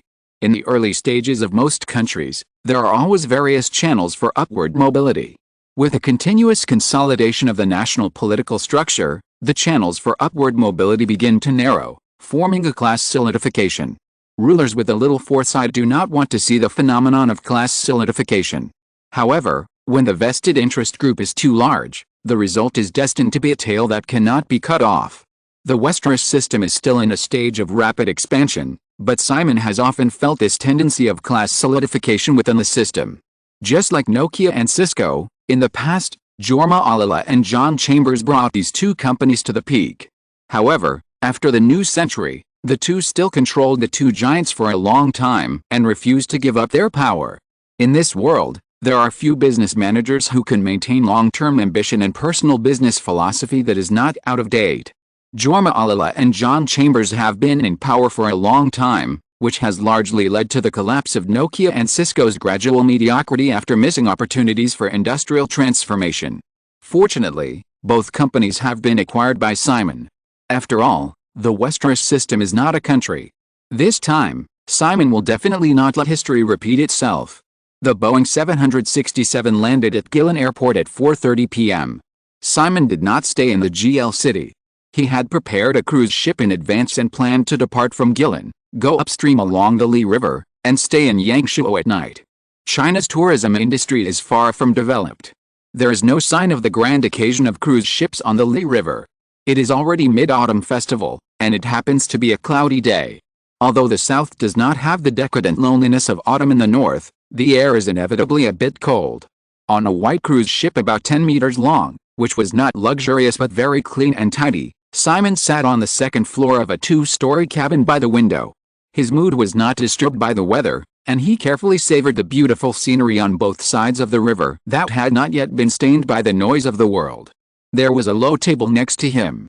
Lin Su was demonstrating tea art to Simon in person, and Chen Qing was sitting on the other side. Instead, Girl A was squeezed into the position farthest from the man opposite Simon without leaving a trace. Allison had been attracted by the scenery on both sides of the Li River and did not care about these small details. Within 10 minutes of departure, she had already changed several rolls of film in her camera. Over the years, even though she had been to many places with Simon, Girl A still experienced this shocking natural beauty for the first time. After brewing a pot of tea, Lin Su poured a cup and handed it to Simon, saying softly, "Mr. Westeros, please try it." When they met again in the afternoon, Simon found that Lin Su's original casual you had become you, and Chen Qing, who was sent by Simon to Girl A as an interpreter, was obviously more proactive and warm to him. Finding it interesting, Simon did not deliberately correct this change. He took the tea handed by Lin Su, took a sip, and nodded, "Very good." Lin Su waited for Simon to finish a cup, refilled the man's cup, and asked, "Mr. Westeros, what do you think of Gillen?" Simon smiled and said, "I will come again. In that case, I hope I can serve as Mr. Westeros's guide next time. I am looking forward to it too." Lin Su paused, and then said, "Mr. Westeros came here from Japan, so, which do you think is better, Japan or China?" Simon looked at the woman. "It depends on what you are comparing." Lin Su thought for a while and said, "What about culture?" Simon shook his head and said, "Japanese culture is just an extension of Chinese culture. There is no comparison." Chen Qing next to him interrupted at this time, "Mr. Westeros, it seems that you admire Chinese culture very much?" Simon ignored Lin Su's slightly frowned brows because of Chen Qing's interruption, and said in a gentle and calm tone, "Yes. In my opinion, Chinese literature, painting, folk art, etc. have all reached a certain extreme. What's more rare is that they have been passed down for thousands of years without interruption. This is difficult to compare with other ancient civilizations in the world." "Oh, thank you for your compliment, Mr. Westeros." Simon looked at the oval-faced girl next to him and added with a smile, "She is also very beautiful." Chen Qing immediately showed shyness and returned Simon's eyes without leaving a trace, with curved eyebrows and eyes, "Thank you." The two girls, Lin Su with an oval face looked mature and intellectual, and also revealed the softness and gracefulness of a Jiangnan girl, while Chen Qing had a delicate oval face, charming almond eyes, and dimples when she smiled, which was quite similar to a mainland actress named Qing in Simon's memory. Simon didn't think it was too coincidental. Ugly people have their own ways of being ugly, but the standards of beauty are not too different. Just like the acting department of China's most famous film academy, the girls who are selected every year, at first glance, have a high degree of similarity in the group photos taken. Lin Su watched the little interaction between the two and became more dissatisfied with a girl who was not pure-minded. Chen Qing seemed well-behaved and likable on the surface, but Lin Su did not dare to compliment her in private. At noon, Lin Su was called over by the leader, who first criticized her for being too casual in front of Simon Westeros. This might make it easier to get closer to each other, but it would inevitably lack some respect. This is not what the superiors want to see. Although she leads a team, the only one who knows about her and Simon Westeros's scenes is the girl opposite. What happened is self-evident. Afterwards, the leader also specifically told her to give Chen Qing more opportunities to contact Simon Westeros, to think about the country first, and never have any selfish motives. Lin Su felt wronged and helpless. What selfish motives could she have? Looking at the situation in front of her, even if there were any, it was obviously not her. Chapter 720 Foreshadowing. The cruise ship arrived at the small town of Yangshuo, and it was completely dark. The cool rain began to fall at night. Before this trip, Lin Su asked Girl A more than once whether she needed to prepare accommodation for Simon Westeros in advance. According to the man's itinerary, he would definitely stay in Yangshuo tonight. Allison only said that she had made arrangements in advance and there was no need to worry about it. At first, there were some doubts. Simon Westeros must have come to China for the first time. Even though the Yangshuo scenic area, which was open to international friends in the 1970s and is well known overseas, it seems unlikely that the other party would make arrangements in advance. If she did not entertain him well, it would inevitably be her dereliction of duty. Lin Su realized from the beginning that this secret reception mission would not necessarily be rewarded if done well, but would definitely be punished if messed up. It was obviously a hard job. When she arrived at the destination, Lin Su realized that her original worries and doubts were completely unnecessary. Very unnecessary. Looking at the quaint courtyard on the east side of the Li River, which is located on the top of the mountain and overlooks the Yangshuo city on the west bank and the surrounding peaks, Lin Su even felt a faint sense of unreality. The courtyard was obviously carefully designed. Entering the courtyard, under the illumination of the classical wood-carving-style street lamps, Lin Su looked at the pavilions and towers around him with blue bricks and blue tiles. Even though he couldn't see the surroundings clearly in the night, he could imagine the perfect integration of this courtyard with the surrounding landscape. Walking down the bluestone corridor, it can be roughly estimated that this courtyard with the ancient quadrangle layout covers an area of no less than 10 acres, and may even exceed 1 hectare. After receiving direct instructions from the top to entertain a distinguished guest seriously, Yangshuo also attached great importance to it. Just now, many people went directly to the dock to pick up people and sent them all the way here. Lin Su looked at the figure of a young man who was surrounded by people in front of her, and finally couldn't help but ask a staff member walking beside her, "Secretary Liu, this place seems very new to me. When was it built?" The secretary surnamed Liu was not very clear about Lin Su's identity. After hearing this question, he thought about it and replied, "About 2 years ago, an Australian-Chinese businessman wanted to build a private house here, saying that it would be used for vacation. It is said that the Chinese businessman has a $1 billion investment fund in his hands, and he plans to invest all of it in the country. Such a patriotic businessman must be taken seriously." After high-level research, combined with the Chinese businessman's own opinions, this area on the top of Dongling Mountain was specially approved. "I didn't expect that it would be used to entertain Mr. Simon Westeros today. It is honor." Lin Su had carefully studied the resume of a young tycoon in advance, and she keenly caught the word Australia from Secretary Liu. Simon Westeros' wife is from Australia. In recent years, the Westeros system has also made large investments in Australia. Some media even call Australia the back garden of the Westeros system. The Australian mining giant Bigelow Group, which is operated by the Johnston family and can be said to be affiliated with the Westeros system, has been increasing its cooperation with the domestic steel industry in recent years. If you think about it carefully, the Chinese businessman mentioned by Secretary Liu is probably just a Chinese fund manager. In the 1990s, except for Simon Westeros, a super tycoon who miraculously had a personal wealth of $300 billion, billionaires at the billion-dollar level were not so common in the world. Perhaps there is no shortage of Chinese business families with a net worth of $1 billion in Southeast Asia, but she has never heard of Australia. If you continue to think deeply, some truth will be revealed. This manor may be registered under the name of someone else, and the real owner behind the scenes may be Simon Westeros himself. Lin Su also happened to know that this super rich man has the habit of purchasing properties all over the world. What's more, only Simon Westeros had the financial resources to invest in and build such a luxurious villa on the top of the mountain, and it was completed in just 2 years. The crowd just sent Simon Westeros to the gate of the inner courtyard and stopped. After a certain man entered the inner courtyard, he never showed up again.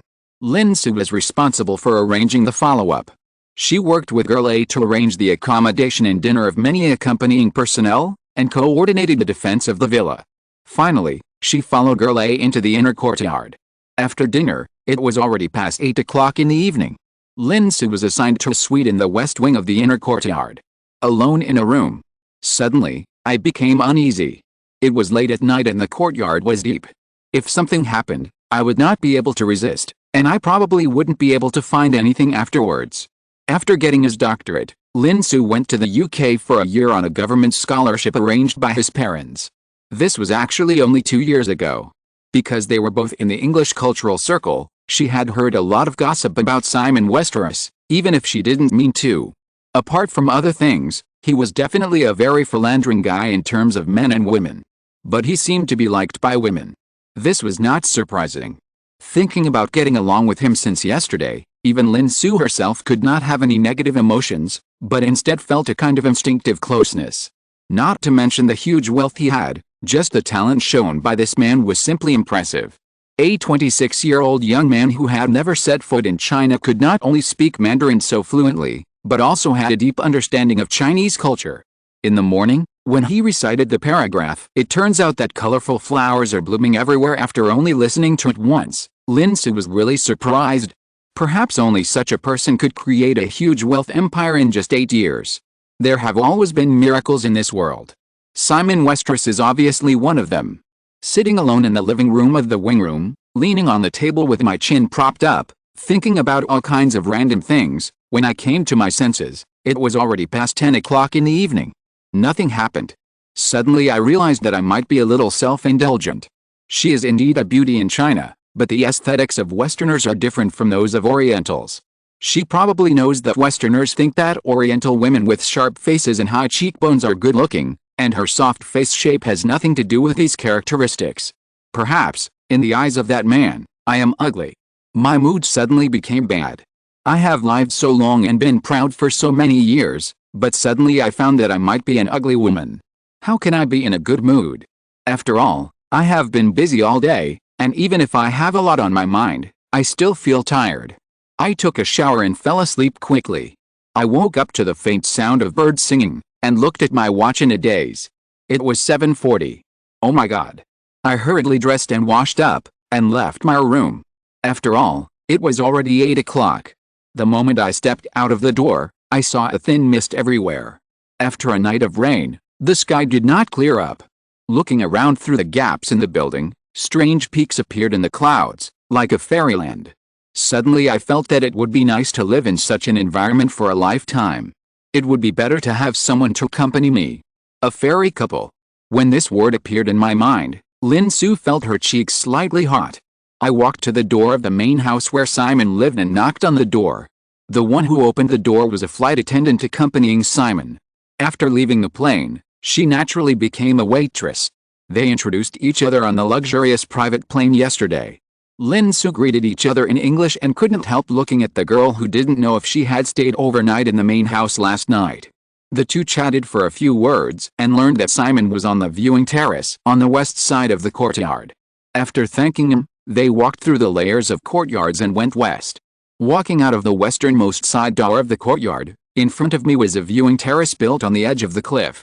Compared to the glimpse in the courtyard just now, the view at this time is even more beautiful and intoxicating. A paradise on earth. Near the beautiful painting, Simon Westeros, wearing a black pullover and khaki casual pants, sat cross-legged on the side of the low table next to the balcony railing, playing Go with Chen Qing. The two talked and laughed. The girl he habitually called A leaned next to the man with a smile, not hiding the intimacy between the two. Seeing Lin Su appear, Simon Westeros smiled and greeted her, and asked her if she knew how to play Go. Her grandfather happened to be a professor of Chinese, and her family had a deep academic background. Although she majored in international relations in college and planned to go into politics like her parents, Lin Su was influenced by her grandfather since she was a child, so Go was certainly not a problem. Seeing Lin Su nod, the man immediately patted his side and asked her to come forward to help. He couldn't beat Chen Qing. There is always something you can't do. A strange thought flashed through her mind, and she walked over and sat down next to Simon Westeros. Then, she felt a breath of the man next to her in the cold surroundings, and she felt a little confused for some reason. She looked at the chessboard calmly, and it was obviously a very basic game. Lin Su knew that Chen Qing was a top student of Shanghai International Studies University, perhaps a few years younger than her, and her ability was definitely not inferior. At this time, she was obviously deliberately letting Simon Westeros play. The man did not hide it and took the initiative to admit that Chen Qing had let him play 6 pieces, and it seemed that the chances of winning were still slim. After a few simple exchanges, the game continued. On the opposite side of the low table, Chen Qing looked at Lin Su sitting with Simon Westeros and found that she had made some mistakes. In a flash, she began to deliberately let him play, intending to lose as soon as possible, and then she could use the excuse that Lin Su was too good to exchange positions and join forces with a man on the opposite side. The man said he wanted to win, but Lin Su did not know Chen Qing's chess ability, and instinctively did her best according to the other party's instructions. So he won easily. Then Lin Su heard Chen Qing say in a sweet and innocent voice that Sister Lin was too powerful, and with Mr. Westeros, she would be even more defeated, so she suggested that she and Simon join forces, so that it would be fair. The man was easy to talk to and agreed with a smile. It was not until she sat opposite him and looked at Chen Qing, who had just taken her place, that Lin Su realized what had happened. She was a little angry. But she was even more impolite, and she didn't intend to consider the man's face anymore, and wanted to let the scheming woman on the opposite side cry first. Try your best. In the end, she lost. Simon Westeros was very happy, and Chen Qing was also very happy. She felt a little wronged in her heart, but she was strong in her bones, so of course she wouldn't show it. So she continued. She was in high spirits and must win this time. In the end, she lost again. Recalling the 2 games just now, Chen Qing always suppressed her a little, which didn't seem too different, but made her unable to resist. This was obviously intentional. Bullying. A little unbelieving, she continued to start the 3rd game. The result was still no suspense. My nose was actually a little sour. Is it fun to play the pig and eat the tiger? Simon Westeros seemed to know nothing about this, but the evil smile on his lips might not be the truth. I vaguely realized that this was a guy who liked to watch women fighting each other. Bastard. 2 hateful voices came to my ears. Mr. Westeros, do you want to continue? I think Sister Lin is getting stronger and stronger. I might lose next time. Is that so? Then stop it and don't give her a chance to turn over. Mr. Westeros, you are so mean. Isn't there a Chinese saying that if a man is not bad, women will not love him? Chen Qing covered her mouth. Do you know this too? Yes. Mr. Westeros, you are really knowledgeable. Well, knowledgeable means to describe a person with a wide range of knowledge. Is my explanation a bit redundant? It seems so. Lin Su quietly packed up the chessboard and listened to the conversation between the 2. She felt like rushing to the railing to vomit. If a man is not bad, women will not love him. Is this a good thing? Just as he was complaining, he heard Chen Qing suddenly ask, Mr. Westeros, if I'm not mistaken, this villa is yours, right? Lin Su, who was originally in a depressed mood, couldn't help but prick up her ears when she heard this. Originally, she thought Simon Westeros would give a negative answer, or quibble, or talk about something else, but unexpectedly, he admitted very readily, yes, I am used to having a completely my own residence wherever I go. Then you will definitely come to China often in the future, right? Maybe. The chessboard was put away, and at some point, Alison Norris, who had quietly left, came back from the side door with a tray in her hand with some tea and snacks on it. Then she remembered that she hadn't had breakfast yet. Seeing that Girl A had handed her a breakfast specifically and sat down next to her, without disturbing her boss and a certain girl across the street, Lin Su thanked her and found a topic to chat with Alison, but couldn't help listening to the conversation between the man and Chen Qing. This place indeed is. Then, the mood became mixed again. A guy, for his future trip, actually spent a huge amount of money to build a villa on the top of a mountain in a foreign country a few years in advance. Such a guy, Lin Su suddenly felt, was really, a little scary. Simon, who was sitting opposite Lin Su, naturally noticed the strangeness of the girl opposite him, but he didn't care too much. These 2 girls were sent to him. Although they were selected from a list of multiple candidates by the staff of the Westeros system, the purpose could not be too simple after all. After I leave, perhaps everything I said and did in these days will be sorted out. It is naturally impossible to hide this luxurious villa at the moment. Simon didn't think of keeping it strictly confidential. For this country, Simon positioned himself as a pure businessman, so there is nothing to hide from others. Of course, for the sake of the future, Simon would not be completely calm. Just like facing Chinese investment, for long-term considerations, Simon tried to do it through agency channels as much as possible, instead of Westeros Company personally. After the quiet operation in recent years, in addition to North America, Westeros system has established shell companies or sub-funds specifically for investment in China and Europe, Australia, East Asia, South Asia and other places. Even Janet couldn't understand the idle chess pieces Simon quietly cast in recent years. Only Simon himself knew how many of them were still young snakes in the grass but might become dragons in the future. There are indeed all kinds of geniuses in this world. For Simon, the advantage of being a prophet in 2 lives is his own genius.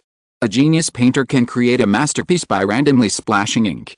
Simon's seemingly random layout may become a fine and shocking net many years later. Chapter 721, The First Year of Market Economy. As they chatted and played chess, it was already past 10 in the morning. The morning mist gradually dissipated, the sky cleared up, and the warm autumn sunshine sprinkled on the viewing terrace. Without the clouds, the blue sky, the towering green peaks, and the pure and gentle Lee River formed another beautiful landscape painting. Lin Su looked at Chen Qing and Simon Westeros, who were almost clinging to the man opposite, whispering a few words, and got up to return to the courtyard. Somewhat confused. After about 10 minutes, Chen Qing returned, wearing a set of aqua green hanfu and holding a bamboo flute. She was really well prepared. Lin Su could only complain in her heart. She had never expected whether this emotion that was almost jealous was appropriate. This time, Chen Qing did not lean against Simon again, but chose to sit down on the side facing the cliff, and said to the man next to her, "A journey to Suzhou, for Mr. Westeros." After a while, the sound of the flute began to float in the mountains. Light and distant. This beautiful scenery that is not like the creation of the human world has added a bit of etherealness. Even if he doesn't like Chen Qing's scheming, Lin Su has to admit that the talent of the woman next to him is better than hers. That's right. Since she was chosen to receive Simon Westeros, how could she be mediocre? Although she never lacks the humility she should have in front of others, Lin Su has always believed in her bones that she should be a veritable proud daughter of heaven. Now, looking at the girl playing the bamboo flute next to her, Lin Su couldn't help but feel a little frustrated, and even her aversion to Chen Qing dissipated a lot. This is a woman who knows very clearly what she wants. And she is still taking action to fight for it. What about me? Thinking of this, Lin Su suddenly felt a little inexplicably panic. I am already 30 years old, and I have been smooth sailing since I was a child, and I have never encountered any setbacks. However, suddenly, Lin Su found that her life was just drifting with the flow like the river at the foot of the mountain, and she had never seriously considered where she wanted to go in the future. The man opposite interrupted Lin Su's thoughts with a recitation of the flute. Put away your thoughts for a moment and listen carefully. The red sleeves in the painting hall are still drunk, and the white hair is too big to be pinned. Several times I went to the Golden Palace at night, the east wind was soft, and the horse stopped among the flowers. The imperial edict allowed the palace candles to be passed on, and the light silk tried on the court clothes for the first time. The ice in the imperial ditch melted and the water was squeezed into blue, and the flying swallows whispered. The heavy curtains are still cold, who can I send it to? The silver words are sealed in mud. Report that the gentleman has returned, apricot blossoms and spring rain in the south of the Yangtze River. This is a poem. Lin Su has some impression of it, but at this time he can't remember which poet wrote it. However, apricot blossoms and spring rain in the south of the Yangtze River. The artistic conception is really beautiful. Lin Su is no longer too surprised that a man with a Western face recited such an ancient poem. This is a guy who started from scratch at the age of 26 and accumulated a huge fortune of $300 billion. It seems that nothing that happens to him will surprise people. However, noticing the admiring eyes of Gurley and the affectionate eyes of Chen Qing when she played, Lin Su couldn't help but have some complaints. It's autumn now. The previous one was obviously a poem about early spring. The artistic conception doesn't match at all. Just thinking this, Chen Qing, who had just finished playing A Trip to Suzhou, stopped playing, holding her bamboo flute and politely bowed slightly to Simon and Allison, who were clapping on both sides. She took the teacup handed over by the man, thanked him, took a sip, and then said, "Mr. Westeros, I didn't expect that you knew the poem Wind in the Pine by Yu, a poet of the Yuan dynasty. It's so surprising." Simon held a cup of tea casually, and smiled with a little mischief to Lin Su, saying, "Miss Lin may be criticizing me for pretending to be elegant in autumn and using a poem describing early spring." Lin Su almost threw away the teacup she had just picked up, and shook her head guiltily. "No, Mr. Westeros, I didn't." Chen Qing glanced at the guilty and flustered Lin Su and said, "Sister Lin probably doesn't understand this. Yuji's Wind in the Pines focuses on expressing his feelings, and is more like a returning home song. The words express the poet's desire to escape from worldly troubles and return to the countryside, which has little to do with the seasons in the poem. Mr. Westeros must be very busy on weekdays, and it is inevitable that he will have similar thoughts to Yuji occasionally, otherwise he would not have rushed to China for a short rest in his busy schedule. Therefore, This poem just now fits your mood perfectly. Simon listened to Chen Qing and smiled. You are good at talking. Thank you, Chen Qing said with a curved eyebrow. Speaking of returning home song, Mr. Westeros, do you know Tao Yuanming? Picking chrysanthemums under the eastern fence, leisurely seeing the southern mountains. That's right, Chen Qing nodded and said, Tao Yuanming has a very famous article, Peach Blossom Spring, which tells the story of a fisherman who mistakenly entered the secluded place where the remnants of the previous dynasty lived. Most of the research tends to believe that the fisherman's experience in this article was fabricated by Tao Yuanming. However, many places in China claim to be the Peach Blossom Spring written by Tao Yuanming. There is also one in Yangshuo, which is very beautiful. Would you like to go and see it in the afternoon, Mr. Westeros? Okay. Lin Su, who had just recovered from her guilty conscience and panic, listened to Chen Qing and Simon Westeros talking and suddenly felt that she seemed a little redundant. She even had some thoughts of tit for tat. How did she arrange herself in front of the leader yesterday? Maybe she should do the same. This time she accompanied Simon Westeros with some tasks. Now, because of Chen Qing's interruption, many topics could not be communicated. In the afternoon, they really went to the Peach Blossom Spring in the west of Yangshuo. Because they had called in advance, everything was arranged very well. It was not until the evening that Simon and his party returned with great pleasure. In the evening, the town also organized a cultural performance. The county government sent an invitation. Simon did not investigate whether it was a deliberate arrangement, but went there happily. Yangshuo is one of the earliest domestic scenic spots in China to be open to the outside world. It has been used to receive foreign guests since the 1970s, and its reputation has spread far and wide. Since the 1980s, more and more Western tourists have come here, fascinated by the scenery, and have stayed for a long time, and even married and had children in the local area, which has earned Yangshuo the nickname of Global Village. Some international friends were specially invited to the evening cultural performance. Simon did not want to have too much contact with outsiders, even some fellow countrymen from the United States. After watching the performance, he returned to the villa on the top of Dongling Mountain. It was already past 10 o'clock in the evening. In the master bedroom of the main house in the inner courtyard, the two took a bath together, and Girl A gave herself extra bedtime care before leaving the bathroom. On the big bed, Simon leaned against the head of the bed, holding a drawing board and drawing something. Allison climbed onto the bed, snuggled up to the man like a cat, and took a look at the picture he was drawing. This is a very detailed storyboard drawing. It should be a restaurant. The surroundings are in a mess. In the middle, a cool girl in tight clothes has a cold face and sharp eyes. She holds a porcelain plate in each hand, one for blocking, and the other for scratching the neck of a man beside her, splashing blood. After confirming MGM's Agent Movie Universe plan, Simon has been using his spare time to personally conceive the script for Charlie's Angels, one of the series, and occasionally draws some imagined storyboards. Allison naturally knows what Simon is drawing. She patiently waits for the man to finish and says, "It's cool, but it seems a bit bloody. If we shoot it this way, it will have trouble with the rating." The storyboard on the drawing comes from a scene in the spy movie Anna directed by Luc Besson in memory. As a mediocre work of Luc Besson, the only highlight of the film is probably the sexy heroine. However, there are also highlights. The action design of the restaurant killing scene where the heroine Anna was sent to perform her first mission was very amazing, so I planned to borrow it and put it in the first Charlie's Angels.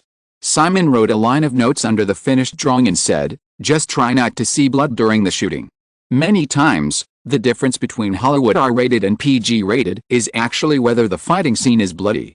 If there is no blood, no matter how intense the action scene is, even if it destroys the world, it will not be rated R for the Agent Movie Universe series. Simon certainly will not pursue G or PG. The positioning of this series is PG-13. It is not difficult to achieve this without damaging the watchability of an action movie. In fact, for the old Hollywood studios, there is too much room for maneuver between PG-13 and R, in addition to the content. Allison nodded, and found another problem. She pointed at the girl in the painting and said, "Boss, is this Natasha Henstridge?" "Yes. Natasha is not suitable. Her acting skills are too poor, and her height is also a problem. Natasha is nearly 6 feet tall. Unless you, boss, choose all Victoria's Secret angels as the heroines, it will be difficult to find a suitable partner for her." Simon said, "Natasha is indeed not suitable. She is just used as a model for the draft. The height of an actor is often a key factor affecting the casting of a movie. For short male stars such as Tom Cruise or Dustin Hoffman, the height requirements for actresses in the films they star in are more demanding. In order to make himself look taller and more powerful, Tom Cruise has done many things like stepping on apple boxes to dig trenches for supporting roles. Natasha Henstridge was a model and is nearly 1.8 meters tall. With such a height, not to mention women, even men would inevitably feel pressure to play supporting roles. If she plays the role of a single heroine, there would be no problem, but it is obviously not suitable for a multi-heroine group drama like Charlie's Angels. Moreover, the girl's acting skills are really not very good.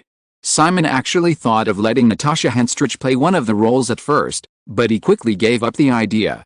Although she is a big face that he likes very much, Simon will not take risks with a super blockbuster that is crucial to the revival of MGM.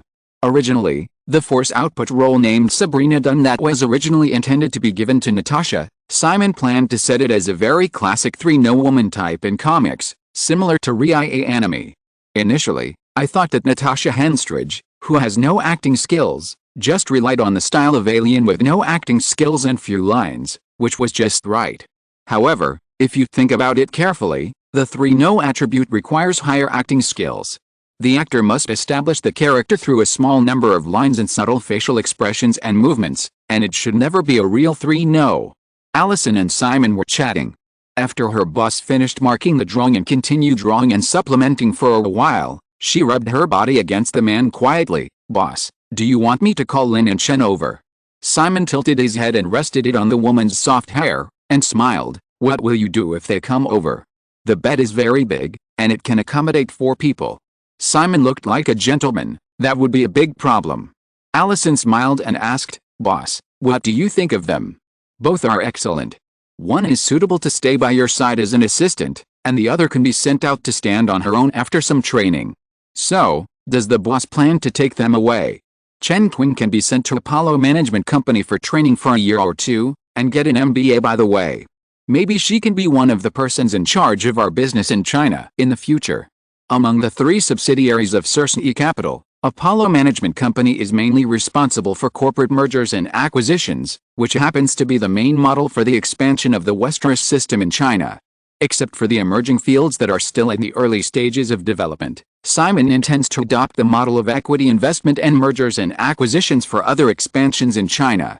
It just so happens that China is accelerating the pace of privatization of state-owned enterprises, which gives the Westeros system a lot of opportunities. Moreover, compared with other aimless overseas investors, the advantage of being a prophet in 2 lives can give Simon too many advantages. In the past 2 days of contact, Simon could feel Chen Qing's intelligence and ambition. After training her, it was just right to let her be responsible for part of the investment business in China. Allison nodded in agreement and asked, "What about Lin Su?" Simon said, "She is very knowledgeable and capable, but unfortunately lacks independent thinking. It is probably because her parents arranged things for her too well during her growth and she has never experienced setbacks. Therefore, she is only suitable for others to tell her what to do. She is very suitable to be an assistant. However, she is a person in the Chinese system, and the Chinese people value this very much. It is hard to say whether she is willing to give up her current position." Allison said, "As a matter of course, as long as you personally invite her, there will be no problem." "Are you so confident in me?" "Yes." In 1994, China successively promulgated important laws and regulations such as the company law, labor law, and intellectual property protection law, declaring that the reform and opening up that began in 1978 would no longer waver, and officially opened the era of market economy. This year was also called the first year of market economy in China by many economists. Simon chose to come to China for the first time at such a time point, not without reason. China began to accelerate reform and development, and the Westeros system will also increase its layout in China. At Simon's level, there are few things that need to be done personally, and Simon has turned his previous efforts to recruiting and managing talents as much as possible. Therefore, the first thing to do in China is to recruit soldiers. Lin Su and Chen Qing are just 2 fish that accidentally broke into the big net of the Westeros system. Simon will not ignore them, but he will not pay too much attention to them. Simon is happy to give opportunities and platforms to those who can appear beside him, But how far they can go in the end always depends on their own luck. Chatting like this, feeling that the girl next to him is getting closer, Simon smiled, put the drawing board on the bedside table, and turned off the desk lamp. Boss. You can turn on the light. This seems to be the opposite. Usually men have this request. Haha. You are making me lose face. It seems that I need to teach you a lesson. A new day, a new week. The time is October 24th. According to the original itinerary, I should have arrived in China yesterday and eaten crabs in Suzhou today. Moreover, he had originally planned to go to some other places, but the Gillen landscape really had so much charm that made people linger, so Simon simply cancelled other itineraries and planned to stay here for the rest of his time. If you are listening to this novel on a channel other than Fanfic World, it means it was downloaded and re-uploaded without effort. We warmly invite you to visit our channel, Fanfic World. There you will find the original version of this story and many other novels of various genres. We look forward to seeing you dive into a world of incredible novels. Chapter 722 Prank. Holding a stack of information, Lin Su walked through the side door of the villa and came to the viewing terrace on the cliff. Seeing a Western man leaning on a bamboo chair with his legs crossed, flipping through a martial arts novel, she couldn't help but flash a little confused.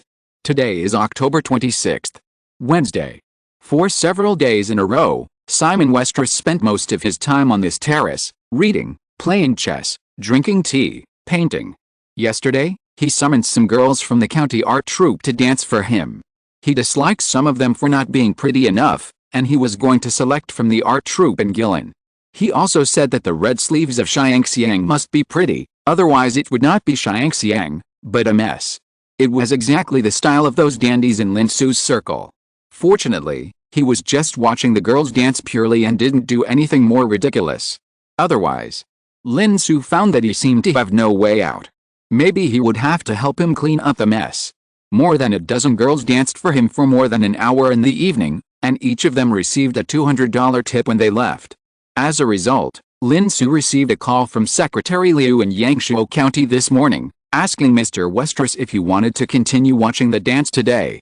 $200, according to the current exchange rate, is equivalent to RMB 1,720. Lin Su relied on his education and family background to obtain a regular section-level position with certain preferential treatment, and it was in Shanghai, the most prosperous city in China, and his current monthly salary was only 560 yuan.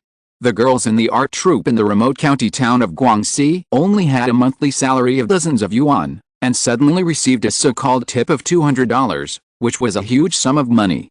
However, judging from the fact that Secretary Liu couldn't help but call to ask about this matter, the girls couldn't escape being asked to hand over part of the $200 they received. Lin Su suddenly felt that perhaps a man knew this result and gave the girls $200, so that they could at least keep half. Alison Norris was not there, and Chen Qing was with a man. Lin Su came up to the two of them, nodded coldly to Chen Qing, handed the information in her hand to the man, and said, "Mr. Westeros, can you take a look at these?" Lin Su brought a batch of information about Beijing Sahawan. Since he started to buy property in China, he would not miss the capital. Simon had already purchased a Sahawan in a prime location not too far from the Forbidden City. However, after reading the document decision of the State Council on deepening the reform of the urban housing system yesterday, Simon accidentally thought of a joke. In the 1980s, someone sold his Sahawan in the capital and raised 300,000 to work abroad. 30 years later, he returned to China with 1 million euros to plan for retirement. As a result, he found that the value of the Sahawan at that time had reached 80 million, and he collapsed directly. He couldn't help but have the idea of playing a prank. He planned to buy a batch of Sahawan in Beijing to see how many people would regret it in the future. Before 1994, it was not easy to do this because the policy was vague, it was always inevitable that it was a bit unreasonable, and the procedures were also very troublesome. After 1994, all of this was no longer a problem, because the document issued by the Chinese government in July this year announced the official arrival of the era of commercial real estate in China. Putting down the martial arts novel in his hand, Simon picked up the information brought by Lin Su. Since it was collected from Lin Su, these courtyard houses are excellent in both location and scale, and they should basically be government assets. Without sufficient connections, you can't buy them even if you want to. After patiently flipping through the information of the 8 courtyard houses in his hand, Simon found that there was a courtyard house with 5 entrances, which was even more rare. Similar courtyard houses must have been the residences of princes and ministers in the early years. Many of them have been preserved as cultural relics and scenic spots, and the possibility of public sale is very small. The reason why Simon was able to get this information is obviously because of his special status. Moreover, the suggested price at the end of the information is also very cheap, 7 million, of course, RMB, equivalent to less than $1 million. Imagine that in 20 years, such a set of top-quality courtyard houses with 5 entrances will be quoted at 1 billion. That's just a thought. 1 billion may not even be able to buy a courtyard house with 4 entrances. Originally, he wanted to buy all the 8 courtyard houses he had. The total value was less than $5 million, but it would increase by hundreds of times in the future. However, after seeing the information about the 5 courtyard house, Simon temporarily gave up the idea of buying all of them. It was obviously a special treatment given to him by the authorities, so it would be inappropriate to buy all of them. If he really wanted to buy all of them, it would be best to have someone do it privately. Well, let's take this one. You can discuss the rest with A. Seeing that the man had chosen the 5 courtyard house as expected, Lin Su nodded, but she couldn't help but feel a little emotional in her heart. 7 million, according to her current monthly salary, it would take about 1,000 years to buy such a house in Beijing, but the man in front of her seemed to be buying cabbage. After finishing the stack of real estate information, Lin Su was not in a hurry to leave. She looked at the Xianlong Babu that the man picked up again, paused, and took the initiative to ask, Mr. Westeros also likes to read Mr. Jin's martial arts novels. Simon nodded, yes. Chen Qing, who was next to her, saw that Lin Su had nothing to say, glanced over, and took the initiative to pour her a cup of tea. After all, Lin Su couldn't do the behavior of Chen Qing's private reporting last week, so she could only let Chen Qing and Simon Westeros become closer and closer, and she didn't even know whether Chen Qing took the initiative to go to Westeros' bedroom in the past few nights. Picking up the cup of tea that she actually felt a little disgusted with and took a sip, Lin Su said again, Mr. Westeros, what do you think of Xianlong Babu? Simon turned a page of the book in his hand, seemed to think about it, and said, all living things are suffering. After speaking, he shook his head slightly, a group of idiots. Lin Su looked slightly stunned. In this era, Jin Yuang's dramas were not as popular as they were later, and most people could only read novels. However, as a woman, Lin Su had no interest in martial arts novels, which adults often said were a waste of time. Listening to Simon Westeros's comments on the demigods and semi-devils, Lin Su suddenly felt that she should take some time to read this novel. Chen Qing listened to the man's comments, looked at Lin Su's reaction, and smiled. To get this job, Chen Qing naturally knew that Lin Su must have made a lot of preparations in private, and so did she. However, the man in front of them was really beyond their expectations. In the past few days, because the burden on her was much greater than that of a translator, Lin Su was obviously unable to cope with it. Lin Su felt Chen Qing's slightly teasing gaze and felt a little embarrassed. She said hesitantly, I didn't expect Mr. Westeros to understand this novel so thoroughly. It's really an honor. Honored. Simon raised his eyebrows slightly, glanced at the woman who was forcing a conversation with him, sat up, looked at her and said, you know what? Lin, compared to many other ancient civilizations that have been lost in the long river of history, your culture has been able to be passed down for thousands of years. It is a very rare fortune. You should be proud of it. Feeling the man's gaze, Lin Su, who was inexplicably a little confused, subconsciously said, thank you. The man's voice suddenly turned cold, I'm not praising you. Lin Su's body trembled slightly, and he subconsciously said, sorry, Mr. Westeros. Simon shook his head, I don't need your thanks or apology, Lin, you don't understand what I want to say at all. What I mean is that you should be proud of your culture, and in front of an outsider like me, you should look down on this matter. At this point, Simon pointed to the small town at the foot of the mountain, just like those outsiders living in this small town, it should be their luck, not your honor, to be able to settle down in such a paradise on earth in their lifetime. Lin Su seemed to realize something and straightened up slightly, Mr. Westeros, I understand. You don't understand. Simon still stared at Lin Su, and said coldly, do you know what your country lacks most now? Lin Su shook his head subconsciously. Simon did not force the issue and said directly, self-identity, you lack self-identity. Look at Japan and South Korea. Even as an outsider, I look down on their marginal cultures that extend from Chinese civilization, but they can confidently protect and spread their so-called culture. The reason is that they have a strong sense of self-identity. They naturally feel that my culture is the best and the most outstanding. It is this kind of condescending attitude that allows their culture to spread overseas. Look at you. At this point, Simon paused and said, I can feel that China has been trying its best to promote its own culture in recent years. However, you have completely fallen into a misunderstanding. What you are trying to do is not to reshape your self-identity, but to find ways to seek recognition from others. I don't know much about other aspects. Movies, a field that I am more familiar with. You are just doing this. In my opinion, making movies should first meet the needs of the people and inherit and create the culture of the country. But what you do is to participate in various film festivals all over the world and seek recognition from others. Unfortunately, I don't see much self-identity from it. I only see a group of beggars. Mr. Westeros, we are not beggars. Shut up. Lin Su's eyes had turned red without her knowing when.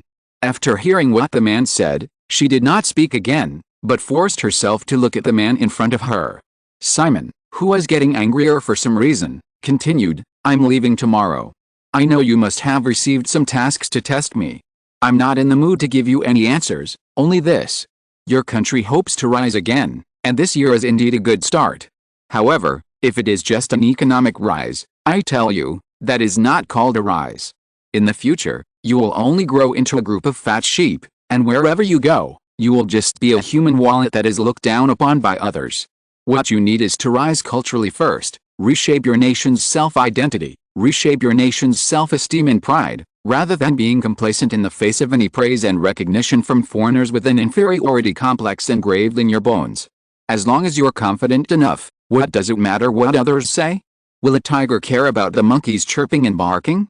So, if you can't do this first, unfortunately, even if you surpass the United States economically in the future and become the world's largest economy, your people will still be looked down upon and considered inferior when they go out.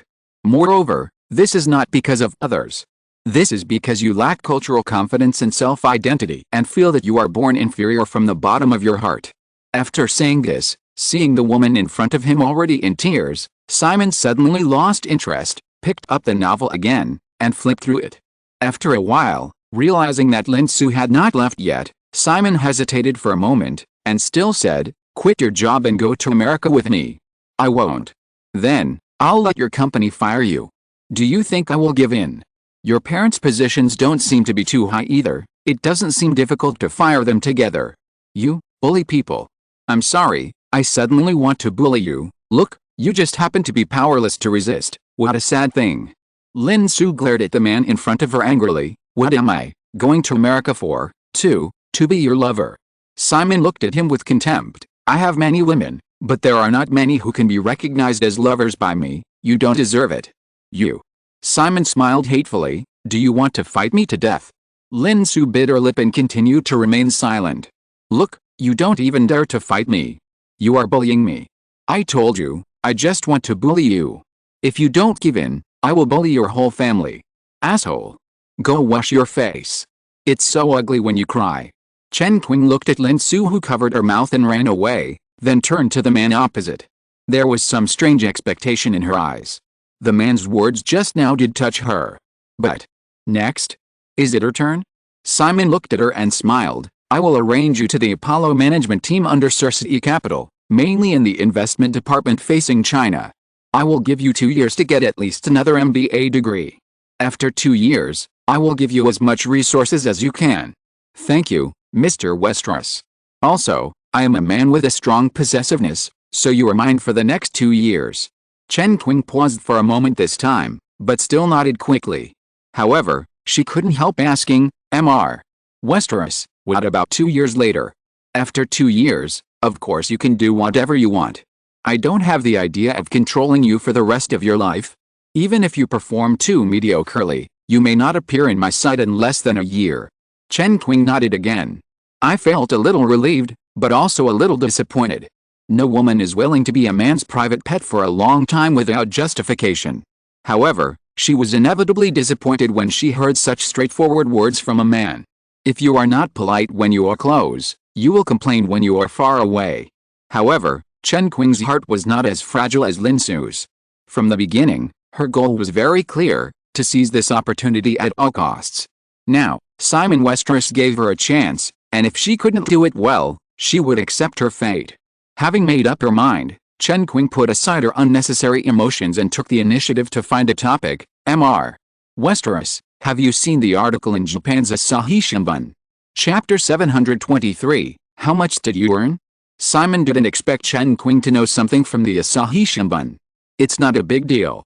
This morning, the latest issue of the Asahi Shimbun published an article titled Simon Westeros's Trip to China, exposing Simon's secret trip that he didn't want outsiders to know about. Speaking of which, the Japanese didn't have any bad intentions. Instead, they were a little forced. Simon went to Japan last week, just as the Mexican financial crisis broke out, which unexpectedly triggered the Westeros effect again, causing the Japanese stock market to plummet by more than 6% in just 2 days. This was originally a matter of many coincidences.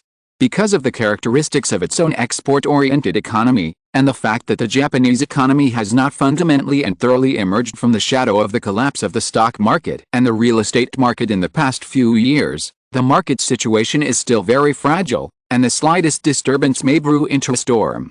Therefore, even if Simon didn't appear, the Japanese stock market could not escape this big drop. In the past, the collapse of the Mexican peso triggered a financial crisis that spread to the world, and the impact on the Japanese stock market in the Far East was also far greater than that in North America and Europe. However, reason is reason. Mysticism is very popular in both the East and the West. This has nothing to do with the level of civilization of a country. After all, there are indeed too many things in this world that cannot be explained by coincidence. For example, Simon Westeros's rare visits to Japan always caused a sharp drop in the Japanese stock market. Is it a coincidence once, twice, or 3 times? No one believes it. So, Simon's original 4-day trip to Japan last week was hastily escorted out of the country by the host after only 2 days because of an accident that caused a sharp drop in the Japanese stock market. As a result, the matter did not end there. In the new week, the Japanese stock market showed no signs of stopping the decline and rising. Although the decline in the market was no longer as severe as the 2 trading days when Simon was in Japan last week, it still maintained a downward trend. After various official means were used, the Japanese were probably desperate and turned their attention to Simon, and took the initiative to expose Simon's itinerary to visit China. The subtext is obvious. A certain evil star has gone, and is no longer in Japan, but has gone to China. Brothers, sisters-in-law, elders, and fellow countrymen, all have bad luck in all seasons, and there is a reason for all grievances. Of course, this is what I think in my heart, but I certainly cannot say it out loud. Japan and China have been in a honeymoon period in recent years. Therefore, the article in the Asahi Shimbun only purely exposed Simon's trip to China after he left Japan last Friday, and included some official clichés such as speculation that Simon Westeros arranged this trip because he was optimistic about the Chinese economy. Although the Japanese had no ill intentions about this matter, Simon could imagine the reactions of all parties. First of all, the Chinese government would definitely be very happy. Simon initially requested a completely confidential private trip, and the Chinese government could not deliberately expose this matter. However, Simon Westeros, a super-rich man with a net worth of $300 billion, visited China. For China, which is accelerating its pace of opening up and urgently seeking foreign cooperation, once it is spread, it will definitely be a shot in the arm. Simon Westeros has begun to be optimistic about China, and the Westeros system has begun to invest in China. Even the slowest people should react. Even if it is a herd mentality, it will not hurt to follow up. There will never be someone with a better investment vision than Simon Westeros. It can be imagined that this herd effect alone will bring additional large amounts of overseas investment to China. In fact, capital from all over the world will indeed react with the exposure of Simon's trip to China. No matter how big the plate is, it is not unlimited after all. The influx of a large amount of capital into China will inevitably affect the layout of the Westeros system in China, and some people will even keep a close eye on the layout of the Westeros system in China. In fact, before this, too many people have coveted this huge market with a population of 1 billion in the East, but in the past, Due to the instability of China's economic policies, no one dared to invest rashly. Now, Simon Westeros is taking the lead, so what are he afraid of? The European economy is weak, the Latin American economy is in decline, and Africa has no sense of existence. Apart from North America, where the new technology wave is becoming increasingly popular, only the vast Asia is still a virgin land waiting for capital to open up. Simon Westeros gave a signal. There is no doubt that investment is right. Finally, there are hidden political risks. Like China and Japan, China and the United States are also in a honeymoon period at this stage. At least it is a honeymoon period on the surface. However, when the Soviet Union collapsed, the United States, which became the world's only superpower, would certainly not allow another rival that could compete with it to appear on this planet. China is undoubtedly a potential threat. The previous visits of Mr. Dimon and Warren Buffett to China can still be regarded as relatively pure business behavior.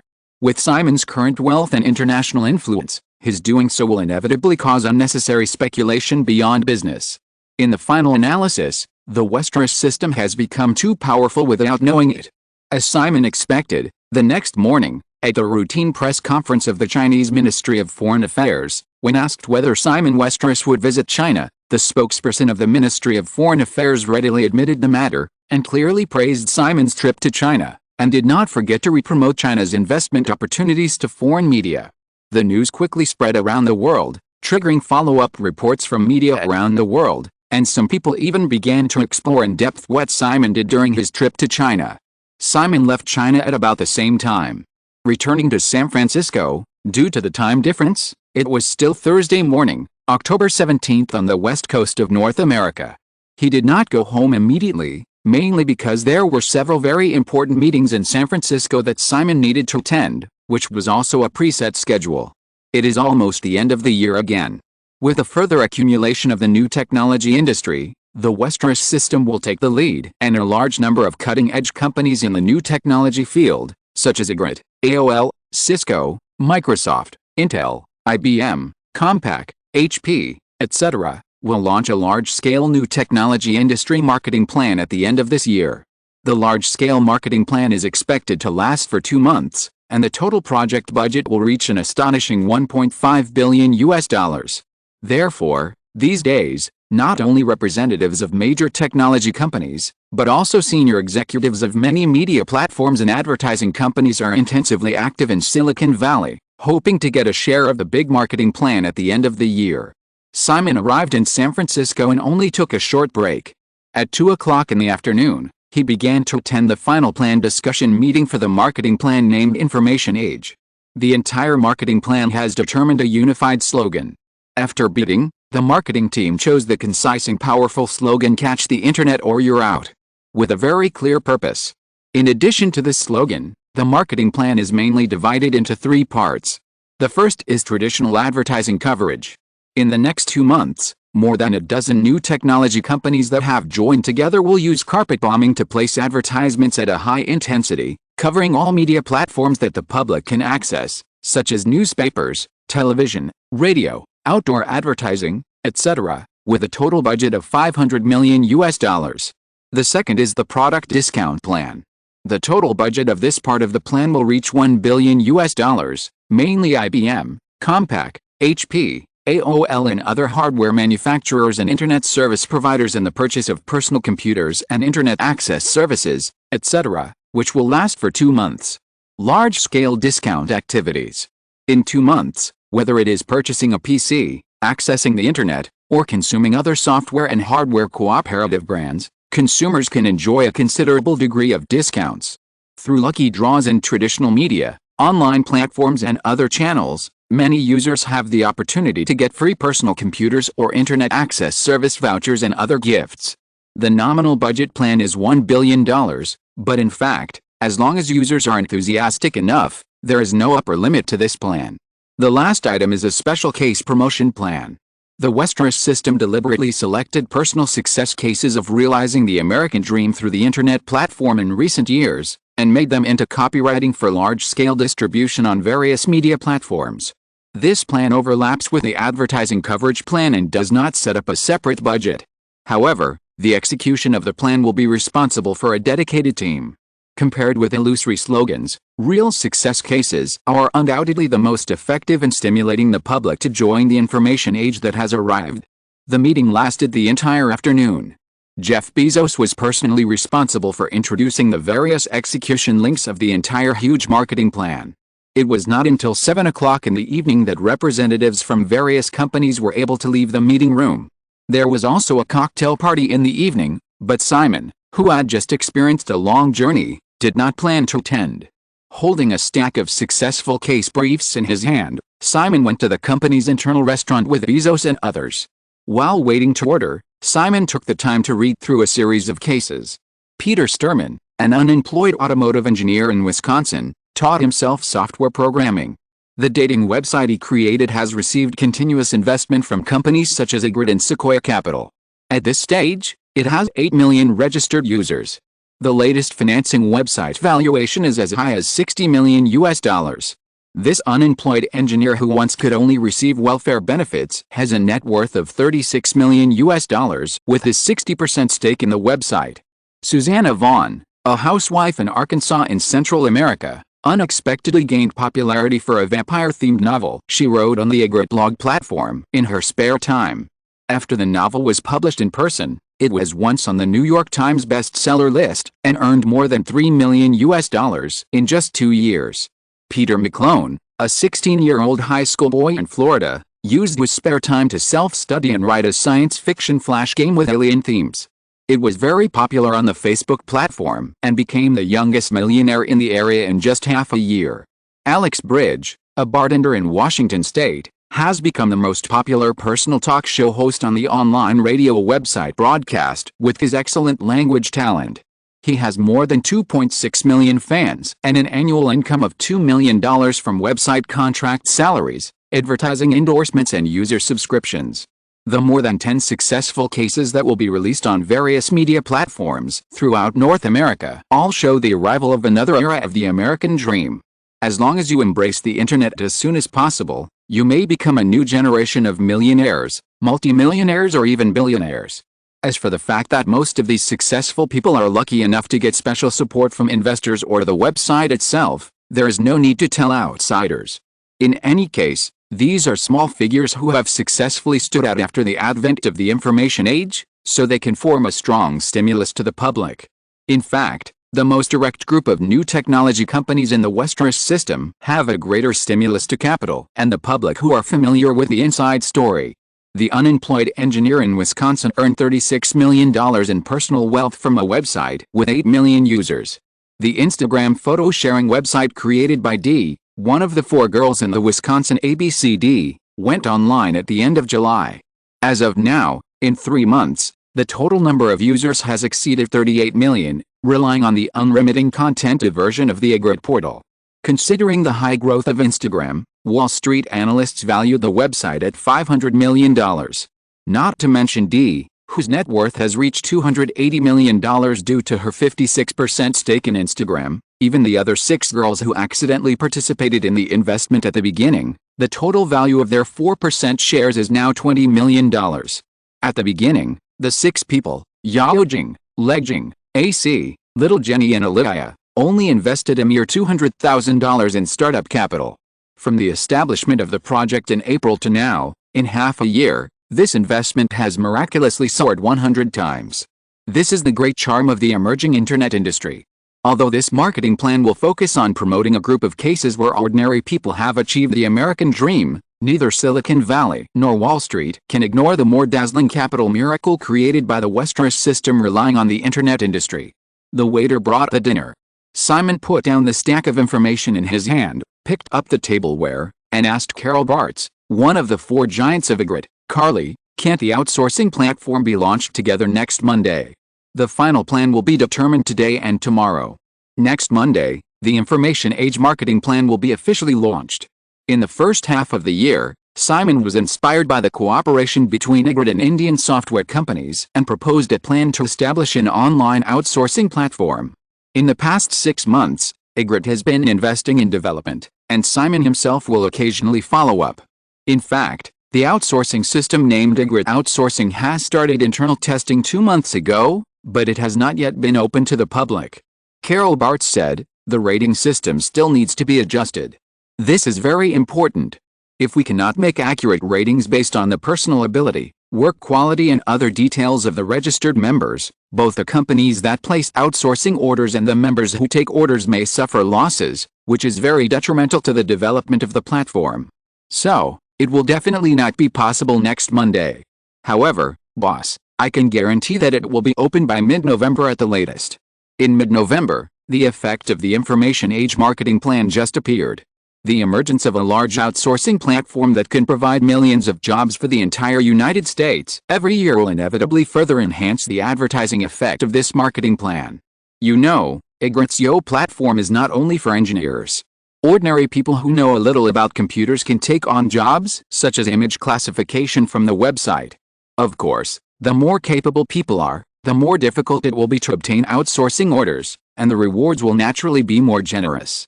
This is also the reason why Carol Bartz attaches importance to the member rating system.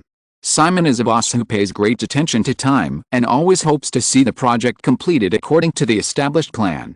However, he was not harsh about it. As a rising star in Hollywood, no one understood better than Simon that plans could not keep up with changes.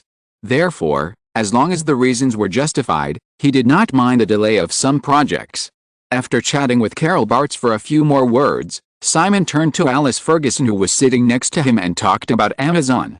With the completion of 7 large logistics distribution centers of Amazon Online Mall in various parts of the United States, this e-commerce website will expand into clothing, cosmetics and other fields in addition to books, and further move towards the goal of a comprehensive e-commerce website. Amazon will also participate in the information age marketing plan starting next Monday. Chapter 724 How much did you earn? 2. While Simon was having dinner with several executives of Ignorant, Grace Spuld, who came to the West Coast from New York yesterday, was also having dinner with D-girl Deborah Lippman in another part of the Bay Area after finishing a day's work. Not only the two girls, but also the Italian restaurant not far from Instagram's headquarters was full of chirping. More than a dozen tall and beautiful young girls gathered at several tables in the corner of the restaurant, including the waist beauty Yasmin Gary and the leg beauty Nadia Orman, who sat at the same table with Grace and D-girl, attracting the attention of other diners in the restaurant. Some of them were brave enough to come forward to ask for autographs or hand over business cards.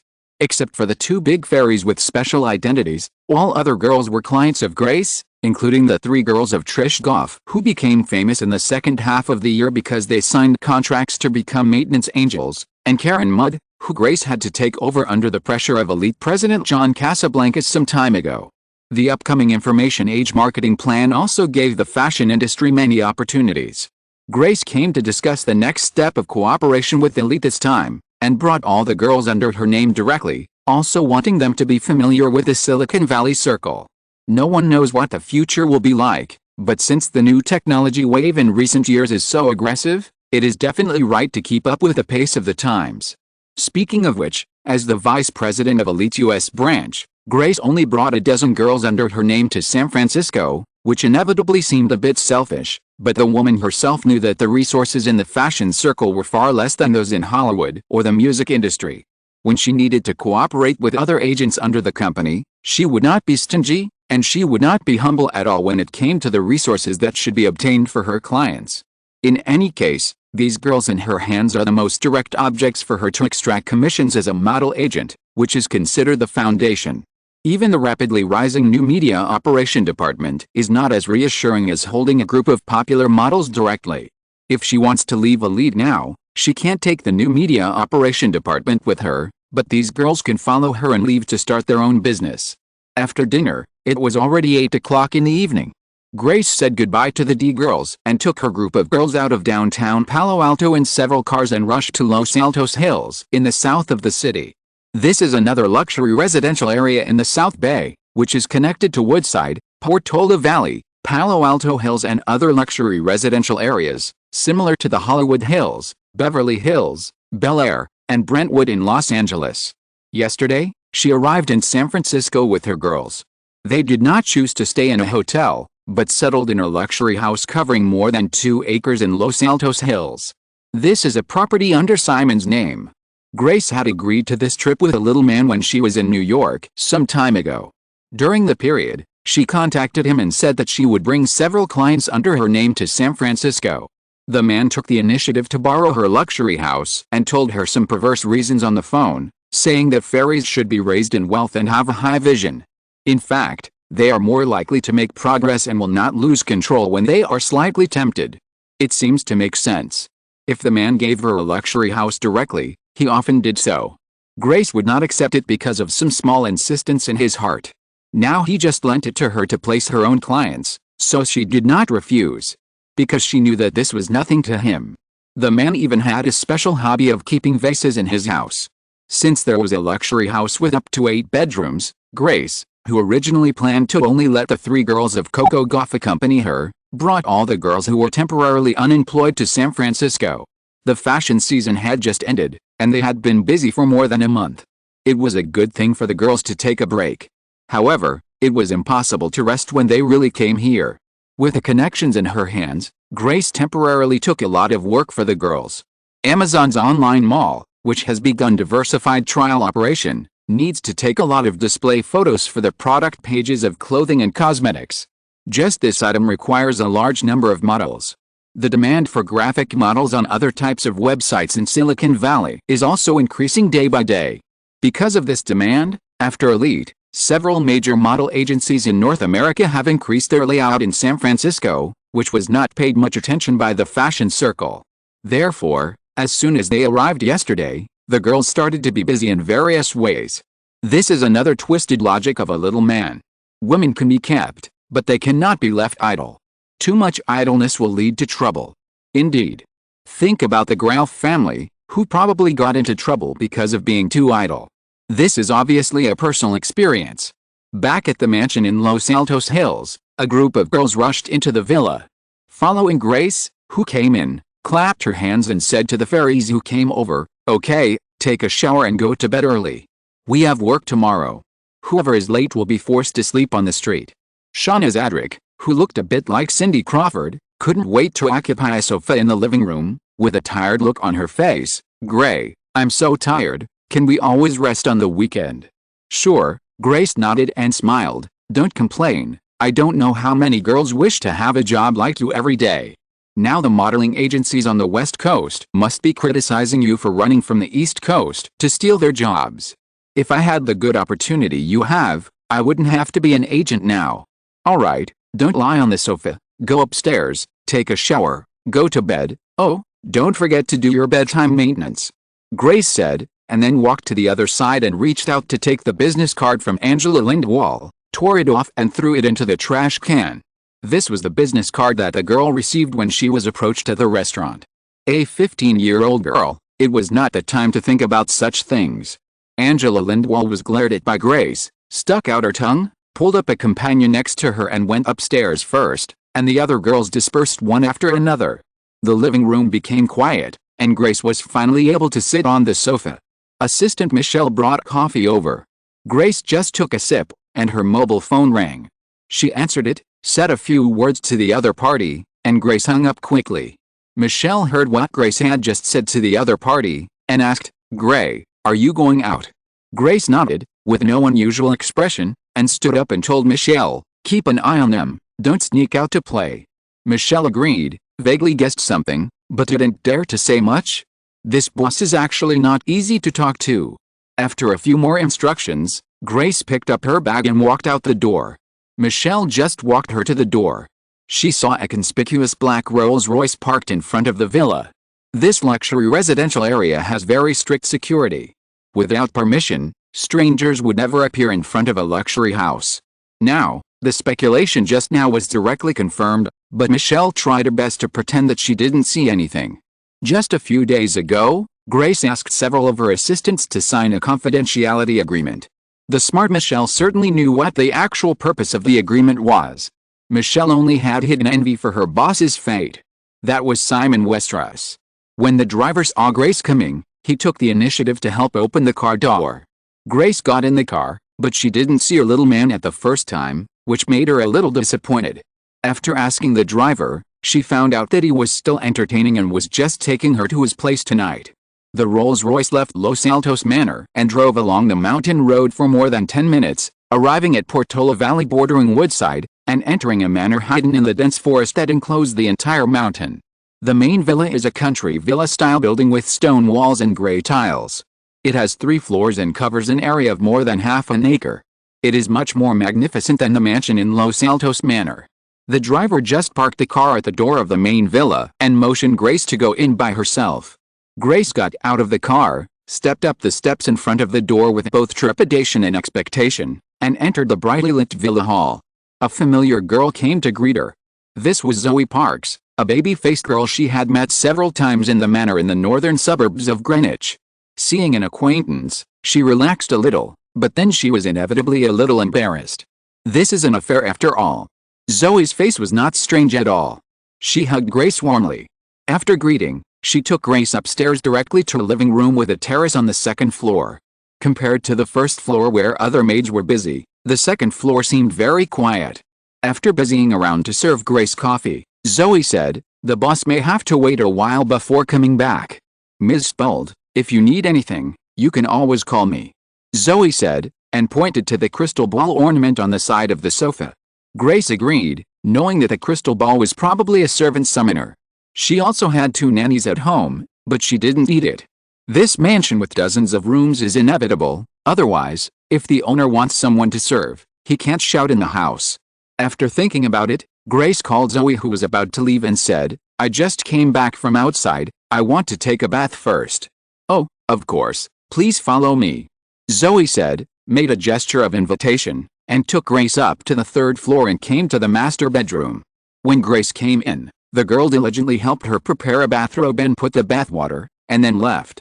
Grace didn't take off her clothes until Zoe left, and stepped into the exaggeratedly large marble bathtub.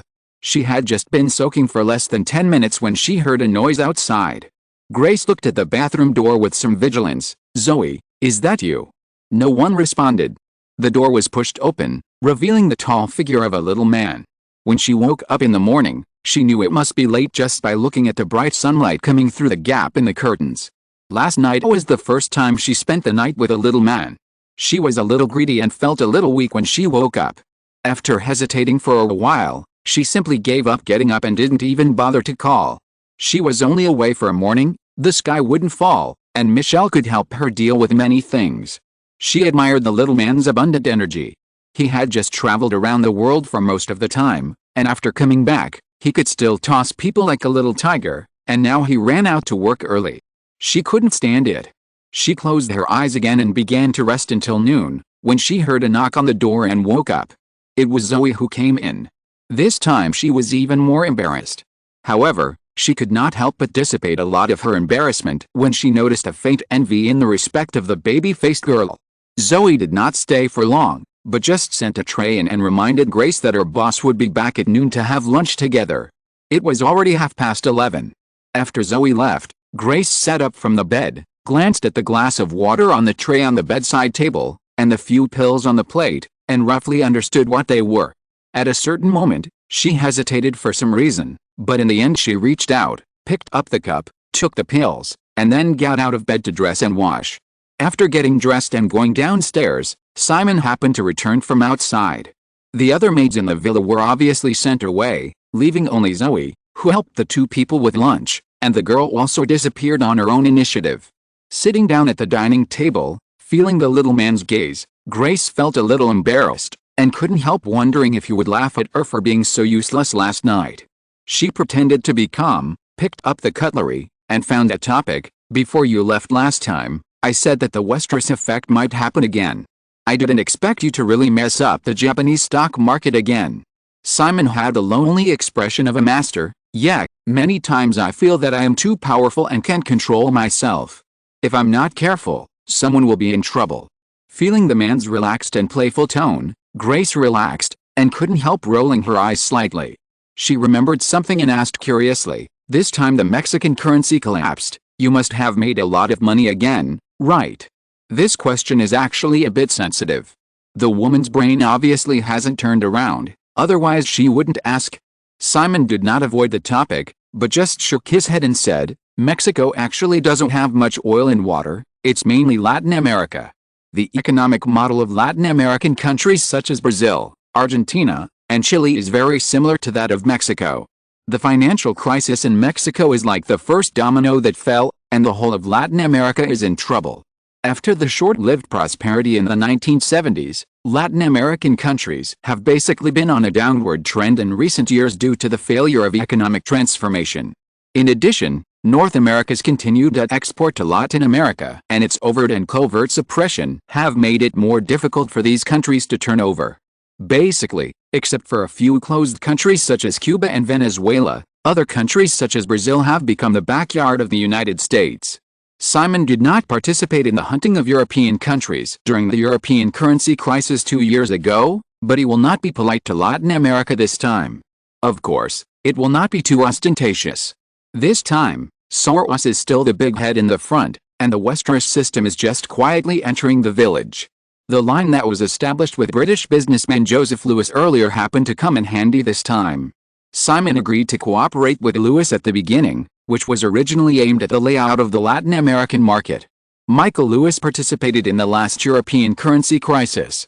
This time, in conjunction with the Westeros system, the capital strength of Lewis Tavistock Group is even stronger, and Simon will not be exposed. From the outbreak of the Mexican financial crisis last week to now, in more than a week, the Westeros system has accumulated more than $800 million in book profits from its short positions in the stock and bond markets of Latin American countries, including Mexico. It is expected that the overall profit will not be less than $1.5 billion after the harvest is completed until the end of the year. Simon does not plan to take back the funds and plans to use them all for investment in the Latin American market. After the economic crisis, it happens to be the best time to buy assets at the bottom. Chapter 725 How much did you earn? 3. After lunch, Grace and Simon walked arm in arm in the oversized mountain estate, chatting about various topics. She felt like she was in love for the first time. She felt guilty. Her daughter was also in love. But who cared? So, do you really not need to go to work in the afternoon? I had some plans, but I temporarily turned them down. For me. Are you touched? Isn't this bad? Nothing wrong with that. The Westeros system is an increasingly large machine. One of the goals I hope to achieve is that this machine can operate on its own for a long time, even if it completely leaves me. Otherwise, in a few years, even if I split myself into several parts, I won't be able to handle it. What's wrong? Grace tilted her head slightly and glanced at the little man beside her, with a smile on her lips. I was thinking, if this machine no longer needs your control at all, will you feel upset and uneasy? Of course not. Simon understood what Grace meant, and smiled. I am the owner of this machine, not those operators who are worried about losing their jobs, so the more automated the machine is, the better. If one day this machine completely gets rid of my control, and I can't tolerate it, I even have the power to break it up and sell it for scrap metal. Power never comes out of thin air. Simon's current source of power is the huge commercial machine of the Westeros system. The more the Westeros system expands, the greater Simon's power will be. As for the issue of control over this business machine, Simon is a person who is very good at delegating power. However, delegating power is only temporarily delegating power, not giving up power forever. Perhaps the head of a country will be sidelined, but the possibility of Simon encountering such a situation is very low. Because the leaders of most countries in the world, at least in name, are elected and appointed by the people, but Simon is the real owner of the Westeros system that supports his source of power. The bosses of other large companies hand over the company to the management. Since a mature corporate team cannot be achieved overnight and cannot be replaced in a short period of time, it may be occupied by the cuckoo, and it is often seriously injured to regain power. Simon does not have such concerns. On the one hand, Simon's family background is deep enough, and no management of any subsidiary of the Westeros system has the strength to challenge him, and he is not afraid of one or two companies being injured. On the other hand, the Westeros system is not short of talent reserves, including senior professional managers who can stand on their own. Therefore, no one below Simon cannot be replaced. Unconsciously, they walked to the end of the manor lawn. Outside the neat pine fence, which was about 1 person tall, was a steep slope surrounded by shrubs and iron fences. Behind them was the bright sunshine in the afternoon. Unable to move forward, Grace did not turn back and sat down on the lawn, feeling the warmth of the green grass in the sun, and lay down comfortably. Simon sat down next to Grace and reached out with one hand, but was held down by the woman. He did not retract his hand, nor did he make any unnecessary movements. Grace turned around and rested her head on the man's legs. She continued to hold one of the man's big hands, looked up, and asked softly, "When are you leaving?" Simon raised his left wrist and looked at his watch. "Back to Los Angeles at 5 o'clock, we still have 3 hours. Enough. Are you so easily satisfied? Is it okay if you are not satisfied?" "No." Grace reached out and touched Simon's handsome face, feeling the faint stubble on the palm of her hand, and said, "I really don't understand you." "That's good. It is said that mystery is the most attractive trait for women. Very skilled." Yet, Simon's voice suddenly became a little faint. "It's been tens of thousands of years." Grace's light blue eyes, which are common in Nordic people, flashed. "Ah. Did I say anything?" Grace said firmly, "You said it. It's been tens of thousands of years. You heard it wrong." "No. Well, actually I was deliberately mysterious. You know, if a little boy wants to trick a big sister into getting her, he can't do it without some tricks." The woman insisted. "Then, make up a story for me." Simon hesitated for a moment and said slowly, "A long time ago, it was still a complete wilderness. There were no countries, no nations, and even a complete language system had not yet appeared. A primitive man was hungry and secretly ran to a lake outside the cave to fish on a rainy day. Unfortunately, he fell into the water. By chance, a lightning bolt struck him, and the voltage of hundreds of millions of volts instantly caused the primitive man's body to mutate. From then on, he stopped getting old and always looked like a young man. He began to wander in the world like a ghost.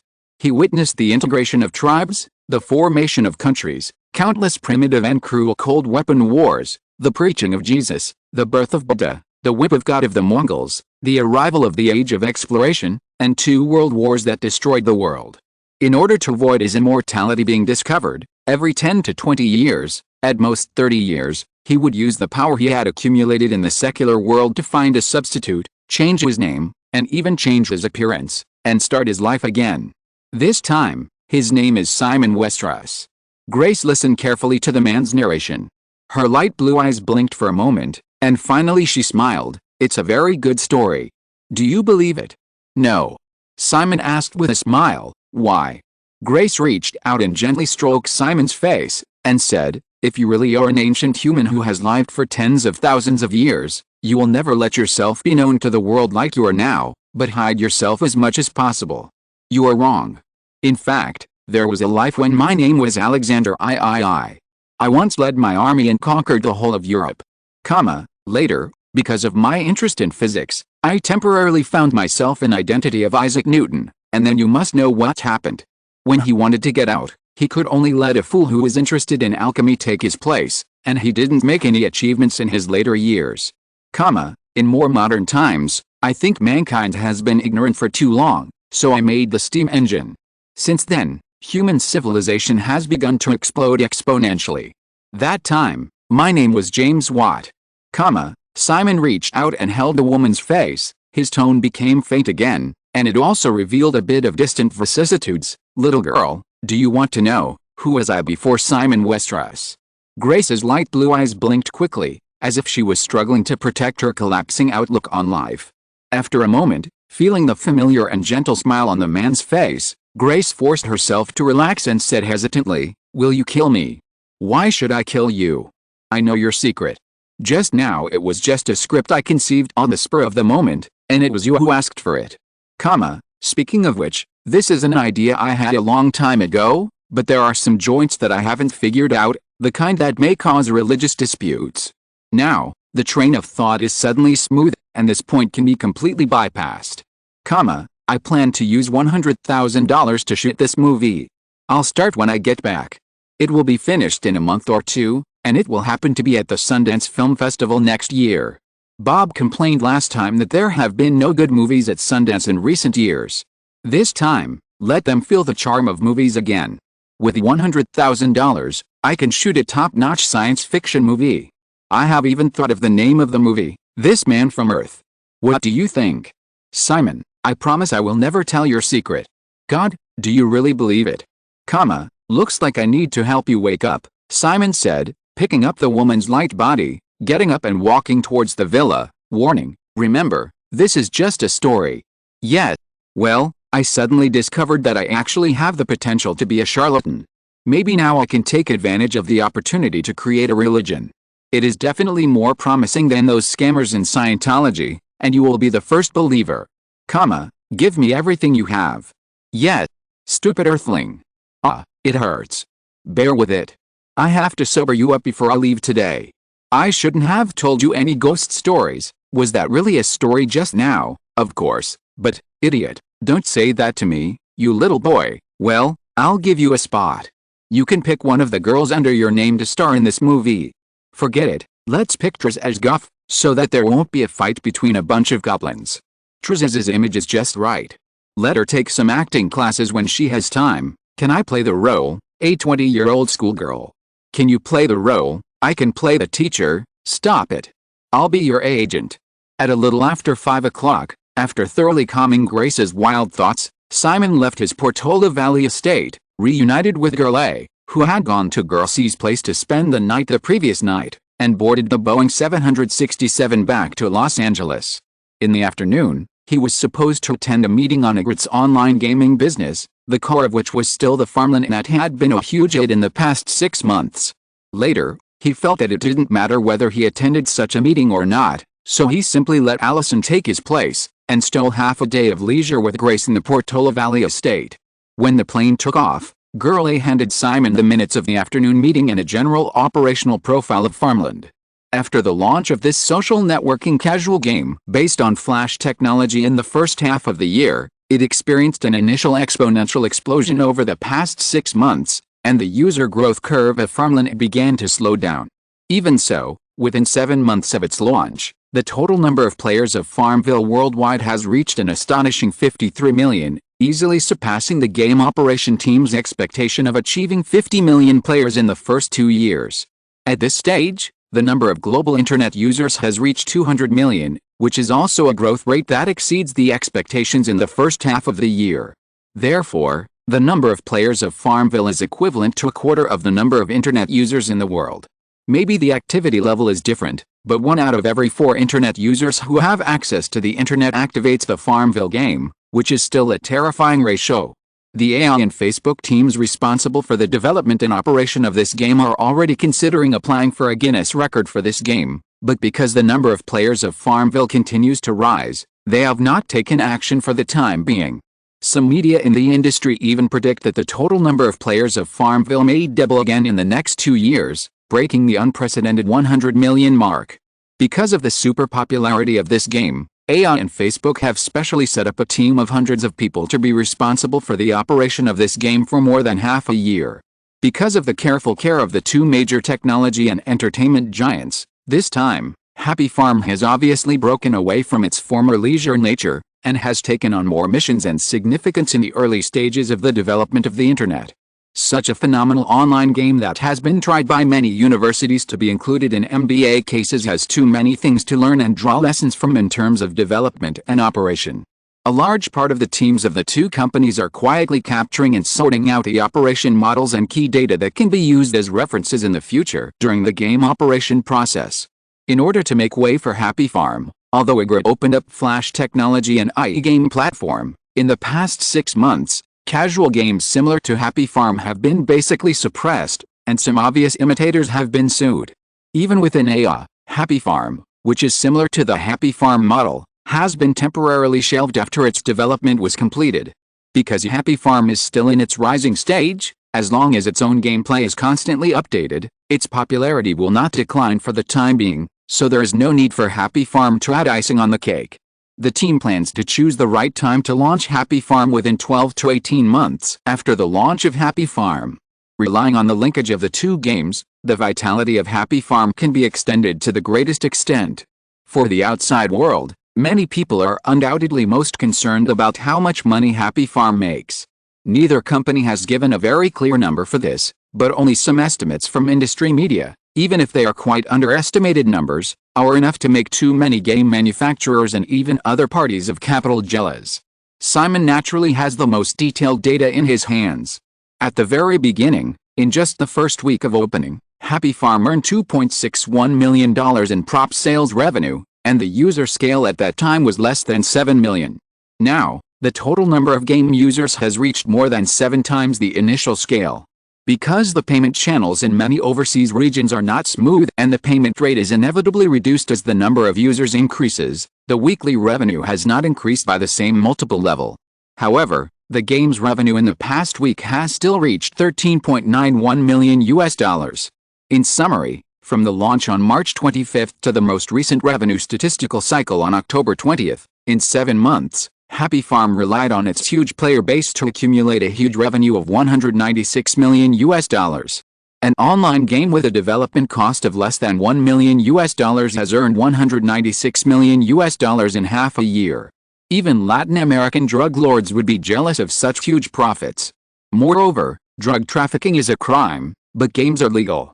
Stimulated by the success of Happy Farm, hundreds of new game companies of all sizes have emerged in North America in the past 6 months. Although most of them are studios with only 2 or 3 people, there are also many capital giants involved. Many people certainly understand that the success of Happy Farm is not only due to the game itself that fortunately caters to the needs of players, but also due to the unremitting support of Ygritte. However, who can be sure that they will not be the next lucky person? Moreover, even if the success of Happy Farm is only 1/10 or even 1%, it is a kind of peak for many people. Although the interests of Happy Farm are absolutely inviolable, in the past 6 months, Ygritte has indeed intentionally or unintentionally fostered a number of successful cases that have reached the peak of life by developing Flash games. Not only that, the popularity of Happy Farm has also made the Flash technology launched by Ygritte quickly become the industry standard with absolute advantages, and the related software of Ygritte has also sold well, continuously bringing in large sums of money to the company. End of this chapter. Thank you so much for reading until the end. Don't forget to give it a like. Looking for more exclusive content and immediate access? Subscribe to our Patreon. Remember, every like, subscription or donation encourages us to continue. Thank you all. See you in the next video.